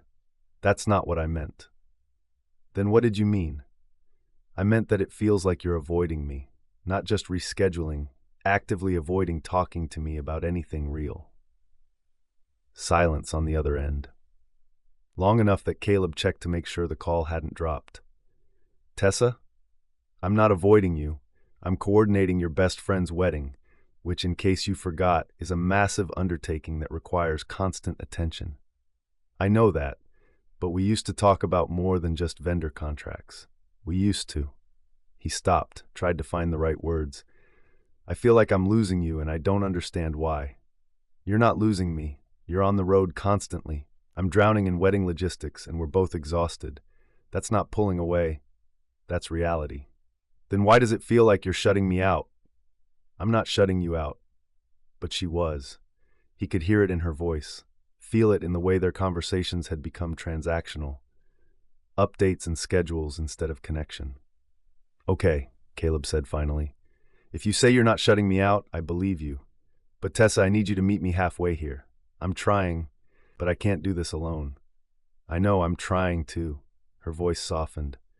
"I'm sorry I've been hard to reach. This week has been hell, and She stopped. "Can we table this, please? I promise we'll talk properly when you're back in Sweetgum." "When's that going to be?" "I don't know. When's your schedule clear?" "Not until the All-Star break. 3 weeks. 3 weeks." She sounded deflated. "Okay, we can figure this out. We just need to get through these next few weeks." After they hung up, no resolution, just exhaustion and frustration, Caleb sat in his hotel room staring at his phone. 3 weeks until he could see her in person. 3 weeks of texts and canceled calls, and feeling like he was losing something he couldn't hold on to from 200 miles away. His phone buzzed. Not Tessa. Jameson, Damien's business manager. "Quick question about the July timeline. Is Monroe available for a call tomorrow to discuss final headcount? I'll check with her and get back to you." He typed a message to Tessa. "Jameson needs to talk final headcount. Are you available tomorrow afternoon?" The response came quickly. "Tomorrow's packed. Can you handle it and fill me in later?" "I can, but this is your area. You should probably be on the call." "Caleb, I trust you to handle it. Just tell me what he needs and I'll adjust accordingly." She trusted him to handle it, which should have felt like partnership, but instead felt like delegation, like she was pulling back from the wedding coordination too, not just their relationship. He called Damien. "It's late," Damien answered. "This better be good. I think Tessa's pulling away from the wedding planning." "What? Why would she do that?" "I don't know. but she just asked me to handle a call with Jameson instead of being on it herself. That's not like her. She's always been hands-on with everything. Maybe she really is just overwhelmed. You said she's been dealing with vendor emergencies. Or maybe something else is going on. Something she's not telling me. Caleb ran a hand through his hair. Damien, what if I'm right? What if there's something wrong and she won't let me help? Then you keep showing up. You keep trying. And when you finally see her in person, you have the hard conversation instead of letting her avoid it. Damien paused. But Caleb, you have to be prepared for what she might say. If she's pulling back, there's a reason. It might not be one you want to hear. After they hung up, Caleb lay in the dark, phone in his hand, staring at his last text exchange with Tessa. I trust you to handle it. Trust. That's what relationships were built on. Trust and honesty and showing up even when it was hard. But what happened when one person was showing up and the other was pulling back? When trust felt less like partnership and more like being kept at arm's length? He didn't have an answer. But in 3 weeks, when he finally made it back to Sweetgum, he was going to find out. Chapter 15. Late January. Atlanta. Tessa hadn't planned to surprise Caleb in Atlanta. But after 2 weeks of canceled calls and mounting tension, after Jennifer's second email and her growing anxiety about Pemberton making calls, after feeling like she was drowning in secrets she couldn't share, she'd impulsively booked a flight. Maybe if she saw him in person, in his world, she'd remember why this was worth fighting for. Why she needed to tell him the truth about Charleston instead of letting it fester. Or maybe she'd realize they were too different, their lives too incompatible, and the distance was just going to keep growing until there was nothing left. She texted him from the Uber. Surprise. I'm in Atlanta. Can I see you? The response came within seconds. You're here? Where are you? Heading to your building. Is that okay? More than okay. I'll meet you in the lobby. He was waiting when she arrived, and the relief on his face when he saw her made her chest ache. He pulled her into a hug that lifted her off her feet, buried his face in her neck, held her like he'd been afraid she wouldn't actually show up. You're here, he said against her hair. You're actually here. I'm here. She pulled back to look at him, really look at him. He was thinner than she remembered, shadows under his eyes that spoke of too many games and not enough sleep. You look exhausted. Season's brutal right now, but I'm good, better now. He took her bag, laced his fingers through hers. Come up. I have a few hours before I need to be at the arena for shoot-around. His apartment was exactly what she'd expected. Clean, modern, impersonal. Expensive furniture that looked barely used. Floor-to-ceiling windows overlooking the city. A kitchen that clearly saw more takeout containers than actual cooking. It's not much, Caleb said, and she heard embarrassment in his voice. I'm barely here during the season. It's nice. Very you. Meaning? Organized. Efficient. A little lonely. He set her bag down, turned to face her. Tessa, why are you really here? She'd practiced what she'd say on the plane. Something about missing him, about wanting to support him during a tough stretch of the season, about needing to reconnect. But standing in his apartment, looking at his tired face, the practiced words dissolved. I've been pulling away, she said, and I don't know how to stop. Why are you pulling away? Because I'm scared. Because there's something I haven't told you about Charleston, and the longer I wait, the harder it gets, and I'm terrified that when I finally do tell you, you'll look at me differently. Caleb was quiet for a long moment. Then, what happened in Charleston? This was her chance. She could tell him everything about the vendor strike, about Pemberton, about the panic attacks and the blacklisting and Jennifer's warnings that Pemberton was making calls. She could finally be honest. But looking around his apartment, seeing his world, she felt the gap between them more acutely. He was an NBA player, living in a luxury building in Atlanta, traveling the country, existing in a world of wealth and access she'd never fully understand. And she was a small-town coordinator who'd failed spectacularly once and was terrified of failing again. Not here, she said. Can we just have today, please? Just be us for a few hours without talking about heavy things? She saw him wrestle with it, saw the moment he decided to let it go, for now. Okay, he said. What do you want to do? Show me your world, the practice facility where you spend your time. Help me understand this part of your life. The practice facility was massive, state-of-the-art, intimidating in its scale. Caleb led her through with quiet confidence, greeting staff by name, completely at ease in a space that made Tessa feel small and out of place. "This is where we do film study," he said, showing her a room with massive screens. "And this is the weight room. Training rooms over there, courts through those doors." Everything was professional, expensive, built for performance. So different from the B&B's intimate spaces, from Sweetgum's small-town charm.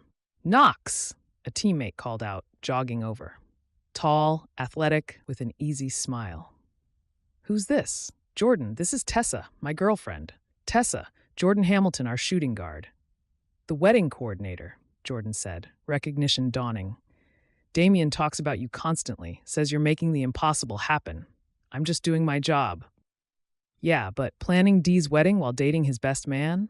That's some high-level multitasking." Jordan gestured around the facility. "What do you think of our setup? Pretty different from small-town Georgia, right?" "Very different," Tessa admitted. "Knox, you coming to lunch?" Jordan checked his watch. "That Thai place in 20 minutes. Bring Tessa. She should get the full teammate experience." After Jordan jogged off, Caleb led her to the court, empty now, echoing. He grabbed a ball, took a few shots, and Tessa watched him move, fluid, precise, completely in his element. "This is what you do," she said. "This is who you are here. Part of who I am." He caught the ball, turned to her. "But it's not the most important part anymore." "Caleb, I mean it. Being here, doing this, it matters. But when I'm on the road, when I'm exhausted and sore and questioning why I'm still doing this, what gets me through is thinking about you. About Sweetgum. About having somewhere to go that feels like home." The words should have comforted her. Instead, they added to the pressure. She was his escape, his refuge from this demanding world. But what happened when she failed? When Pemberton's calls caused problems? When Charleston caught up with her and proved she'd never been as capable as Caleb believed? At lunch, Tessa sat with Caleb and 3 of his teammates at a crowded Thai restaurant, trying to keep up with conversation about plays and rotations and people she didn't know. They were polite, included her, but she felt the fundamental otherness of being the only person at the table who didn't live and breathe basketball. "So what's it like planning a celebrity wedding?" Jordan asked. "Complicated. Lots of moving parts." "That's Tessa's polite way of saying it's a logistical nightmare that she's somehow making work," Caleb said, and she heard pride in his voice. "She's been amazing with it." "Must be intense, though," Jordan continued. "All that pressure. What happens if something goes wrong?" The question hit harder than he probably intended. "Then we fix it. That's what contingency plans are for." "But you must worry about it. Big public event, celebrities, everyone watching. One mistake and it's everywhere." Jordan took a drink, seemingly oblivious to the tension building across the table. "Especially for..." He stopped, seemed to catch himself. "Never mind." But Tessa had heard what he didn't say. "Especially for someone from a small town. Especially for someone who's never done this before. Especially for someone who might not be equipped for this level of scrutiny." "Jordan," Caleb's voice had an edge. "That's enough." "What? I'm just saying it's a lot to handle. I didn't mean anything by it." The rest of lunch was strained. Caleb tried to keep conversation flowing, but Tessa couldn't shake the feeling that she didn't belong here. In this restaurant with these people who lived in a world she'd never fully access. Back at Caleb's apartment, he apologized. Jordan didn't mean anything by it. He just doesn't think before he talks sometimes. He's right, though. It is a lot of pressure. And I am from a small town, and I have never coordinated a celebrity wedding before. She sat on his couch, suddenly exhausted. Maybe he's saying what everyone's thinking. No one's thinking that. "Tessa, you're brilliant at this. Everyone sees it. Damien, Ariel, me. You're the only one who doubts yourself." "Because I've failed before," the words burst out before she could stop them. "I've had everything fall apart, and I've been blamed for it, and I barely survived it the first time. What happens if it happens again? What happens if Pemberton's calls cause problems? What happens if..." She stopped, realizing what she'd said. Caleb was very still. "Who's Pemberton?" And just like that, the secret she'd been holding on to was out there, hanging between them. "Tessa, who's Pemberton?" "The father of the bride, from Charleston. The one who..." Her voice cracked. The one who made sure no one would hire me after his daughter's wedding fell apart. Caleb moved to sit beside her, took her hands. Tell me, all of it, please. So she did. Not because she was ready, but because she was so tired of carrying it alone. She told him about the vendor strike she couldn't prevent, about Pemberton's public blame, about the panic attacks and the resignation letter, and the way Charleston had closed ranks against her. About Jennifer's emails and Pemberton making calls about the Cole Stanton wedding. She told him about standing in a conference room while Pemberton destroyed her reputation, about her colleagues staying silent, about being blacklisted from every reputable venue in Charleston, about coming home to Sweetgum not as a choice, but as her only option, about being terrified every single day that history would repeat itself. And when she was done, when she'd finally said everything she'd been holding back, she looked at Caleb and waited to see if he'd look at her differently. If he'd realize she wasn't as strong as he'd thought. If this was where everything fell apart. Chapter 16. Same day, Atlanta. Caleb had imagined 100 different scenarios for when Tessa finally told him about Charleston. He'd prepared himself to be supportive, understanding, whatever she needed. He hadn't prepared for the rage. Not at her. Never at her. But at Richard Pemberton, whoever the hell he was. At a man who'd used his influence to destroy a young coordinator's career because he needed someone to blame. At the Charleston venues that had closed ranks instead of standing up for someone they knew had done nothing wrong. At Jennifer Blackwood for staying silent when it mattered. At himself for not seeing how much Tessa had been carrying alone. Say something, Tessa said, her voice small. She'd pulled her hands back, wrapped her arms around herself like she was trying to hold herself together. Please say something. I'm trying to figure out how to respond without getting on a plane to Charleston and finding this Pemberton jerk. His voice came out rougher than he intended. Tessa, what he did to you, that's not failure. That's someone with power using it to hurt someone who couldn't fight back. But I should have prevented it. The vendor strike, I should have had better backup plans. You can't prevent a strike. That's not how strikes work. He moved closer, carefully, like she was something fragile that might break. Tell me what happened, the actual events, not what Pemberton told everyone happened. So she did. The florist had gone on strike over payment disputes with their wholesaler, nothing to do with the wedding or Tessa's planning. She'd immediately activated backup vendors, rerouted deliveries, managed to get 90% of the original arrangements in place. The ceremony had happened on time, with minor adjustments that most guests never noticed. But Pemberton's daughter had noticed, had mentioned it during the reception, casually, not even upset, and Pemberton had latched onto it, had demanded to know why his money hadn't bought perfection, had called a meeting with hotel management and torn apart every decision Tessa had made, despite the fact that she'd salvaged a situation that could have been catastrophic. And your boss? Caleb asked. The hotel management? They thanked me privately for handling it so well, then suggested I might want to explore other opportunities because Pemberton was threatening to pull his corporate events if they kept me on staff. Her voice was flat, emotionless, the tone of someone who'd told this story to herself so many times it had lost all feeling. He's a commercial real estate developer. His company books hundreds of hotel rooms a year.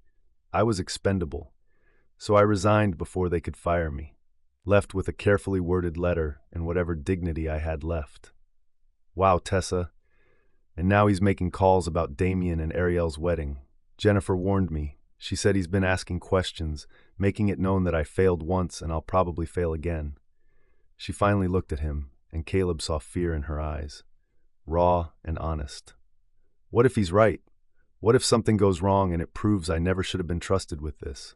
Stop. Caleb took her face in his hands, made her look at him. Listen to me. You didn't fail. You handled a crisis brilliantly and got blamed for circumstances outside your control. That's not the same thing as failing. It feels like failing. I know, but feelings aren't facts.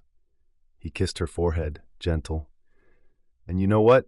Even if something does go wrong with Damien's wedding, which it won't because you've planned for every possible scenario, But even if it does, that doesn't mean you're not good enough. It means things happen sometimes. You don't understand. If something goes wrong, it'll prove Pemberton right. No, it won't prove anything except that you're human, and sometimes variables you can't control mess things up. He pulled her closer, felt her trembling against him. Tessa, I've watched you work for months. I've seen how thorough you are, how you think 3 moves ahead, how you handle problems before they become crises. You're exceptional at this. One jerk with an agenda doesn't change that. She was crying now, silently, her face pressed against his chest. He held her and let her cry, let her release everything she'd been holding in for months. I'm so tired, she said finally. I'm so tired of being scared, of waiting for everything to fall apart. I know, but you don't have to carry it alone anymore. That's what I'm here for. He pulled back enough to see her face. No more secrets, okay? No more holding back because you're afraid I'll think less of you. I love you. That doesn't change because you went through something hard. What if Pemberton causes problems? Then we handle them, together. But Tessa, you need to tell Jameson Adams about this. Damien's manager needs to know there's someone potentially trying to sabotage the wedding planning. Fear flashed across her face. What if Jameson decides I'm too much of a liability? What if they replace me? They won't. But even if they wanted to, which they won't, I wouldn't let them. You're the best coordinator for this wedding, period. He wiped tears from her cheeks with his thumbs. But we need to get ahead of this. Document everything Pemberton's doing, prepare responses if he does cause problems, make sure Damien and Ariel know the full story before anyone else can spin it. I can't ask them to deal with my baggage. It's not baggage, it's context, and they deserve to know that someone might try to undermine their wedding to settle a personal grudge. He kissed her softly. Trust me on this. Transparency is always better than secrets. She nodded slowly, and he saw some of the tension leave her shoulders, like finally telling someone had released pressure she'd been holding onto for too long. I'm sorry I pulled away, she said. I wasn't trying to push you out. I just didn't know how to tell you without me seeing you differently. I know. He rested his forehead against hers. But Tessa, I see you exactly the same as I did before. Actually, that's not true. I see you more clearly now. I see someone who survived something that would have broken a lot of people, who came home and rebuilt despite being terrified, who took on a massive challenge even though it meant risking failure again. You make me sound braver than I am. I make you sound exactly as brave as you are. You just can't see it yet. They sat together on his couch for a long time, not talking, just being. Caleb's mind was already working through next steps, calling Jameson Adams, documenting Pemberton's interference, possibly getting Damien's lawyer involved if needed. But for now, he just held her. Stay, he said when she finally stirred. I have a game tonight, but stay. Sleep in my bed. Be here when I get back. Let me take care of you for once. I should get back to Sweetgum. Stay, he repeated. Please, I need to know you're here, that you're okay. Okay, she said quietly. I'll stay. That night's game was one of Caleb's best of the season. 18 points, 7 assists, playing with a clarity he hadn't felt in weeks. Because the weight he'd been carrying, the feeling that something was wrong but not knowing what, had finally lifted. In the locker room after, Damien found him. That was some performance. What happened? Tessa's here. She told me about Charleston. And now I understand why she's been pulling away, and now we can actually deal with it instead of letting it fester. Caleb grabbed his phone, saw a text from Tessa. Watched the game from your couch. You were amazing. Proud of you. She okay? Damien asked. She will be. But Dee, I need to talk to you about something. About the wedding. He told Damien everything. About Pemberton, about the Charleston disaster, about the potential threat to their wedding. And Damien listened without interrupting, his expression growing darker. This guy's making calls about Tessa? Damien's voice was dangerously quiet. Trying to sabotage our wedding to prove some point. We don't know if he'll actually do anything, but Tessa's been terrified he would. And she's been carrying that alone for months. Damien shook his head. No wonder she's been stressed. Man, we need to shut this down. I was thinking the same thing. Talk to Jameson Adams, maybe get your lawyer involved. Forget Jameson, I'll handle this personally. Damien pulled out his phone. I know people in Charleston, commercial real estate people. Let me make some calls, see what kind of leverage this Pemberton guy actually has. You don't have to. Yes, I do. Tessa's family now. You love her, which means we protect her, and no one messes with my wedding or the people making it happen. Damien's expression softened slightly. Besides, she's done everything right with this planning. If some idiot from her past thinks he can use my wedding to hurt her, he's got another thing coming. After they'd strategized, documenting everything, preparing statements, making sure Ariel knew the full story, Caleb drove home. Found Tessa asleep on his couch, still in her clothes, his TV playing quietly. He turned off the TV, carefully lifted her, carried her to his bed. She stirred as he set her down. Caleb, I'm here. Just putting you somewhere more comfortable. You played so well tonight. I'm proud of you. Thank you. He kicked off his shoes, lay down beside her fully clothed. Damien knows about Pemberton, about everything. She tensed. What did he say? That you're family now, that no one messes with his wedding or the people making it happen, and that he's going to make some calls, see what he can do to neutralize Pemberton's influence. He doesn't have to do that. I know, but he wants to, because that's what family does. He pulled her close, felt her relax against him. You're not alone in this anymore, Tessa. You've got me, Damien, Ariel, Rochelle, Benjamin. Everyone who knows you can see what you're capable of. One bitter man in Charleston doesn't change that. I love you, she whispered. Thank you for not looking at me differently. I love you too, and Tessa, I'm always going to be on your side. Even when you're scared to tell me things, especially then. They fell asleep like that, wrapped around each other, and for the first time in weeks, Caleb felt like they were going to be okay. More than okay. They were going to make this work. The distance, the secrets, the pressure, none of it mattered as much as the fact that they'd chosen each other, that they were willing to fight for this, and that was enough. Chapter 17. Early February, 3 weeks after Atlanta. The difference between keeping secrets and sharing them was that Tessa could finally breathe. She'd told Jameson Adams everything about Pemberton, Charleston, the potential threat. Jameson had listened, made notes, and said 4 words that changed everything. We've got your back. Then Damien had made calls. Not threats, just conversations with people who knew people. Within a week, word had filtered back through Jennifer. Pemberton had been politely informed that if he continued making calls about Tessa Monroe, certain commercial real estate opportunities in the Southeast might become complicated. It wasn't that Pemberton had backed down exactly. It was that he'd realized targeting a celebrity wedding coordinated by someone with NBA connections was different from targeting a loan coordinator in Charleston. The calls had stopped. You look lighter, Rochelle said, bringing tea to the office where Tessa was reviewing the February vendor updates. Like someone took a weight off your shoulders. Someone did. Several someones, actually. Tessa accepted the tea. Caleb, Damien, even Ariel called to check on me. It's different, having people in your corner. That's what love is, baby. People who show up when it matters. Tessa's phone buzzed. Caleb, All-Star break starts Friday. Staying in Sweetgum through Tuesday. Miss you. Miss you too. Can't wait. They'd found a rhythm after Atlanta. Regular calls instead of canceled ones. Honest conversations about stress and pressure instead of pretending everything was fine.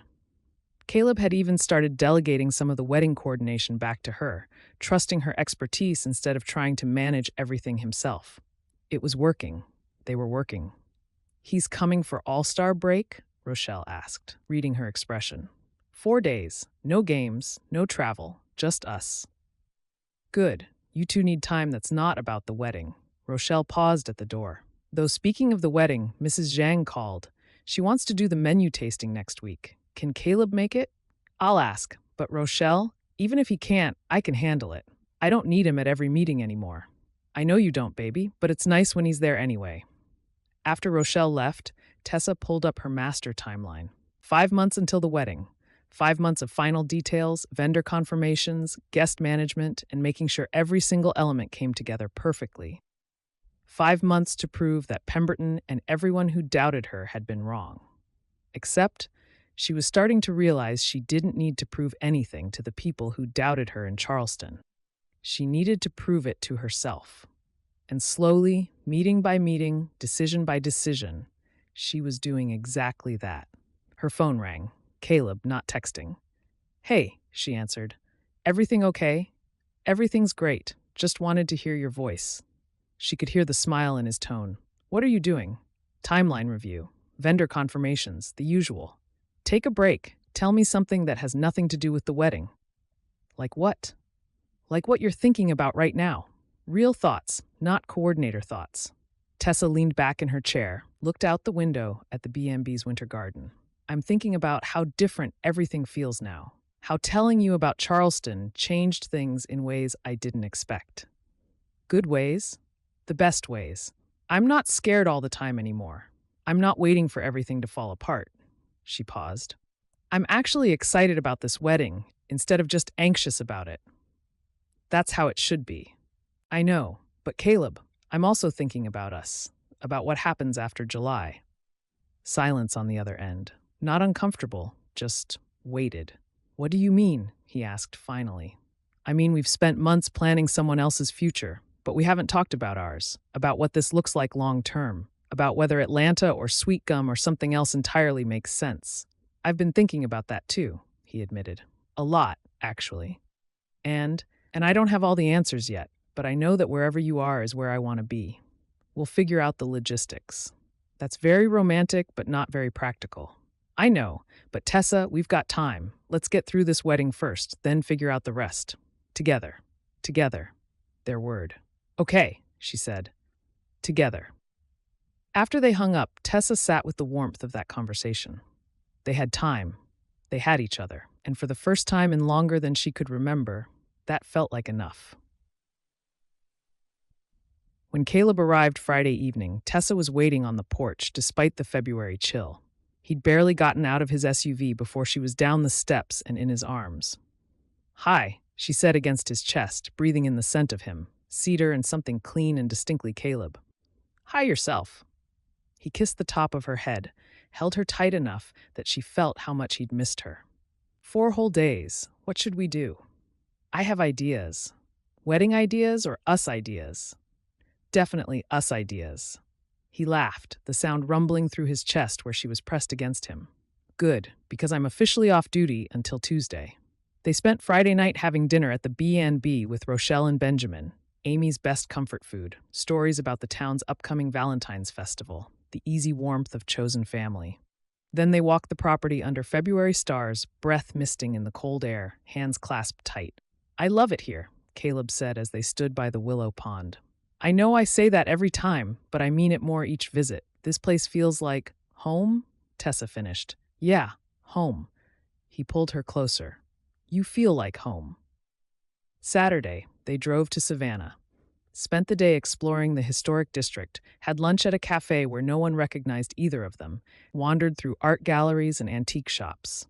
They held hands on cobblestone streets, stole kisses in quiet courtyards, existed in that perfect bubble where they were just Tessa and Caleb, not the coordinator and the best man. Dinner was at a restaurant overlooking the river, candlelight and low music, and the kind of meal that stretched for hours because neither of them wanted it to end. "This has been perfect," Tessa said as they walked back to the car. "Thank you for today. Thank you for being patient with my schedule. I know it's not easy. It's worth it. You're worth it." Sunday was quiet, the kind of quiet that came from being completely comfortable with someone. They made breakfast together in the B&B's kitchen, Caleb stealing bites of batter while Tessa swatted his hand away. Her reading on the couch in the afternoon sun, her feet in his lap, his hand absently rubbing her ankle. Talking about nothing and everything. Monday evening, after a day spent mostly in comfortable silence, after dinner and a walk and settling into her room like they had dozens of times before, Tessa watched Caleb sit on the edge of her bed, unlacing his shoes. Such a familiar ritual now, getting ready to sleep beside her like they'd done for weeks. Just sleeping. Always just sleeping. The lamplight caught the planes of his face, the strong line of his jaw, the curve of his shoulders beneath his shirt. He glanced up and caught her staring, and something in his warm brown eyes made her chest tighten. She loved him, loved the way he looked at her, loved the careful way he'd been with her, loved everything about this man who'd become her home. She moved to stand in front of him. When he looked up questioningly, she took his face in her hands and kissed him. Not the gentle goodnight kiss they'd grown accustomed to. Something deeper. Something that made her heart race and her hands tremble slightly against his jaw. He froze for a heartbeat, then his hands came up to grip her waist. When she didn't pull away, when she pressed closer instead, she felt the shudder run through him. He broke the kiss, breathing hard. "Tessa." She kissed him again, longer this time, her hands sliding to his shoulders. His grip on her waist tightened, and she felt the war happening in him, the careful restraint they'd maintained for months, fighting against something else entirely. When she stepped even closer, standing between his knees, his hands slid to her hips, and he pulled back to look at her. The question in his eyes was clear. She held his gaze and didn't step away. His throat worked as he swallowed. She traced her thumb along his jaw, then leaned down to kiss the corner of his mouth. Soft, deliberate. She felt him tremble. "Tessa." Her name came out rough, almost broken. His hands flexed against her hips. She silenced him with another kiss, deeper this time, and his control finally cracked. He stood abruptly, pulling her against him, and kissed her like he'd been holding back for years instead of months. One hand pressed against the small of her back, the other cupped her face, and she went willingly, meeting his intensity with her own. Time seemed to slow as they held each other, the careful walls they'd maintained crumbling away. In the soft glow of her room, there was only this moment, only them, just them, exactly as they were meant to be. Morning light filtered through Tessa's curtains, soft and golden. She woke to find Caleb already awake, watching her with an expression that made her heart stutter. "Morning," she said, suddenly shy despite everything they'd shared.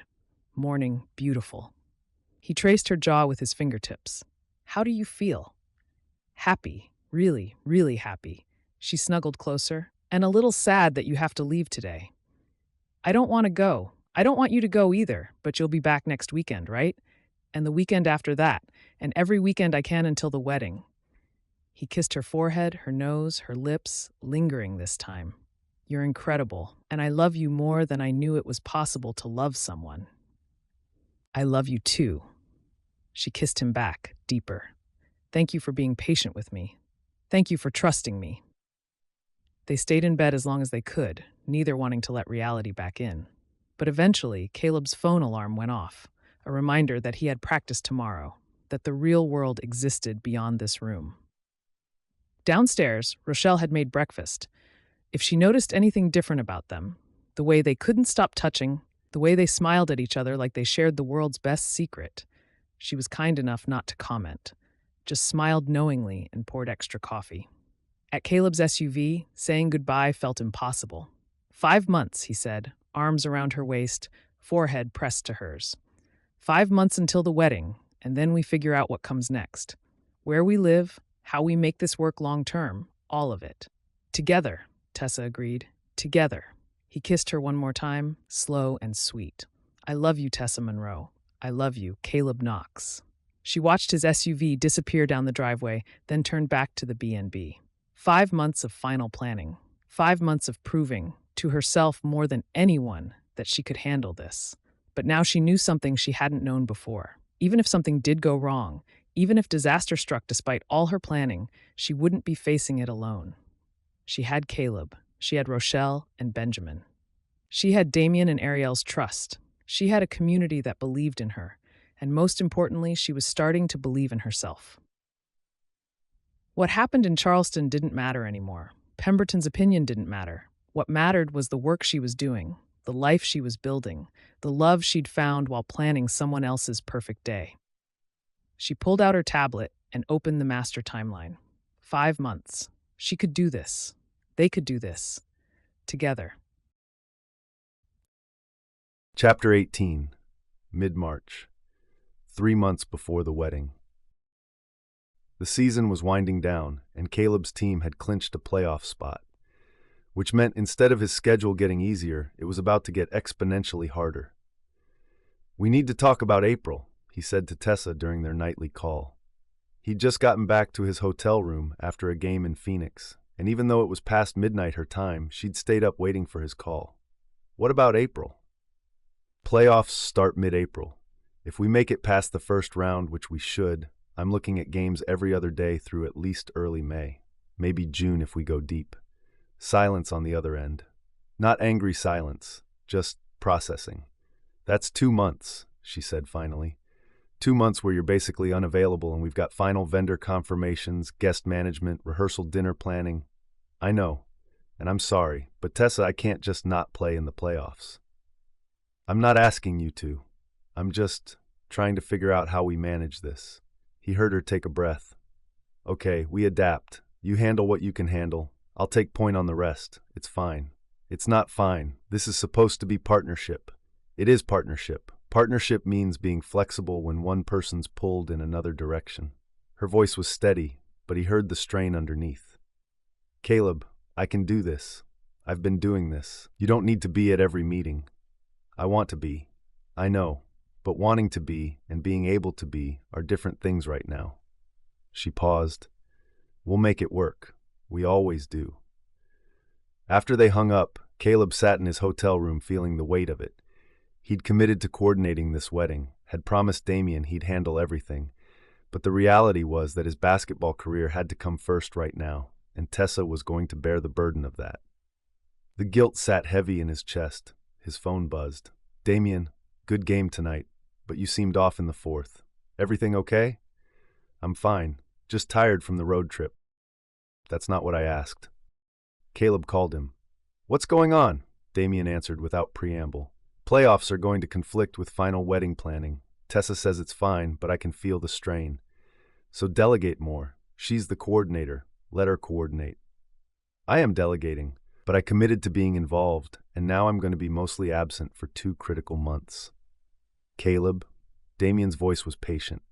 You're playing in the playoffs. That's your job. Tessa knows that. Ariel knows that. We all know that.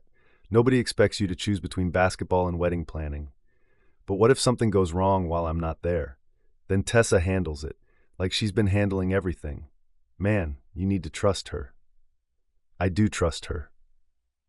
Then act like it. Stop trying to be everywhere at once. Damien paused. Besides, the wedding's in July. Playoffs will be over by then. You'll have June to catch up on whatever you missed. Logically, Damien was right, but logic didn't ease the feeling that Caleb was letting everyone down. The first round of playoffs started mid-April, and Caleb's team swept their opponent in 4 games, which should have been good news. Less travel, more rest onto the second round. But it also meant diving immediately into the next series. More games, more pressure. He missed the final venue walkthrough, missed the meeting with the sheriff's office about security protocols, missed the tasting with Mrs. Zhang for the Chinese cuisine editions. Tessa sent updates after each meeting. Thorough, professional, everything documented. But he could feel the distance building again, not from secrets this time, but from simple logistics. They were living in different worlds with different demands, and the wedding was becoming something she managed while he observed from afar. How was the Zhang tasting? He asked during a rare afternoon when they both had time to FaceTime. Incredible. Mrs. Zhang outdid herself. Ariel's gonna love it. Tessa's face on his screen looked tired but happy. I sent you photos and the final menu selections. You can look at them whenever you have time, no rush. I did see them. Looks amazing. The dumplings especially. Right? Those are going to be a hit. She smiled, then her expression softened. Caleb, you look exhausted. How are you holding up? I'm okay, just a lot right now. I know. Playoffs are intense. She leaned closer to the camera. I'm proud of you, you know. What you're doing is incredible. The wedding stuff can wait. But I committed to helping, and you are helping. But right now, basketball has to be your priority. That's not letting anyone down. That's just reality. She glanced at something off screen. I've got a vendor call in 5 minutes, but I love you, and I'll be watching tonight. Go be amazing. I love you too. After she disconnected, Caleb sat staring at his phone. She was being so understanding, so supportive. Never complained about his absence, never made him feel guilty for prioritizing basketball during the playoffs. but he still felt the distance between them. Not from conflict, but from simple logistics. They were living in different worlds right now, and no amount of understanding changed that fact. They won the second round in 6 games, made it to the conference finals against the team with the best record in the league. Media attention intensified, practice got longer, pressure mounted, and Caleb realized he'd barely talked to Tessa about anything meaningful in 3 weeks. "We need to visit soon," he said during a midnight call after Game 3. They'd lost, and he was exhausted and frustrated. "I miss you." "I miss you too. When can you come down?" "I don't know. We've got Game 4 on Thursday. Then if we win, Game 5 is Sunday in Boston. If we lose Thursday, Game 5 is Saturday here, and I could maybe come down Sunday night for a few hours before we leave for Game 6 on Tuesday. But, Caleb, breathe. It's okay." "It's not okay. I haven't seen you in person in over a month. I'm missing everything with the wedding. I feel like I'm failing at both basketball and being your partner." "You're not failing at either. You're doing what you need to do." Her voice was gentle but firm. "The wedding planning is on track. Everything's handled. You don't need to feel guilty." "But I do. I know. But Caleb, I need you to trust me here. I've got this. Focus on your playoffs. We'll have time after." After they hung up, Caleb lay in his hotel room feeling the space between them like a physical thing. They loved each other. That wasn't the question. But love didn't solve the problem of living 2 hours apart with careers that pulled them in opposite directions. For the first time since they'd gotten together, he wondered if love was going to be enough. They lost the conference finals in 7 games. The season ended in early June, and Caleb drove straight to Sweetgum. Didn't even go home first, just pointed his SUV south and drove. He'd called Rochelle from the road. "Is Tessa there? Don't tell her I'm coming, I want to surprise her." But of course Rochelle must have told her anyway. Tessa was waiting on the porch when he arrived, smiling through tears. He got out of the car, and she came down the steps, and they met in the middle of the driveway. "I'm sorry," he said, pulling her close. "I'm sorry I've been absent. I'm sorry I left you to handle everything alone. I'm sorry. Caleb." She pulled back to look at him. "Stop apologizing. You played in the conference finals. That's incredible. I'm proud of you. But the wedding is on track. Everything's handled. We're 1 month out, and every single detail is in place." She cupped his face. "You didn't fail anyone. You just had to prioritize basketball for a while. That's allowed. I missed so much." "You did, but you're here now." She kissed him softly.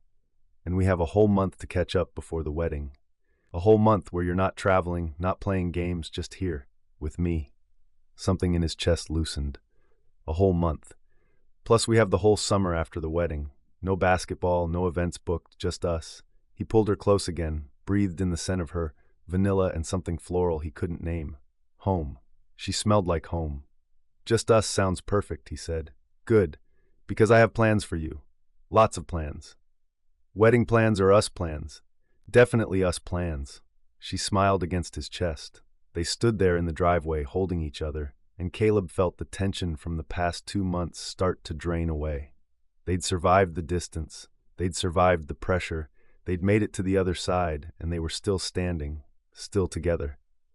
"Come inside," Tessa said. "Rochelle made your favorite dinner. Benjamin wants to hear about the playoffs. And after that, I'm going to show you everything we've finalized while you were gone. Everything, every single detail. You're going to be so impressed you might actually trust me to coordinate things without you." "I already trust you. I know, but I'm going to prove it anyway." Inside, the B&B felt like sanctuary. Rochelle's cooking, Benjamin's stories, the easy warmth of chosen family. And later in Tessa's room, she pulled up all the planning documents and walked him through every decision made, every vendor confirmed, every detail locked in place. "It's perfect," he said when she finished. "Tessa, you've done an incredible job. We've done an incredible job. Even when you were playing, you were checking in, reviewing documents, making decisions when you could." She closed her tablet. That's partnership. It doesn't always look equal in the moment, but over time, it balances out.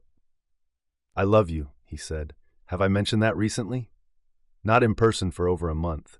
I've missed hearing it face to face." "I love you," he repeated, pulling her close. I love you, I love you, I love you. She laughed, the sound bright and real.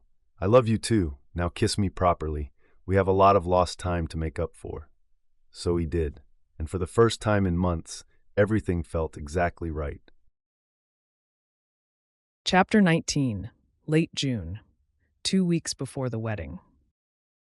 The final walkthrough was scheduled for a Tuesday morning, and Tessa had been awake since 4 a.m., making sure every detail was perfect.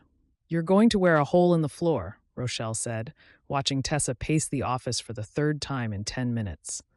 Everything's ready. You know it's ready. I know, but Damien and Ariel are coming with Jameson Adams and their entire team. This is the final approval before we lock everything down. Tessa checked her tablet again. The florist confirmed delivery windows, right? Yes. And the tent company knows they need to be here by 6 a.m. on July 12th for setup? Yes. And the caterers have the updated head count with dietary restrictions. Tessa. Rochelle took the tablet from her hands. Breathe. You've checked everything 5 times. It's perfect. You're perfect. Now go put on something that makes you feel confident and stop panicking.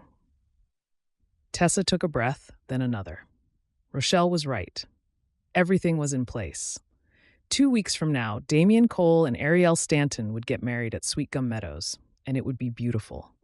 She just had to get through the next 2 weeks without having a breakdown. Caleb found her in the garden 30 minutes later, dressed in a navy sundress, reviewing her notes one more time. You look beautiful, he said, kissing her temple, and terrified. Which one should I address first? The terrified part.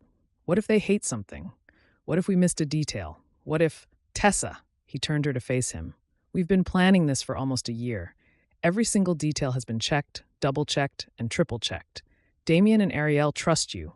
I trust you. Now you need to trust yourself. I do trust myself. Mostly. It's just... She stopped, tried to find the words. This is it. This is the moment where everything I've worked for either succeeds or fails. And if it fails, it won't fail. But even if something unexpected happens, which it won't, you'll handle it, like you always do. He tucked a strand of hair behind her ear. You're the most capable person I know. Act like it. She smiled despite her nerves. Was that supposed to be a pep talk? Was it effective? Surprisingly, yes. Damien and Ariel arrived right on time, along with Jameson Adams and 2 assistants Tessa hadn't met before. Professional, focused, ready to make final decisions. Tessa! Ariel pulled her into a hug immediately. You look amazing, and this place, every time I see it, I love it more. Thank you. We're ready to show you everything. Tessa shifted into coordinator mode, the nervousness melting away as purpose took over. Let's start with the ceremony space and work our way through the timeline. They walked the property, and Tessa explained every detail. The ceremony set up under the willow pergola, with seating arranged for intimate sightlines. The cocktail hour layout on the main lawn, with stations positioned for flow and accessibility. The reception under the pavilion, tables arranged to encourage conversation while maintaining clear pathways. The timeline is tight but manageable, Tessa said, pulling up her tablet. Ceremony at 6 p.m., golden hour for photos, cocktail hour from 7 to 8, reception from 8 until midnight. We've built in buffer time for every transition. What about weather contingencies? Jameson asked. All business as usual. The pavilion can accommodate everyone if we need to move the ceremony inside. We've done test runs with the florist and rental company. We can convert the space in under 2 hours if necessary. Weather forecast is currently clear, but we're monitoring daily. Security protocols? Jameson asked. Caleb?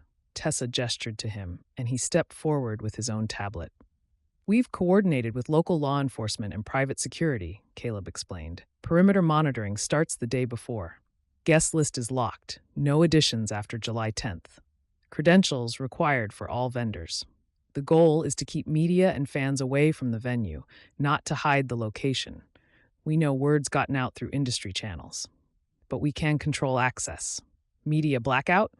Jameson asked. Legal agreements with all vendors and guests. Anyone posting photos or revealing details before the official announcement faces immediate legal action. We can't stop rumors, but we can control documentation. Jameson made notes. And the decoy strategy? 3 separate false tips to entertainment media about ceremony timing. one saying morning ceremony in Atlanta, another claiming afternoon in Savannah, one pointing to an evening event in Asheville, Caleb said. Time to drop July 11th. Won't hide that we're in Sweetgum, but it'll confuse the timing and draw paparazzi to the wrong places at the wrong times. Smart, Jameson said. That should keep them chasing leads while the actual ceremony happens. Good. Jameson looked at Damien and Ariel. What do you two think? I think it's perfect, Ariel said, taking Damien's hand. Baby? I think Tessa and Caleb have thought of everything we couldn't even imagine needing. Damien turned to them. Seriously, this is incredible. Thank you.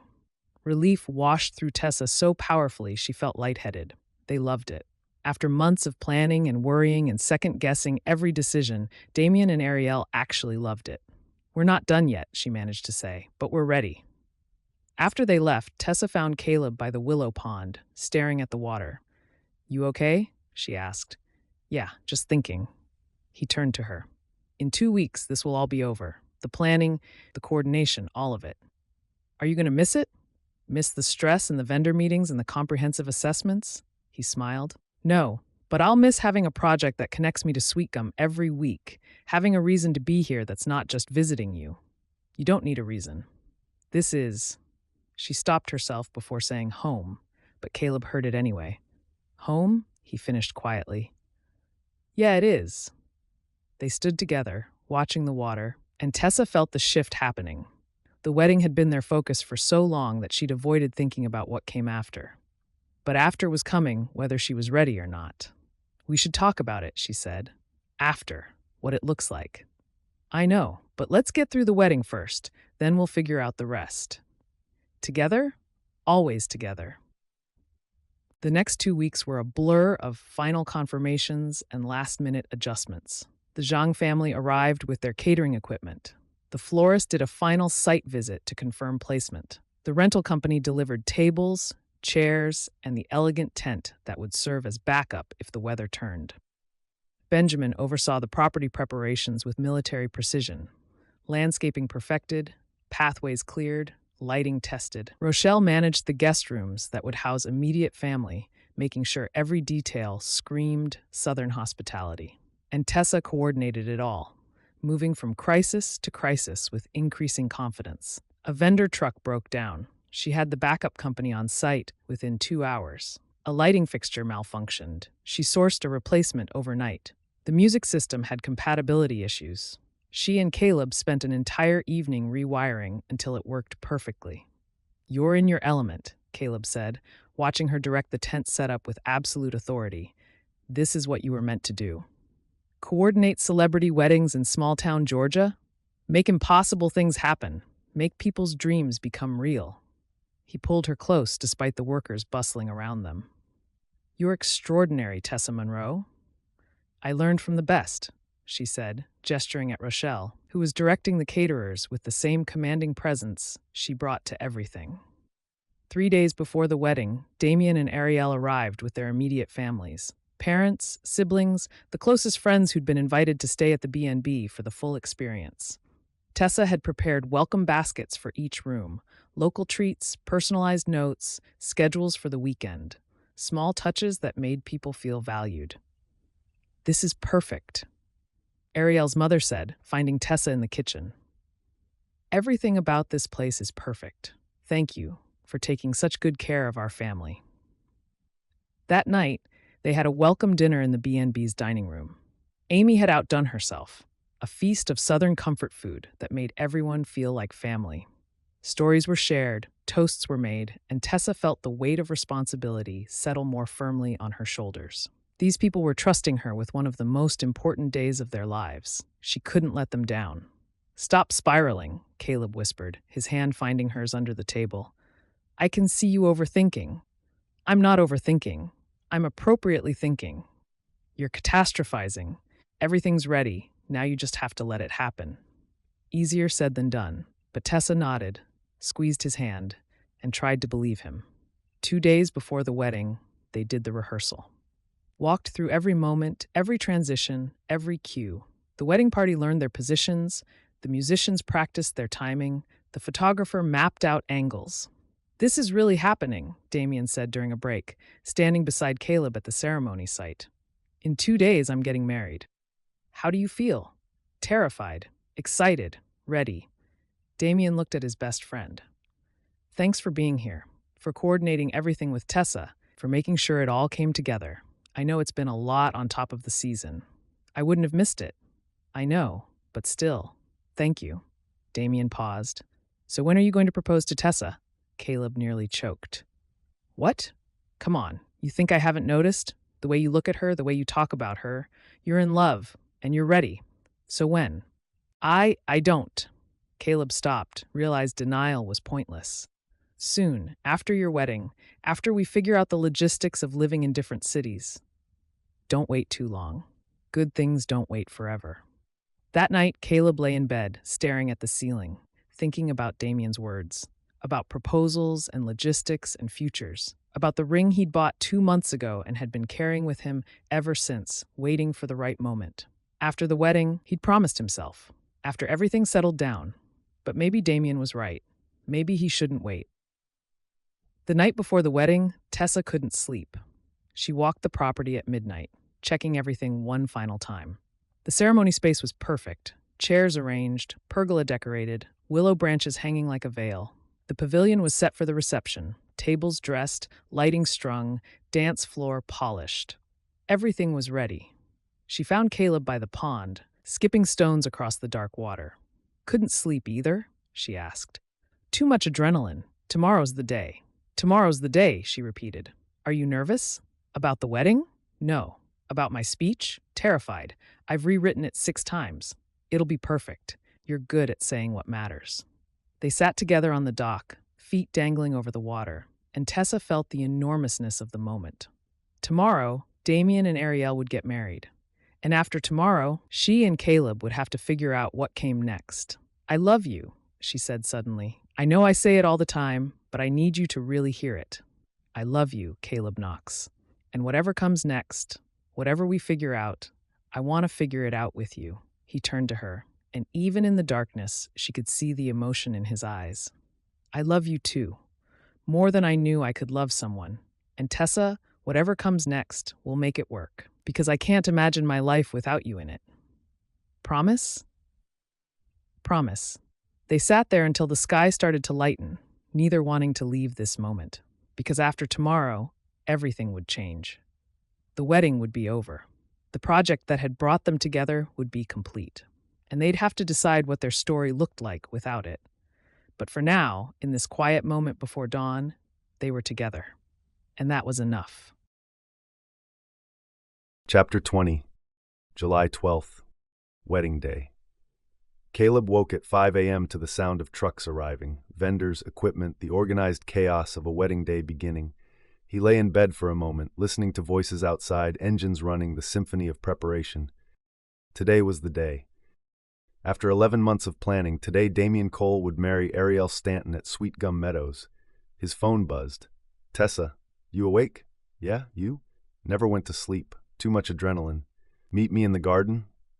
He found her 10 minutes later, already dressed and moving, tablet in hand, coordinating the tent setup with quiet authority.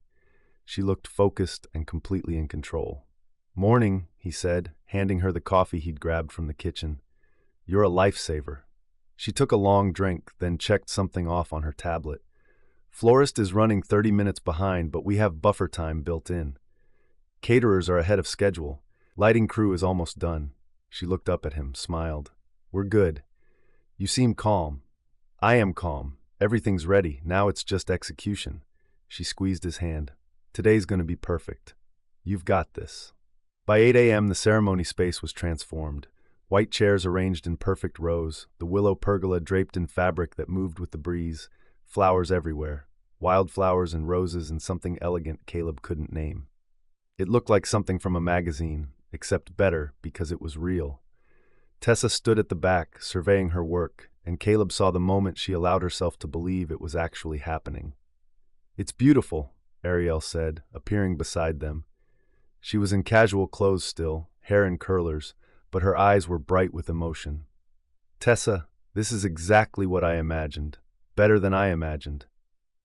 Wait until you see it this evening with the lighting, Tessa said. The golden hour is going to be incredible for photos.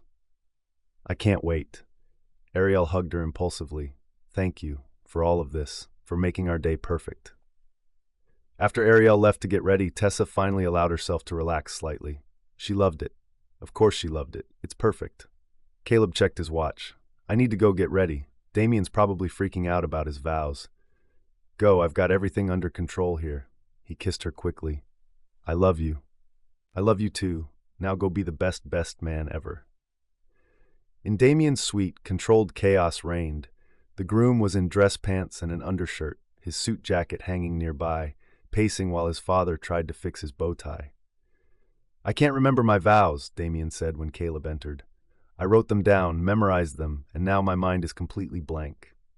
You have them written down as backup, Caleb reminded him. And you're not going to forget. You're just nervous.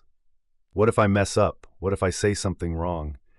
Then Ariel will laugh and love you anyway because that's what today is about, not perfection but commitment. Caleb handed him a glass of water. Breathe, you've got this. Damien took the water, drank half of it. How are you so calm? I'm not the one getting married. Yet, Damien said with a knowing look. But that's coming, right? You and Tessa? We're not talking about that today. Today is about you and Ariel. I'm just saying, don't wait too long. Life's too short. Damien's father finished the bow tie, stepped back. How do I look? Like a man about to marry the love of his life, Caleb said honestly. You look perfect. By 5 p.m., guests were arriving. 50 people who'd been carefully vetted and invited, who understood the importance of privacy, who were here because they genuinely loved Damien and Ariel. No media, no cameras beyond the official photographer, no spectacle, just celebration. Caleb stood at the front with the officiant, watching guests take their seats.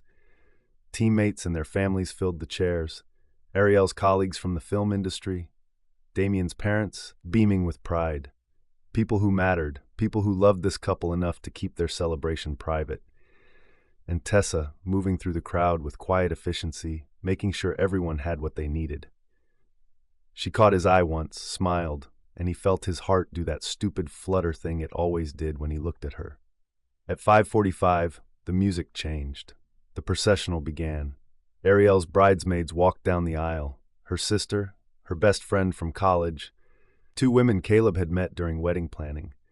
Then Damien's groomsmen took their positions beside him. And then Ariel appeared. She was stunning. A simple white dress that somehow looked both classic and modern, her natural hair styled in elegant curls, a smile that could light up the world. Her father walked beside her, a proud smile on his face. Caleb's attention switched to Damien. His best friend's expression when he saw Ariel, pure joy mixed with awe, mixed with love, so profound it was almost painful to witness. This was why they'd done all of it. The planning, the coordination, the stress. For this moment when 2 people looked at each other and saw their forever. The ceremony was short, personal, perfect. Damien's vows made people laugh and cry. Ariel's vows were poetry, beautiful words about partnership and choosing each other every day.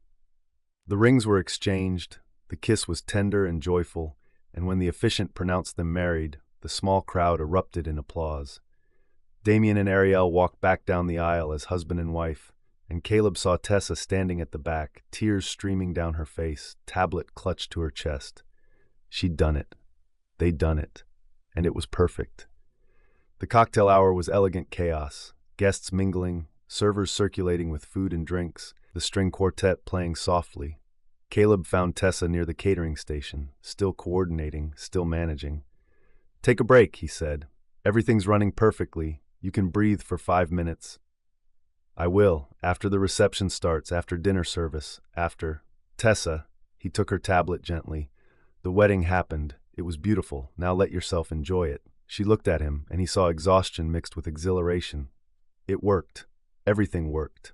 Because you made it work. We made it work, she corrected. The reception was everything they'd planned. Dinner was incredible. The speeches were heartfelt. The dancing was joyful. Caleb's best man speech went better than expected. He'd managed to be funny without being embarrassing, sentimental without being sappy. Damien had clapped him on the back afterward, eyes bright with emotion. Thank you, Damien had said, for everything, For today, for this year, for being my brother in all the ways that matter. Always, Caleb had promised. As the night wore on, Caleb found Tessa standing by the willow pond, watching the reception from a distance. The pavilion was lit up, music and laughter floating across the water, everything magical in the summer darkness. "You should be in there," he said, coming to stand beside her. "This is your success, too." "I know, I just needed a moment to take it all in." She leaned against him. "We did it, Caleb. We actually pulled off a celebrity wedding in a small town without a single thing going wrong." "You sound surprised." "I am a little. All that planning, all those contingencies we built in, and we didn't need any of them. Everything just worked." She looked up at him. "It's a good feeling, the best feeling, and now you know you can handle anything." "Now I know we can handle anything," she corrected. He kissed her softly. "So what happens now?" "Now we celebrate, and then we sleep for about 12 hours. He laughed, pulled her closer. "That sounds perfect." "Knox," Jordan called from the pavilion. "Get back here. Damien wants the wedding party for a toast." Tessa laughed. "Go. I'll be right behind you." He kissed her once more, then jogged back to the reception. But he looked back once, saw her silhouetted against the water, and thought, soon, very soon. He'd ask her the question that had been building since that first day when she'd challenged him with flour on her polo and fire in her eyes. But first, he'd finish celebrating his best friend's perfect day. Caleb found her an hour later, sitting on the porch swing, still in her dress, watching the stars. "Hey," he said softly, "mind if I join you?" "Please." He sat beside her, and they rocked gently, neither speaking, just being. "Thank you," Tessa said finally, "for everything this year, for showing up that first day with your comprehensive assessment and your skepticism and your determination to make everything perfect. Thank you for not throwing me out when I tried to take over your job." She laughed. "I considered it. I know you did." He took her hand, laced their fingers together. "Tessa, right now I just want to sit here with you and enjoy the fact that we pulled off something incredible together." "Together," she agreed. They sat in comfortable silence as the night deepened around them, and Caleb thought about the ring in his pocket, about the question he'd ask her soon, about the future they'd build. But for now, this was enough. Sitting on a porch swing with the woman he loved, celebrating a perfect day, knowing that whatever came next, they'd face it together. Always together. Chapter 21. 1 week after the wedding, late July. The B&B felt strange without wedding preparations filling every moment. Quiet. Almost too quiet. Tessa sat in the office, staring at her tablet, trying to focus on the Henderson anniversary party scheduled for September. But her mind kept drifting to the empty spot where Damien and Ariel's wedding timeline used to live. For 11 months, that wedding had been her North Star, the thing that organized her days and gave her purpose. Now it was done. Successfully, beautifully done, and she didn't know what to do with the space it had left behind. "You're moping," Rochelle said from the doorway. "I'm not moping. I'm planning." "You're staring at a blank screen. That's moping." Rochelle came in, sat down across from her. "Talk to me. I don't know what I'm feeling. I should be relieved, right? The wedding was perfect. Nothing went wrong. I proved I could handle a high-profile event, but instead, I just feel empty." "That's normal. You spent almost a year focused on one thing, and now it's over. There's bound to be a letdown." "It's more than that." Tessa closed her tablet. "The wedding gave me and Caleb something to work toward together, a shared goal. And now that it's done, I don't know what we are. Are we just dating? Are we building towards something? What happens when basketball season starts and he's gone for months at a time? Have you talked to him about it?" "Not really. We keep saying we'll figure it out after the wedding, but now it is after the wedding, and I still don't know what that looks like." Rochelle studied her for a long moment. "Baby, you're scared." "I'm not. You're scared that without the wedding to focus on, you'll realize the relationship doesn't work. That the distance and the different lives are too much." Rochelle's voice was gentle. "But Tessa, love doesn't need a project to survive. It just needs two people willing to choose each other. I know that. Logically, I know that. Then stop overthinking and talk to him. Really talk. About what you want, what he wants, how you make this work long term." After Rochelle left, Tessa pulled out her phone. Caleb had gone back to Atlanta 3 days ago, his first time away since the wedding. They'd texted, but it had been surface level. Updates and schedules, nothing real. She typed, "Can we talk? Actually talk, not just text." The response came within seconds. "I was just thinking the same thing. Call you in 10?" 10 minutes later, her phone rang. "Hi," she answered. "Hi." His voice was warm but tired. "How are you?" "Honestly, a little lost. The wedding's over, and I don't know what I'm supposed to be doing with myself." "I get that. I've been feeling the same way. Like I finished this huge project, and now I'm just waiting for the next thing." They were both quiet for a moment. "Caleb, what are we doing?" Tessa asked. "Not just with the post-wedding letdown, but with us, with this relationship. We've been together for almost a year now, but we've never really talked about what that means long-term." "I know, and we need to. But Tessa, I don't want to have this conversation over the phone." He paused. "Can I come down this weekend? We can talk properly, figure things out face to face." "Yeah, I'd like that." "Good, because I have some things I need to tell you. About work, about my future, about us." After they hung up, Tessa sat with the weight of that conversation coming.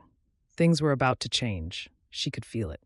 The question was whether they'd change in a way that brought them closer together or pushed them further apart. Friday evening, Caleb arrived looking more serious than she'd seen him in months. They had dinner with Rochelle and Benjamin, but the conversation was stilted, everyone sensing the tension beneath the surface. After dinner, they walked to the willow pond, their spot. "So," Tessa said as they sat on the dock, "you said you had things to tell me." "I do. But first, how do you feel about us? About this relationship? Be honest." Tessa took a breath. "I love you. That's not in question. But I'm worried about the logistics. Basketball season starts in 2 months, and you'll be traveling constantly. I'll be here, coordinating events, building my business, and I don't know how we sustain that long term. The weekends when you can visit, the phone calls squeezed between your schedule and mine. It feels like we're always saying goodbye." "I know, I've been thinking the same thing." Her stomach dropped. "You have?" "Yeah, which is why I asked for a meeting with the team front office last week." "What? Why?" "Because I needed to know what my options were, what my future could look like if I wanted something different than just playing until my body gives out." He turned to face her fully. "Tessa, I've been playing professional basketball for 8 years. It's been incredible, and I'm grateful for every minute. But I'm also tired. Tired of the travel, tired of the injuries, tired of living out of hotels." "What are you saying?" "I'm saying the team offered me a transition. Not retirement, but a shift. They want me to move into player development, working with younger guys, mentoring them, helping them adjust to the league. It would mean staying in Atlanta, less travel, more control over my schedule." "Caleb, that's amazing. That's exactly what you've been working toward. But here's the thing. Taking that job means committing to Atlanta, making it my permanent base. And I can't do that without knowing." He stopped, struggled with the words. "Tessa, I need to know if you'd ever consider leaving Sweetgum, moving to Atlanta to be with me, building a life there together." The question hung between them, heavy with implications. Tessa looked out at the water, at the willow branches hanging like a veil, at the pergola where Damien and Ariel had promised forever to each other. This place had saved her. When Charleston had tried to break her, Sweetgum had given her a home, a purpose, a second chance. Could she leave it? "I don't know," she said honestly. "This town means everything to me. The BNB, Rochelle and Benjamin, the community I've built here. And my business is just starting to grow. I have bookings through next year, connections with vendors, a reputation, starting over in Atlanta. I'm not asking you to start over. I'm asking if you'd consider building something new, together." "But what would that look like? Would I work for someone else's venue? Coordinate events in a city I don't know? Compete with established coordinators who've been there for years?" She felt panic rising. "Caleb, I just found my footing here. I'm not sure I can give that up." He was quiet for a long moment. "Okay? Okay? Okay, I hear you. Sweetgum is your home, and I'm not going to ask you to leave it." He stood, and she heard resignation in his voice. "I should go, give you space to think." "Caleb, wait." But he was already walking back toward the B&B, and Tessa sat alone on the dock, feeling like something fundamental had just broken between them. That night, she couldn't sleep, kept replaying the conversation, wondering if she'd made a mistake. He'd asked if she'd consider leaving, and she'd said she didn't know. That was honest, wasn't it? She couldn't just uproot her life on a hypothetical. But the look on his face when she'd said it, like he'd been hoping for a different answer. Around 2 a.m., she gave up on sleep and went downstairs. Found Rochelle in the kitchen, apparently also unable to sleep. Couldn't rest either? Rochelle asked, pouring tea. Caleb asked if I'd ever consider moving to Atlanta. And you said? I said I didn't know. That Sweetgum is my home, and I'm not sure I can leave it. Rochelle was quiet, stirring her tea. Can I tell you something? Please. When Benjamin first asked me to help him with the B&B, I almost said no. I just retired from the diner, was looking forward to some peace and quiet. Taking on a new project felt like the last thing I wanted. She smiled at the memory. But something made me say yes anyway, and working alongside him, building something together. That's when I realized what we had. But that's different. You weren't risking anything. You were staying in Sweetgum. True, but baby, you're looking at this as an either-or choice. Sweetgum or Caleb. What if it's not? What if there's a way to have both? Rochelle leaned forward. You're smart, capable, and you've proven you can handle impossible things. Don't let fear convince you there's only one answer. I just don't know what that answer looks like yet. Then take your time and figure it out. But don't push Caleb away while you're thinking. That man loves you. Make sure he knows you love him too, even while you're working through the logistics. After Rochelle went back to bed, Tessa sat in the quiet kitchen, thinking about her words. Home isn't a place. It's the people you choose. She'd made Sweetgum her home after Charleston because she'd needed safety, stability, something she could control. But Caleb had become home too, in a different way, but just as real. Could she choose both, or would she have to pick? Saturday morning, Caleb's SUV was gone when Tessa woke up. He'd left early, hadn't said goodbye. She found a note on the kitchen counter. Tessa, I'm sorry for putting pressure on you last night. Take whatever time you need to think. I love you, and I want us to work, but I also understand if Sweetgum is where you need to be. I'm not going anywhere. When you're ready to talk, I'm here. She read it 3 times, then set the note down carefully and opened her laptop. If she'd learned anything from coordinating Damien and Ariel's wedding, it was that impossible problems just needed creative solutions. Logistics could be managed. Distance could be bridged. Lives could be built across geography if both people were willing to make it work. She pulled up a blank document and started typing. Options for making this work. She didn't have all the answers yet, but she was going to find them. Because losing Caleb wasn't an option she was willing to accept. Chapter 22. 3 days later, Atlanta. Caleb had been staring at the same play breakdown for 20 minutes when his phone rang. Tessa. He'd been giving her space like he'd promised, but every day without hearing from her felt like the distance between them was growing wider. Hey, he answered, trying to keep his voice neutral. Are you home? Can I come over? You're in Atlanta? I'm in your parking garage. Buzz me up. 5 minutes later, she was standing in his doorway with her laptop bag and an expression he couldn't quite read, determined but nervous. You drove 2 hours to see me, he said. I drove 2 hours because we need to talk, and I'm tired of doing important conversations over the phone. She stepped inside, set her bag on his counter. Do you have coffee? Always. While he made coffee, she pulled out her laptop and opened a document. He could see bullet points, notes, what looked like a comprehensive plan.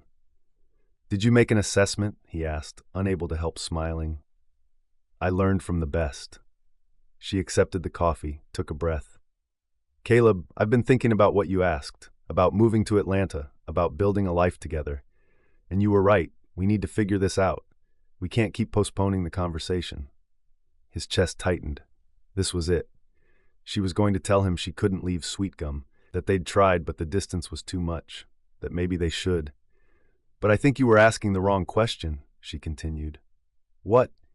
You asked if I would move to Atlanta, and I spiraled because I was thinking about it as an either-or choice. Sweetgum or you, my business or our relationship. But that's not the only option. She turned her laptop so he could see the screen. What if we built something that honored both? He looked at her notes. Option 1, dual location business model.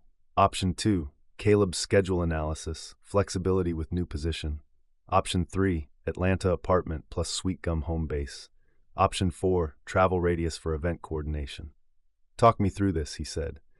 Okay, so here's what I've been thinking. Your new position is in Atlanta, but it's not like you're not traveling every other day. You've got more control over your schedule, right? Right. I'd be at the facility for practices and games, working with players, but no road trips, no constant travel. So you'd have flexibility. You could work from Atlanta during the week when you need to be there, but weekends and some weekdays you could work remotely or come to Sweetgum.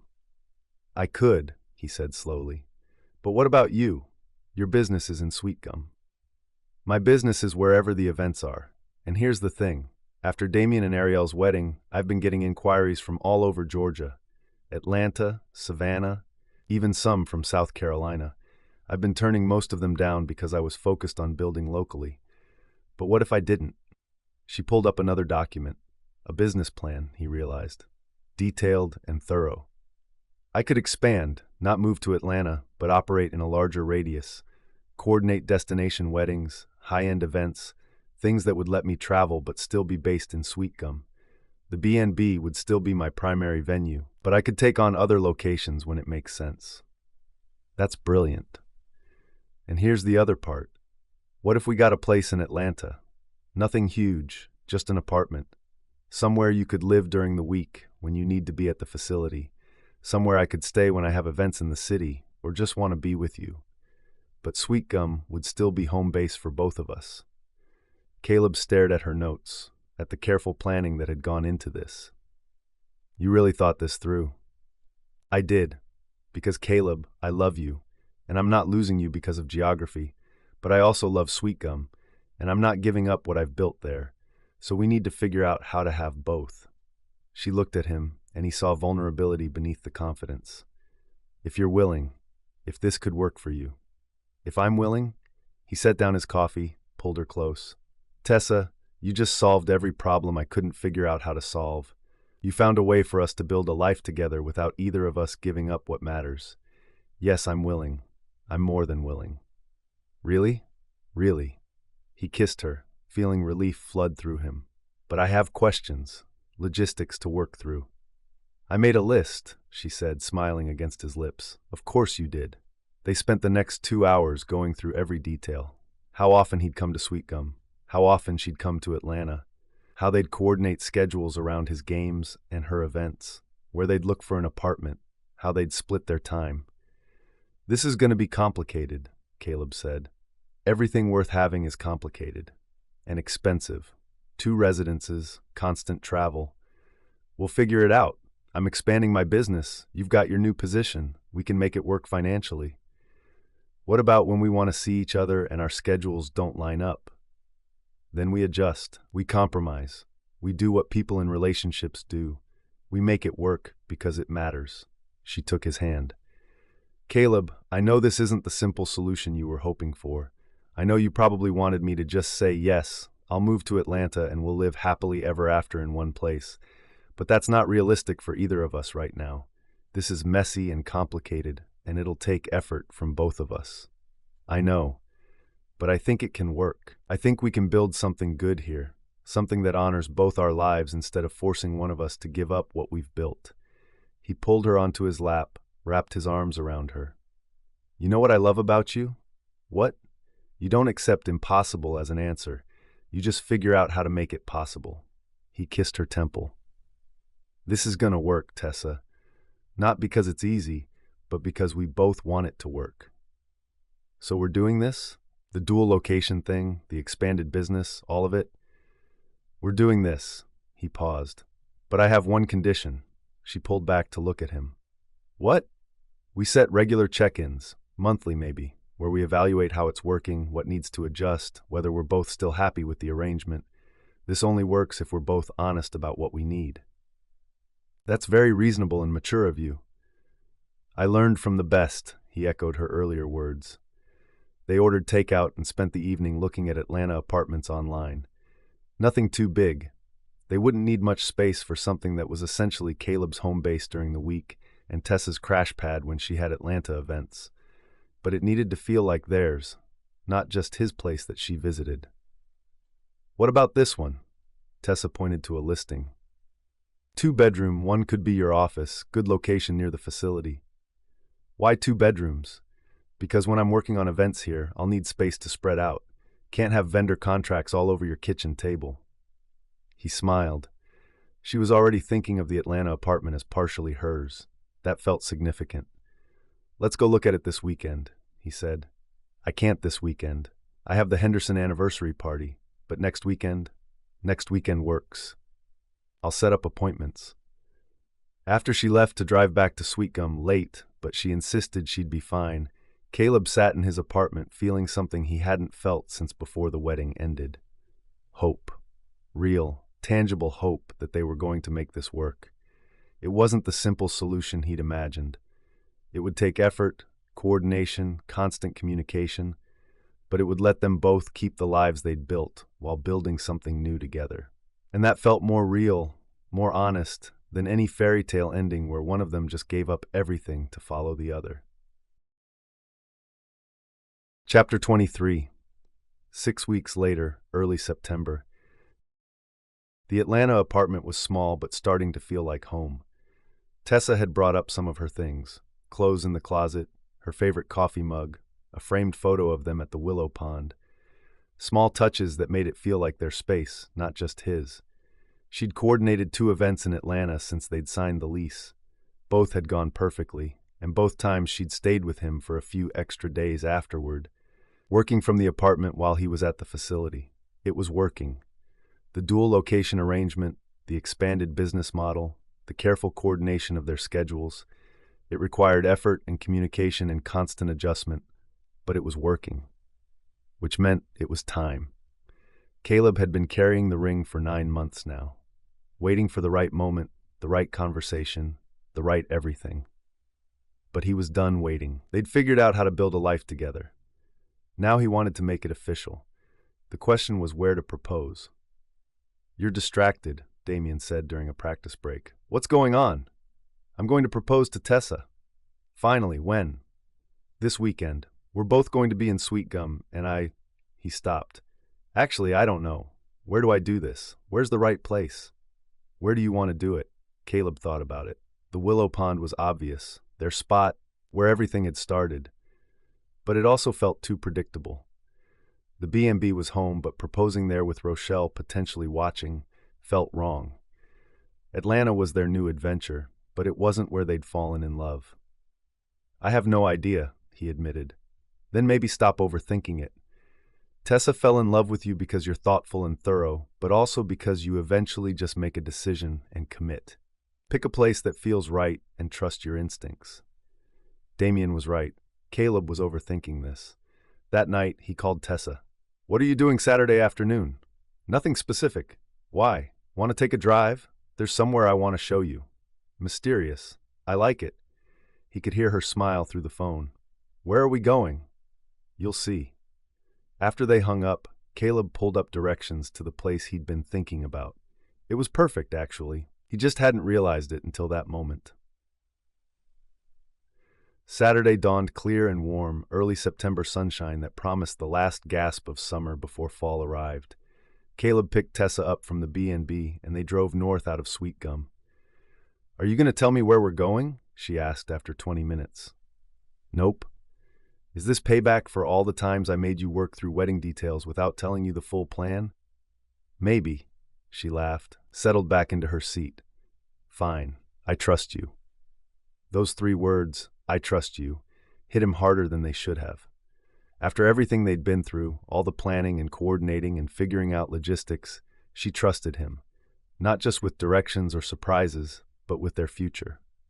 They drove for another 15 minutes before Caleb pulled off onto a scenic overlook, the same one where they'd had their first official date over a year ago, where they'd talked about comprehensive assessments and commitment and what home meant. "I remember this place," Tessa said as they got out of the car.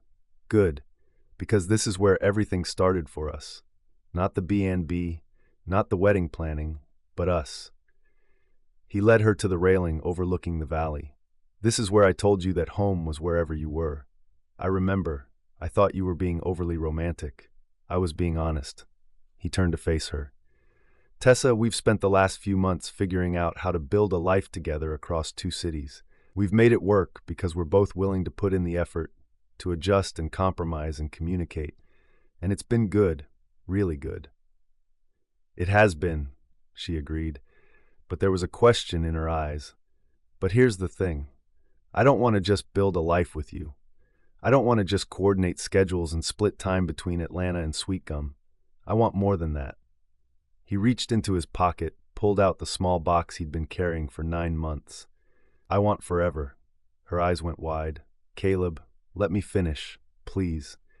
He opened the box, and she gasped softly at the ring, simple, elegant, exactly what he'd imagined for her. Tessa Monroe, you walked into my life and challenged everything I thought I knew. You made me better, not by changing me, but by seeing me clearly and loving me anyway.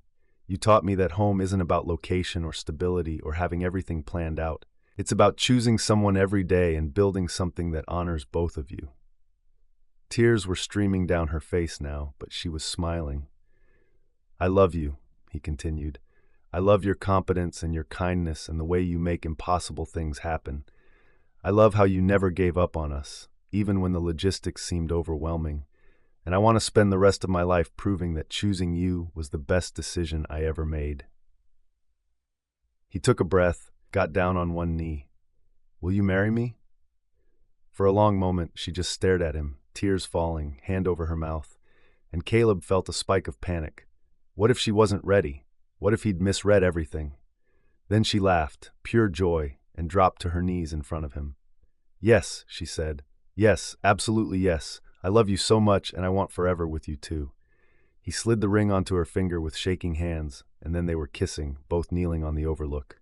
I've been carrying that ring for 9 months, he admitted when they finally pulled apart, just waiting for the right moment. This is the right moment. This is perfect. She looked at the ring, then at him, then back at the ring. Oh my God, I'm engaged. We're engaged. We're engaged, he confirmed. They stood, and he pulled her close, and they looked out at the valley together. The same view they'd seen on their first date, but everything was different now. They weren't figuring out if they could be together. They knew they could. Now they were figuring out how to build forever. So, Tessa said after a while, when should we get married? I don't know. When do you want to get married?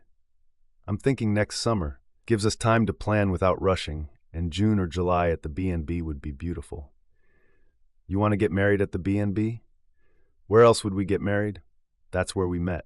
That's where we fell in love. That's home. She turned to face him. Unless you want something different? No, the B&B is perfect. Small wedding, just close friends and family. Exactly. Maybe 50 people. Ceremony at the Willow Pond, reception in the pavilion. Keep it intimate. She paused. Though Rochelle's going to want to coordinate everything. Rochelle's going to lose her mind when we tell her. Should we tell her now or wait? Now, Caleb said immediately. I'm not keeping this secret for even 1 more hour.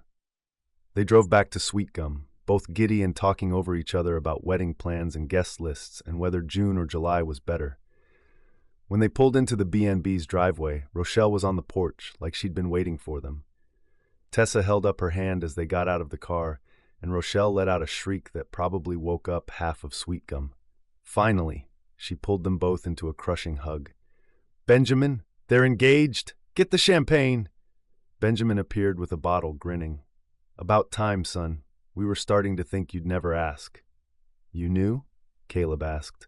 Boy, we've known you've been carrying that ring for months. Saw the jeweler's box in your jacket pocket back in July. We were just waiting for you to work up the courage. They sat on the porch, drinking champagne and making plans. Rochelle had opinions about everything. Flowers, food, timing, guest lists. Benjamin kept adding practical suggestions about setup and logistics. And Tessa just smiled, her hand in Caleb's, occasionally looking at her ring like she couldn't quite believe it was real. Summer wedding at the B&B, Rochelle said. Small and intimate. Oh, baby, it's going to be beautiful. You're not coordinating it, Tessa said firmly. You're going to be a guest. Actually enjoy the day instead of working. But who's going to make sure everything runs smoothly? I am. It's my wedding. I can coordinate my own event. Tessa, Rochelle, I love you, but no. You're going to sit in a chair at the ceremony, enjoy the reception, and let someone else handle the details for once. Rochelle looked like she wanted to argue, but Benjamin put a hand on her shoulder. Let her have this. It's her day. Later, after Rochelle and Benjamin had gone inside, Caleb and Tessa sat on the porch swing, watching the sunset. I can't believe we're getting married, Tessa said. I can. I've been thinking about it since about a week after we met. Really? Really? I just had to wait for you to be ready. She leaned against him. Thank you for waiting, for not pushing, for letting me figure things out at my own pace. Thank you for saying yes, for choosing this, choosing us, even though it's complicated. It's not that complicated anymore. We figured it out. We did, he agreed. Together, she repeated, always together. They sat in comfortable silence as the sky darkened and stars began to appear. And Caleb thought about the journey that had brought them here. From that first meeting with comprehensive assessments and skepticism, through wedding planning and Charleston shadows, through distance and logistics, and figuring out how to build a life that honored both of them. It had been complicated and messy and required more work than he'd expected. But every moment had been worth it to get here, engaged to the woman he loved, planning a future that belonged to both of them. Home wasn't a place. It was this, sitting on a porch swing with Tessa, planning forever, knowing that whatever came next, they'd face it together, always together. Chapter 24, June, 10 months later. Tessa woke on her wedding day to sunlight streaming through her bedroom window at the B&B and the sound of Rochelle humming in the kitchen below. Her wedding day. She lay in bed for a moment, letting it sink in. After everything, Charleston and starting over, meeting Caleb and falling in love, coordinating Damien and Ariel's wedding, figuring out how to build a life across 2 cities, she was getting married today. To Caleb Knox, the man who'd shown up with a comprehensive assessment and somehow become her home. Her phone buzzed. Caleb, good morning, bride. How are you feeling? She smiled. They'd stayed in separate rooms last night, his choice, surprisingly. He'd said he wanted their wedding day to feel traditional, that seeing her walk down the aisle would be more special if he'd spent the night missing her. Nervous, excited, happy, all of it. You? Same. Also wishing I could see you right now. 6 more hours. You can wait. Barely. I love you. I love you too. See you at the altar. Downstairs, Rochelle had prepared breakfast, Tessa's favorites, comfort food meant to settle nerves. Benjamin sat at the table reading the paper, looking distinguished in his suit pants and crisp white shirt. Morning, bride, Rochelle said, pulling her into a hug. How'd you sleep? Better than I expected. You? Barely. I kept thinking of things we might have forgotten. Rochelle poured coffee. But I checked the list this morning. Everything's ready. The florist will be here at 10, caterers at noon, musicians at 2. Your dress is pressed and hanging in the guest room. The ceremony chairs are set up. All you have to do is show up and get married. That's all? Tessa laughed. Just show up and get married. Just that, Benjamin confirmed. Though knowing you, you'll probably try to coordinate your own wedding from behind the scenes. I promised I wouldn't. And you promised me you'd handle any last-minute issues without telling me about them. We will, Rochelle assured her.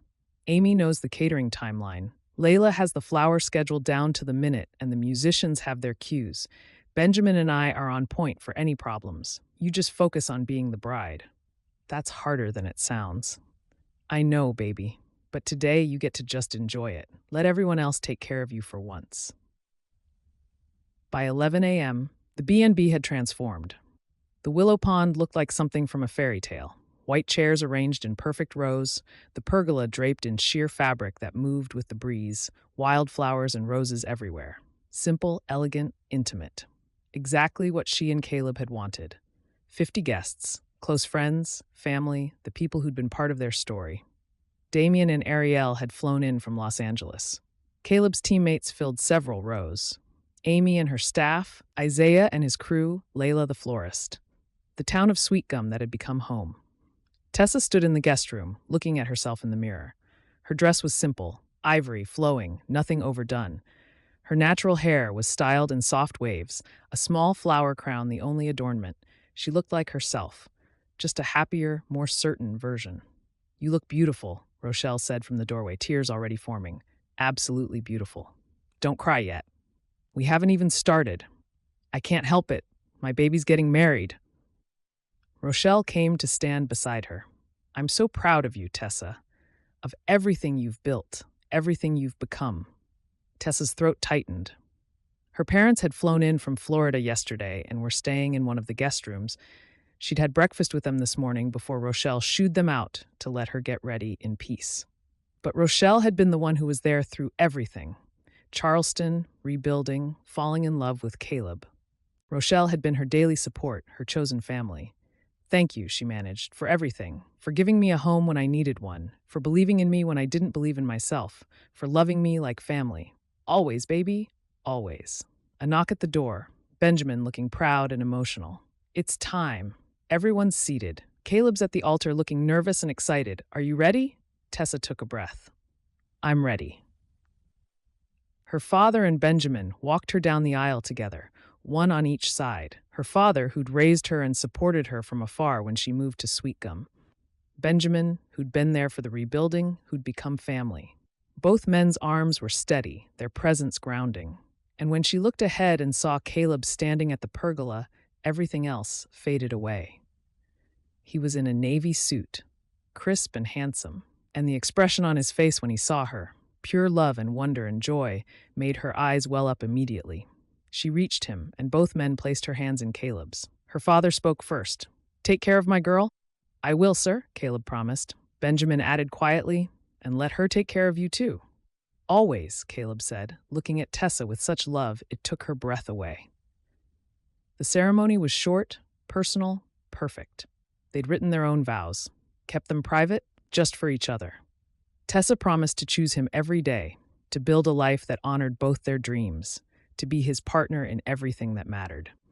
Caleb promised to support her ambitions, to make her laugh, to never stop working to deserve her love. When the officiant pronounced them married and Caleb kissed her, the small crowd erupted in applause, and Tessa felt complete in a way she hadn't known was possible. They walked back down the aisle as husband and wife, and everything felt right. The reception was everything a Sweetgum celebration should be. Good food, good music, good people. Amy had outdone herself with the menu, a perfect blend of Southern tradition and modern elegance.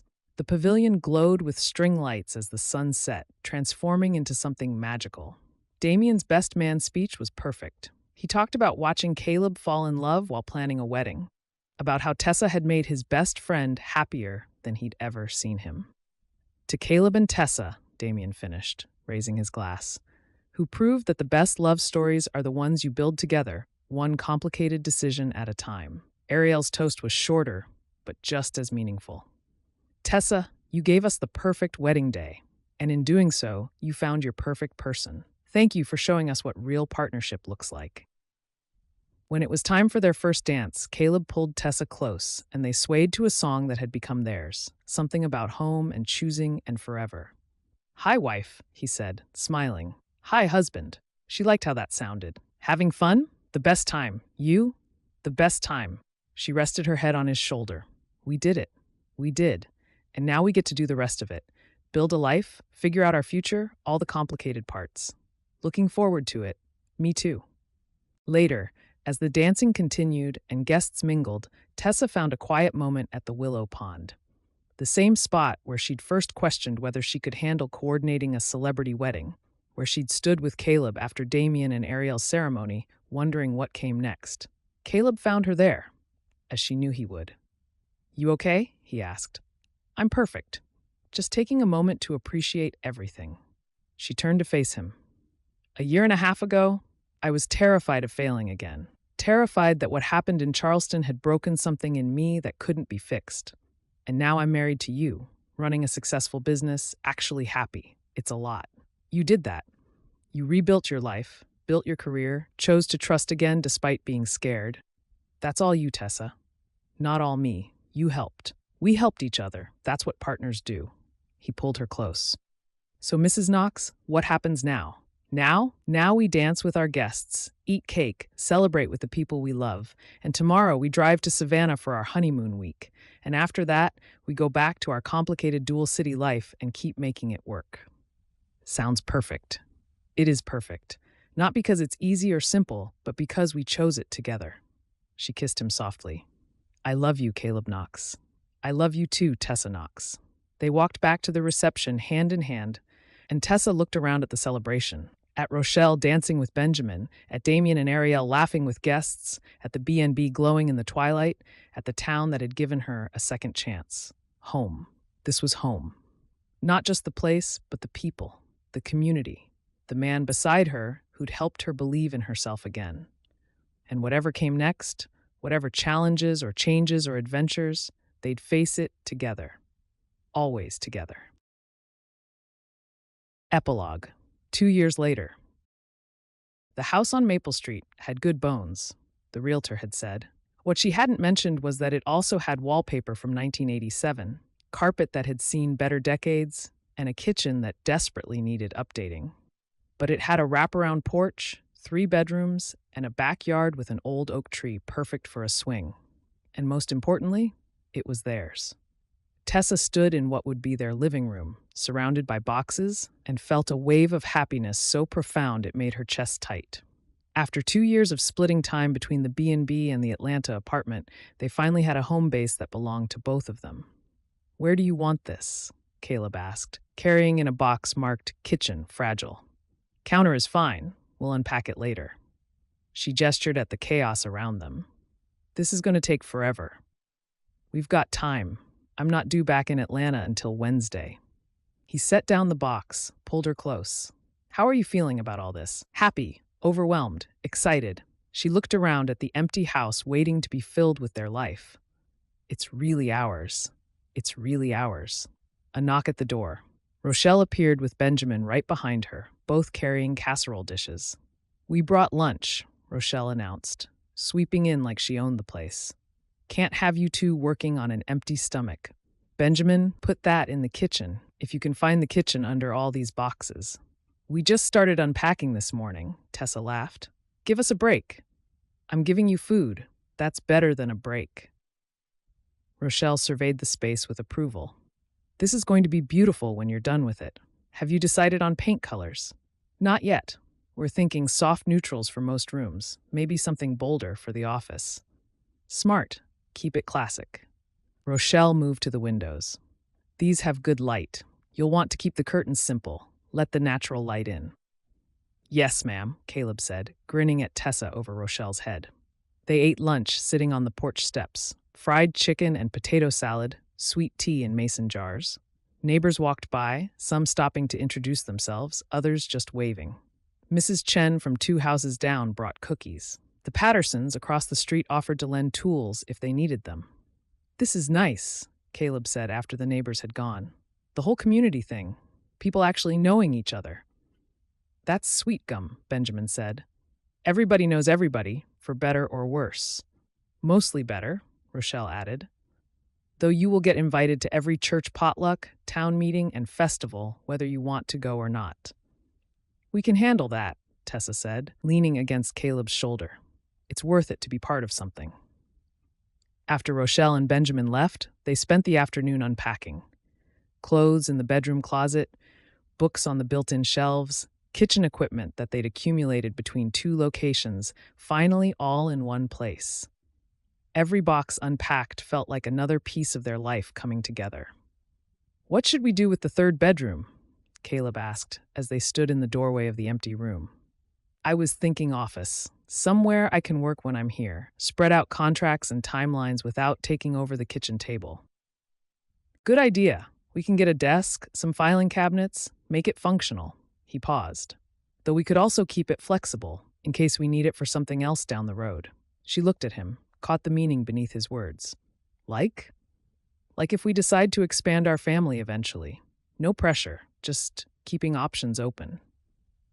Her heart did that flutter thing it still did after all this time. They'd talked about kids in abstract terms. Someday, maybe, when they were more settled. but hearing him acknowledge it as a real possibility made it feel more tangible. "I like keeping options open," she said. That evening, they ordered pizza and ate it sitting on the floor of their empty living room, too tired to care about furniture or proper dining. "This is perfect," Tessa said, looking around at the chaos that was slowly becoming home. "Eating pizza on the floor is perfect? Being here with you is perfect. The pizza is just a bonus." She leaned against him. "Thank you for doing this, for buying a house in Sweetgum instead of pushing for something in Atlanta. This is where we belong. Atlanta's work, but this is home." He kissed her temple.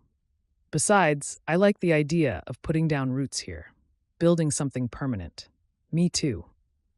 They spent the night in their new bedroom, mattress on the floor, no furniture yet, boxes stacked against the walls. But wrapped in Caleb's arms, listening to the unfamiliar sounds of their new house settling, Tessa felt more content than she'd ever been. Over the next few weeks, the house slowly transformed. They painted the living room a soft sage green. Caleb built shelves for the office, while Tessa organized her files and vendor contacts. They planted flowers in the front beds, wildflowers and roses, the same combination from their wedding. The kitchen renovation was a bigger project. They'd hired a local contractor to update the cabinets and countertops, modernize the appliances, while keeping the room's original charm. Tessa spent hours poring over samples and sketches, making sure every detail was right. "You're approaching this like you approach weddings," Caleb observed one evening as she compared paint chips for the fourth time. "Is that bad?" "No, it's very you. Thorough, detail-oriented, determined to make it perfect." He took the paint chips from her hands. "But maybe we could make one decision without a comprehensive analysis?" "Fine, you pick." He pointed to one without hesitation. "This one. It's warm, but not too yellow. Will look good with the oak cabinets." She studied it, realized he was right. "Okay, that one. See? Not so hard. Show off." The neighbors became friends. Mrs. Chen invited them to dinner, authentic Chinese food that reminded Tessa of Mrs. Zhang's wedding catering. The Pattersons had them over for game night. The Hendersons down the street asked if Tessa could coordinate their daughter's wedding next spring. "You're officially a local now," Caleb said after they'd accepted the fourth dinner invitation that week. "Part of the community." "We're part of the community," she corrected. "This is our town, our life, together." One Saturday afternoon, Caleb came home from the hardware store with lumber and rope. "What's all that for?" Tessa asked from the porch where she was reviewing a contract. "You'll see." He spent the next 3 hours in the backyard, and when he called her out, she found him standing beside a wooden swing hanging from the old oak tree. Simple but sturdy, big enough for 2 people. "You built a swing," she said, tears forming unexpectedly. "I built us a swing. Thought we could use a place to sit and watch the sunset. Talk about our day. Just be." She sat on it, and he sat beside her, and they rocked gently, his arm around her shoulders, her head against his chest. "This is everything," she said. "The house, the town, the life we're building. It's everything I didn't know I needed." "Me too." He kissed the top of her head. "Thank you for choosing this, for choosing Sweetgum and me and this complicated life we've built. Thank you for making it easy to choose." By fall, the house was finished. Not perfect. There were still projects they wanted to tackle, updates they'd get to eventually. But it was theirs, filled with furniture they'd picked together, walls painted in colors they both loved, a kitchen where they cooked dinner side by side. And most importantly, it felt like home. One evening in October, they sat on their new porch swing, the one Caleb had hung on the front porch to match the backyard swing. The sun was setting, painting the sky in shades of orange and pink, and Sweetgum felt peaceful and right. "I got a call today," Caleb said. "From the Hawks." Tessa's stomach tightened. "About? About my contract. They want to extend it, give me more responsibilities in player development, but it would mean committing to Atlanta for at least 3 more years." "What did you say?" "I said I needed to talk to my wife first, that we make these decisions together." He turned to face her. "What do you think?" She thought about the life they'd built, the dual cities that had worked better than expected, the business she'd grown, the home they'd just finished creating. 3 more years of splitting time between Atlanta and Sweetgum. 3 more years before they could be here full time. "I I think you should take it, she said. This job is important to you. You're good at it, and we've made the dual location thing work. We can keep making it work. You're sure? I'm sure. Besides, 3 years isn't that long, and then we'll be here permanently, and you'll probably be so bored you'll wish you were still traveling. He laughed. Never. I could never be bored here with you. Good answer. They sat in comfortable silence as darkness fell, and lights began to appear in windows up and down the street. Their street, their neighborhood, their home. I love you, Caleb said. I love you too. Rochelle's voice carried from next door. She and Benjamin had walked over for their evening visit, a routine that had developed over the past weeks. Are you two going to sit out here all night, or are you coming in for coffee? Coming, Tessa called back, then quieter to Caleb. We should go. You know how she gets if we make her wait. One more minute. He pulled her closer. I just want to sit here and appreciate this. Our house, our porch, our life, all of it. Our home, Tessa corrected. Our home, he agreed. They sat there for one more perfect minute, then got up and went inside where Rochelle had already made herself comfortable in their living room, and Benjamin was examining Caleb's bookshelf with approval. This was home. Not just the house on Maple Street, but the people who filled it, the community that had embraced them. The life they'd built together through compromise and communication and choosing each other every single day. Tessa had come to Sweetgum broken, looking for a fresh start. And she'd found so much more. A home, a family, a love that was worth every complicated decision, every difficult conversation, every moment of uncertainty. She'd found everything, and it was perfect. Later that night, after Rochelle and Benjamin had gone home and the house was quiet, Tessa and Caleb lay in their bed. Not a mattress on the floor anymore, but a real bed with a real frame in a room that was fully theirs. What are you thinking about? Caleb asked. About how far we've come. From that first day when you showed up with your comprehensive assessment and I thought you were the most annoying person I'd ever met. I was pretty annoying. You were. But you were also right about most things, which was even more annoying. She turned to face him. I'm glad you were annoying. I'm glad you pushed me to be better, to think bigger, to not settle for safe. I'm glad you let me, and I'm glad you pushed back, made me see that control isn't the same as care. He traced her jaw with his fingertips. We're good together. We are. We really are. She fell asleep in his arms, in their house, in their town, surrounded by everything they'd built together. And she knew that whatever came next, 3 more years of dual cities, eventually settling in Sweetgum permanently, maybe expanding their family, maybe just growing old together on their porch swing, it would be good, because they'd face it together, always together. Home. This concludes Only With You, an African-American sweet romance, written by Imani Price, narrated by Shatrice Williams and Michael Evans. Thank you so much for listening. To keep up with Imani's upcoming books, please subscribe to this YouTube channel and join her mailing list at imaniprice.com. Note from the author, if you especially enjoy my stories, please consider purchasing my books, which are available at all major retailers. You can also support my work here on YouTube by becoming a channel member through the Join button or by sending a super thanks by clicking on Thanks. Your support helps me continue offering these stories for free. Thank you again, and I truly hope you enjoyed this story.